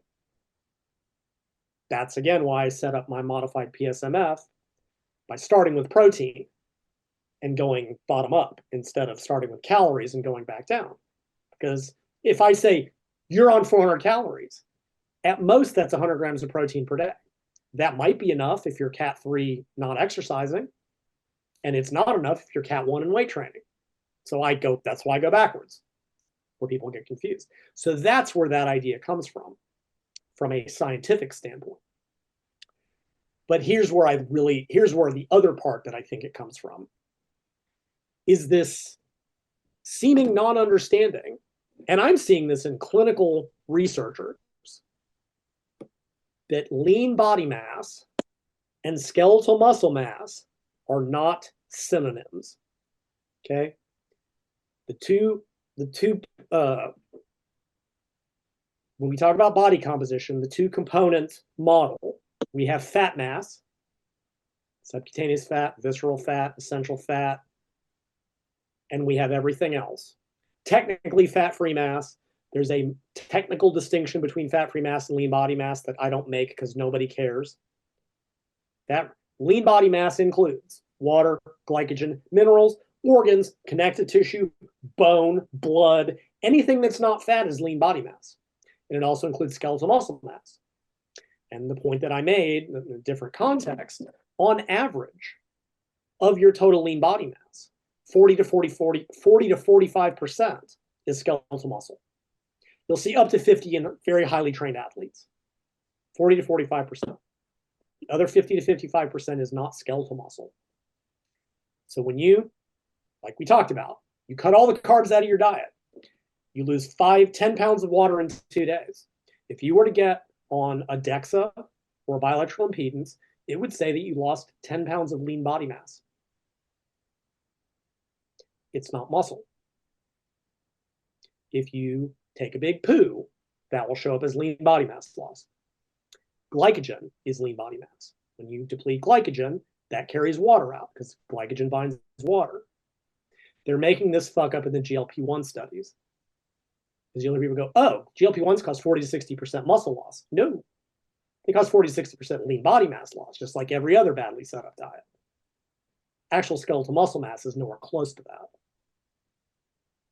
There's even a paper, and I'll send you the reference. It's hilarious. Basically, this group was like, it's something like, hang on, let me see if I can find it, because the title is funny as hell. Fundamental body composition principles provide context for fat-free and skeletal muscle loss with GLP-1 receptor agonist treatments. Basically, these researchers wrote this paper that said, well, I would interpret it as, look, morons, you're confusing lean body mass and muscle mass. They put it in slightly more scientific terms, and that's the other mistake. So you take someone like Ike or Menno, and they go on RFL, and they lose 5 pounds, and they flatten out, and they deplete their muscle glycogen, and they drop water weight. And because they don't understand through incompetence, or just because they're lying because they don't like me, the difference between lean body mass and muscle mass loss, they go, oh, I lost 100% muscle. No, you lost a bunch of lean body mass. And guess what? As soon as you carb load, you'll gain 10 pounds of lean body mass. And I had this hilarious book one time. Still got it up there somewhere, I forget the title. And it's in my garage. And the guy was like, I'm going to tell you how to gain 7 pounds of muscle in 3 days. All right, cool story, bro. And all he did was depletion into a carb load. Yeah, you can gain 7 pounds of lean body mass. I once got an argument in the early creatine days. They were trying to argue that the creatine weight gain was muscle and not lean body mass. And I went to the NSCA conference once to like the EAS booth and took that issue up with him. And he adamantly said, no, it's muscle mass. I go, you don't understand that water is not muscle? Really? It's water retention. No, did he have a product to sell? Oh yeah, EAS sold creatine. They were the first company. There you go. Sorry, that's Bill Phillips. Yeah. And I'm like, science says you're an idiot. I mean, even Duchesne, as brilliant as he was, often made that mistake. And he would be like, because he even said, he was like, yeah, you inevitably lose muscle when you diet, when you do contest prep. And there were a number of things there. One, he actually was locked into 1 gram per pound of protein, which is too little. But also, he had guys that were going from heavy androgens and dropping a bunch of water and flattening out. And because he was just like, oh yeah, when you carb load, like if you had monounsaturated fats, you'll get so much better muscle regain. No, dude, your it's lean body mass gain. It's water and glycogen. It's not muscle. The difference is Dan had a master's in theater, not a PhD in exercise science in Ike's case, or degree in statistics in Menno's case. So I think that's where people, they don't understand. They're like, oh, but I'm flat and I've lost 5 pounds, but my body fat's not down. It must be muscle loss. Carb up. Just do 1 day carb up. They'll come back and then some. So I could swing 3.5 kilos in 2 or 3 days with low carbs and a carb up. Easy. Doesn't matter. And even if you're worried, and again, that's where bodybuilders get neurotic. Oh my God, they're 6 weeks out and like, I'm flat and I'm losing muscle and I feel terrible. Dude, it only matters on contest day. And this is why I don't work with bodybuilders, because I can't deal with the neurosis. And it's like, fine. I'm tired of you complaining. Do a 2-day carb load. Wait a day. You look great. And now I got to listen to you on for the next 3 weeks. So I think that's where that comes from. Yeah. If low calories means insufficient protein, you will lose muscle. That's not how I do it, because that's dumb. If you don't understand the difference between lean body mass and skeletal muscle, because skeletal muscle mass is very hard to measure, but lean body mass is not a good proxy for this.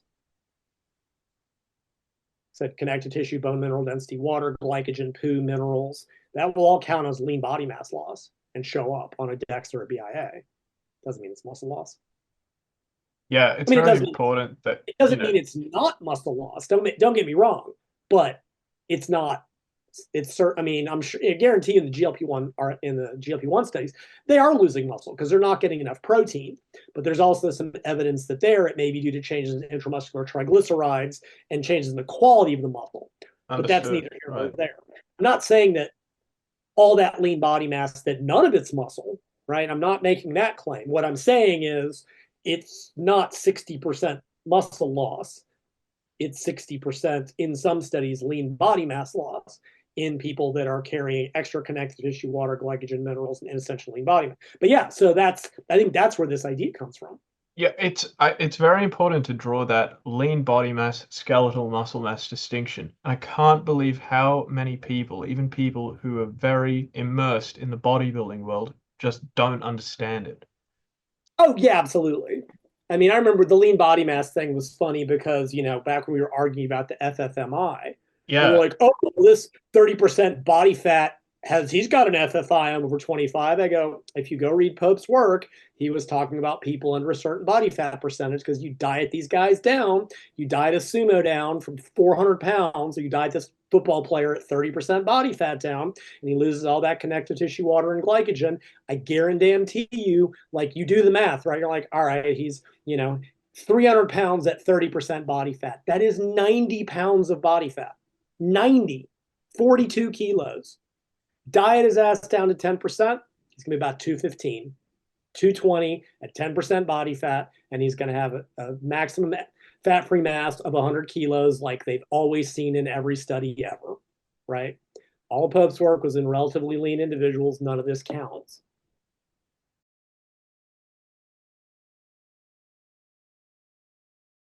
So yeah, at the end of the day, it doesn't matter. Not to mention that you could technically start your prep later and just go more aggressively, right? You're going to end up at the exact same place. Now, okay, so there's a paper people like to invoke by Garthe that looked at this, right? I'm sure you've read it. And she's one of the few, I want to say they are one of the few people that are studying elite athletes nutritionally. And what they did is they put one group on a big deficit to achieve, I don't know, 1.5% weight loss per week. Some of those dumb percentage things I don't particularly care for. The other one was at like 0.5%, right? So much more moderate deficit. And they looked at fat loss. And they looked at muscle gain, performance gain. And what they saw was that the smaller deficit, took longer to reach their goal, obviously, but they gained a little muscle during that time period. Was the hard deficit got to their goal faster, but didn't gain any muscle. Aha! Lyle's full of shit. I mean, I might be, but there's some things that got forgotten about this paper. Okay, number one, these were all lower body athletes. The muscle that was gained in the moderate deficit group was upper body in athletes that were not lifting weights for their upper body. They were noob gains. Those don't count. Right? But there was the other thing. All right, so let's say, and I don't remember the numbers on this, like the moderate deficit group took, I don't know, a month to get to where they needed to be, fat loss wise. The hard deficit group got there in like 2 weeks. Again, the numbers, what I'm saying is wrong, and I'm not going to pull up the paper because I don't care enough. We're talking concepts. But then they quit looking at the hard diet group. What if the hard diet group spent the next 2 weeks training their ass off? I bet they would have gained more muscle back. Because fast diets get you there so you can get back to real training. Rather than having piss-ass training for 2 months, you can have shit-ass training for 2 weeks and then get back to real training for 6 weeks. And that's why people in my group use it for mini cuts.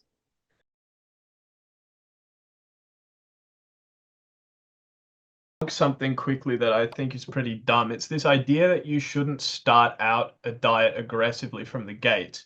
You should ease into it so that you don't experience the pitfalls of metabolic adaptations or whatever. Because the argument is, oh, if you start aggressive, then you have nowhere to go. There's an element of truth to that, but well, let's talk about the metabolic rate thing, because that is another oft-held criticism of aggressive diets. Oh, well, that will crash your metabolism sooner, hormonally and blah, blah, blah. And that's actually not wrong, necessarily.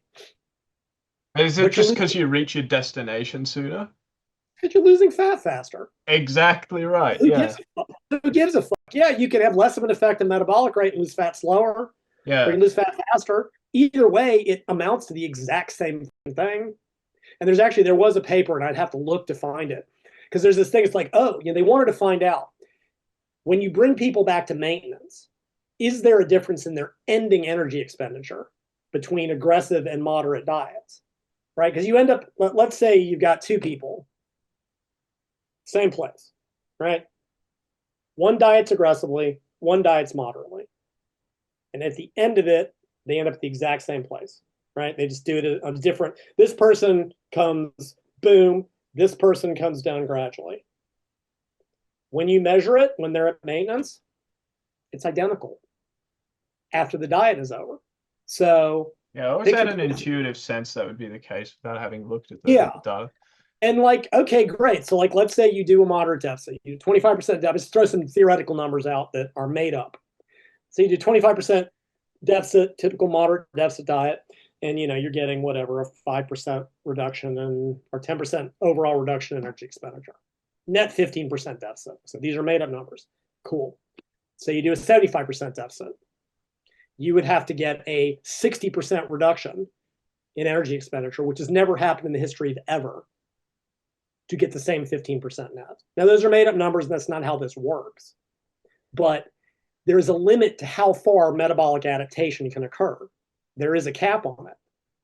Once the deficit's beyond a certain point, it doesn't matter. So no, it doesn't make a difference. But I think it's just like, and again, there's the muscle loss thing. Is there a reason you're muted and smiling? Do you need to go? I can't hear you. You're muted. Just my girlfriend brought me lunch. It's nice. Sous vide eggs on some wholemeal bread and some pickles. I realize I'm torturing the viewers of this screw them. podcast. I'm sorry. So whatever, I ate during the last one. I was eating protein bar because I trained that day. So I'm like, I'm not going to miss my calories on my eat day. Like, I don't care on the RFL days, but there was no way in hell. The things I had to edit out, folks. You have no idea. I did a podcast once and I didn't put pants on. So I don't have boxers. And I got up, they're like, I got up and walked around in front of my camera in boxers, so whatever. Yeah, In sure. fitness subculture, and we've addressed some of them. We've addressed there's the metabolic rate thing, which is wrong.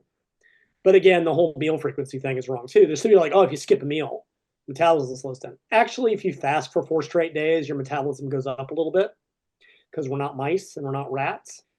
And that's not how it works in humans. I mean, if you're a hummingbird and miss a meal, you die. And if you're a rat and you miss a meal, that's the equivalent of like 3 days for a human. In humans, metabolic rate doesn't change for like 4 days of total fasting. You actually get a big SMS output. And so, same thing with aggressive dieting. Oh, well, your metabolism goes down faster. Yeah, maybe, but you lose fat faster and get to come off the diet sooner. And as soon as you go to maintenance, all of it is a wash. So it's 6 of one, half does the other. It doesn't matter in the big picture.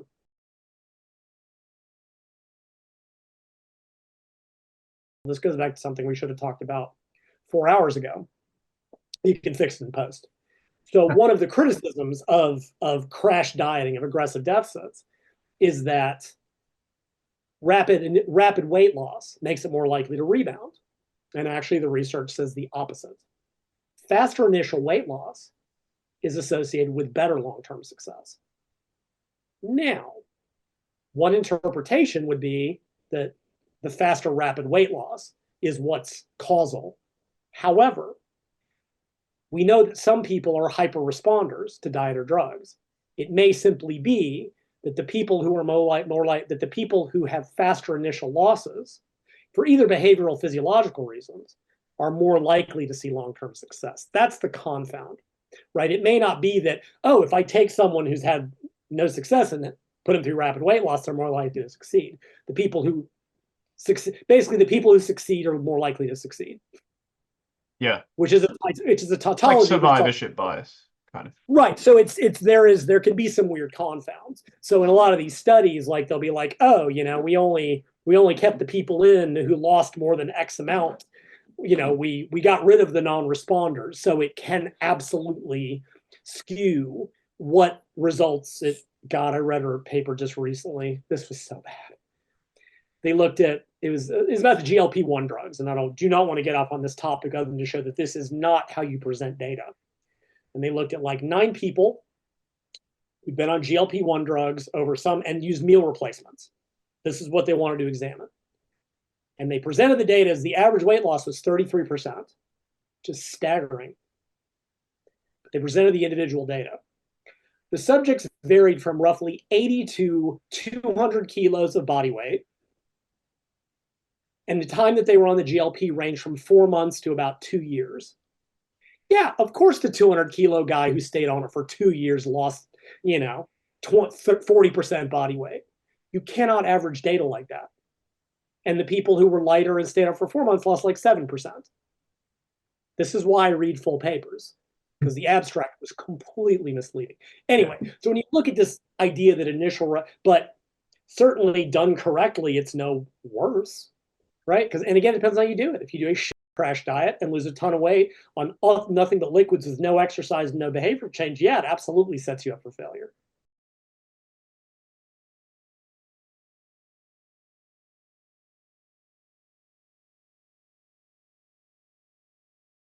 And often, and again, it depends. Who are we talking about?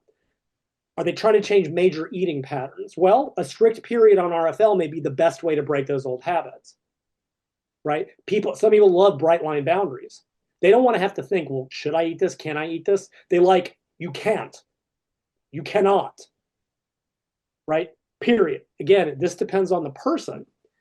And there's a lot of variables that go into this. I do that, and that's where my consults always run so long, because I have to figure out all those, apply my heuristic and my rules and stuff depending on the situation. For many people, what I'll recommend is go look. Some people like the flexibility of, well, maybe I just want to put a maintenance day in whenever. Some people want a strict, depends on the person, depends on their psychology. But with some people, if they're just starting out and have a lot of fat to lose, for example, I might go, look, let's do 2 weeks of strict RFL. If you feel good, go to 4. Get some real quick fat loss, right? We might take 8 or 10 pounds of true fat loss. more weight because of water. That might get you a third of the way to your goal. Boom. People love it. It's rewarding, changes food habits, get them in good protein. I go, now maybe you take a maintenance day when you feel like it. You feel like you're cracking. You feel like you can't take it anymore. Have a maintenance day. Maybe that's enough. Maybe you don't need to incorporate, and that's something else I've very much changed since my early 20s. For a lot of people who are just changing habits, some of those flexible eating ideas, refeeds and free meals and shit, do more harm than good because they break people's momentum of changing their habits. Frequently, that longer, also there's a weirdness where often on lower calories, people's appetite goes away. It's a bizarre, they've known that for decades. Frequently, complete fasting, people's appetite disappears. For some people, eating makes them hungry. And actually eating less is better than eating more for reasons. The protein helps too, because protein is the most filling. That's why we do it this way. So for them, I'll be like, okay, bring it in, have one, maybe you get another 10 days, then have another one. Then maybe you need one every 8th, and then every 6th. And maybe 8 weeks from now, you are on alternate day fasting as a gradual progression. And other people wanted me to tell them, 2 days a week, I want you to do a maintenance or whatever it is. Like, it just depends on the person, but that is absolutely a valid way.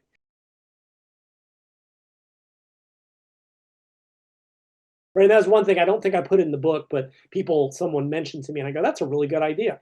And they do this in the hospital setting. They'll do 8 weeks of VLCD, liquid VLCD, and then transition people back to a low-calorie diet on food, right? You use it to kickstart things. Because again, in 8 weeks, you can lose 20, 25 pounds, 12 kilos in 8 weeks. Of tissue or just weight? Oh, no, actual, well, yeah, tissue. Wow. I mean, if you do the math, if you're, yeah. It sounds extremely overweight. I mean, if you want, there are 500 calories, you know, that's, I mean, I can math it out, right? If you got a 1,500 calorie per day deficit, that's a 10,500 per week. That's 3 pounds of fat. 8 weeks, that's 24 pounds of fat. So yeah, tissue weight plus the water weight, which is another 5 or 10 pounds. So you Sometimes, do that. Yeah. Then you transition them to a lower calorie. So that's what they do in hospital settings. But again, my readers of my books, probably not in hospital settings, probably not in that kind of clinical setting. So I approach it this way. And I go, yeah, that's a completely valid way to do it. Maybe you use it initially like that, and then you start to bring in the occasional maintenance day. And if you bring it in and it shits the bed and it kicks you off the diet, well, you're not ready for it. No harm, no foul. It's a learning process. Everyone's got their own, thing.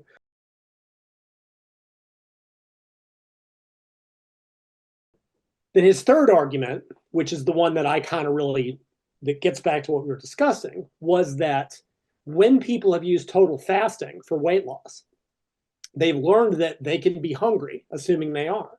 So that when they move back to maintenance, if they start regaining weight, they can just insert a few fasting days and take it right back off because they've proven that they can do it.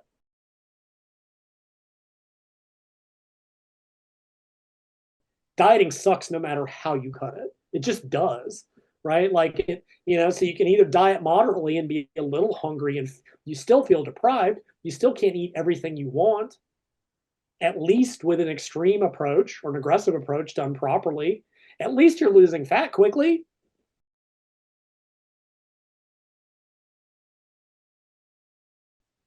And you're not, when you try to do those smaller deficits, especially in that case, like, it doesn't take but small misestimates to completely obliterate the deficit, right? If you go, I want a 500 calorie, and they screw up, bad terminology, and they overeat by a little bit, well, that 500 calorie deficit is now 100. They're losing nothing.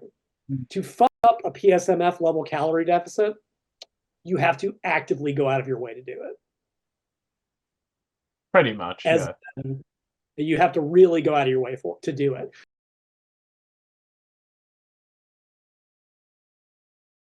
This video explained Lyle McDonald's rapid fat loss protocol. Although we tried our best to be comprehensive, there really is no substitute for Lyle's 2008 Rapid Fat Loss Handbook, which would likely clarify any remaining items of curiosity. Failing that, Lyle and I both offer online video consultations. If you made it this far, then please leave a like, comment, and subscribe to the channel. That's all. Thanks for watching.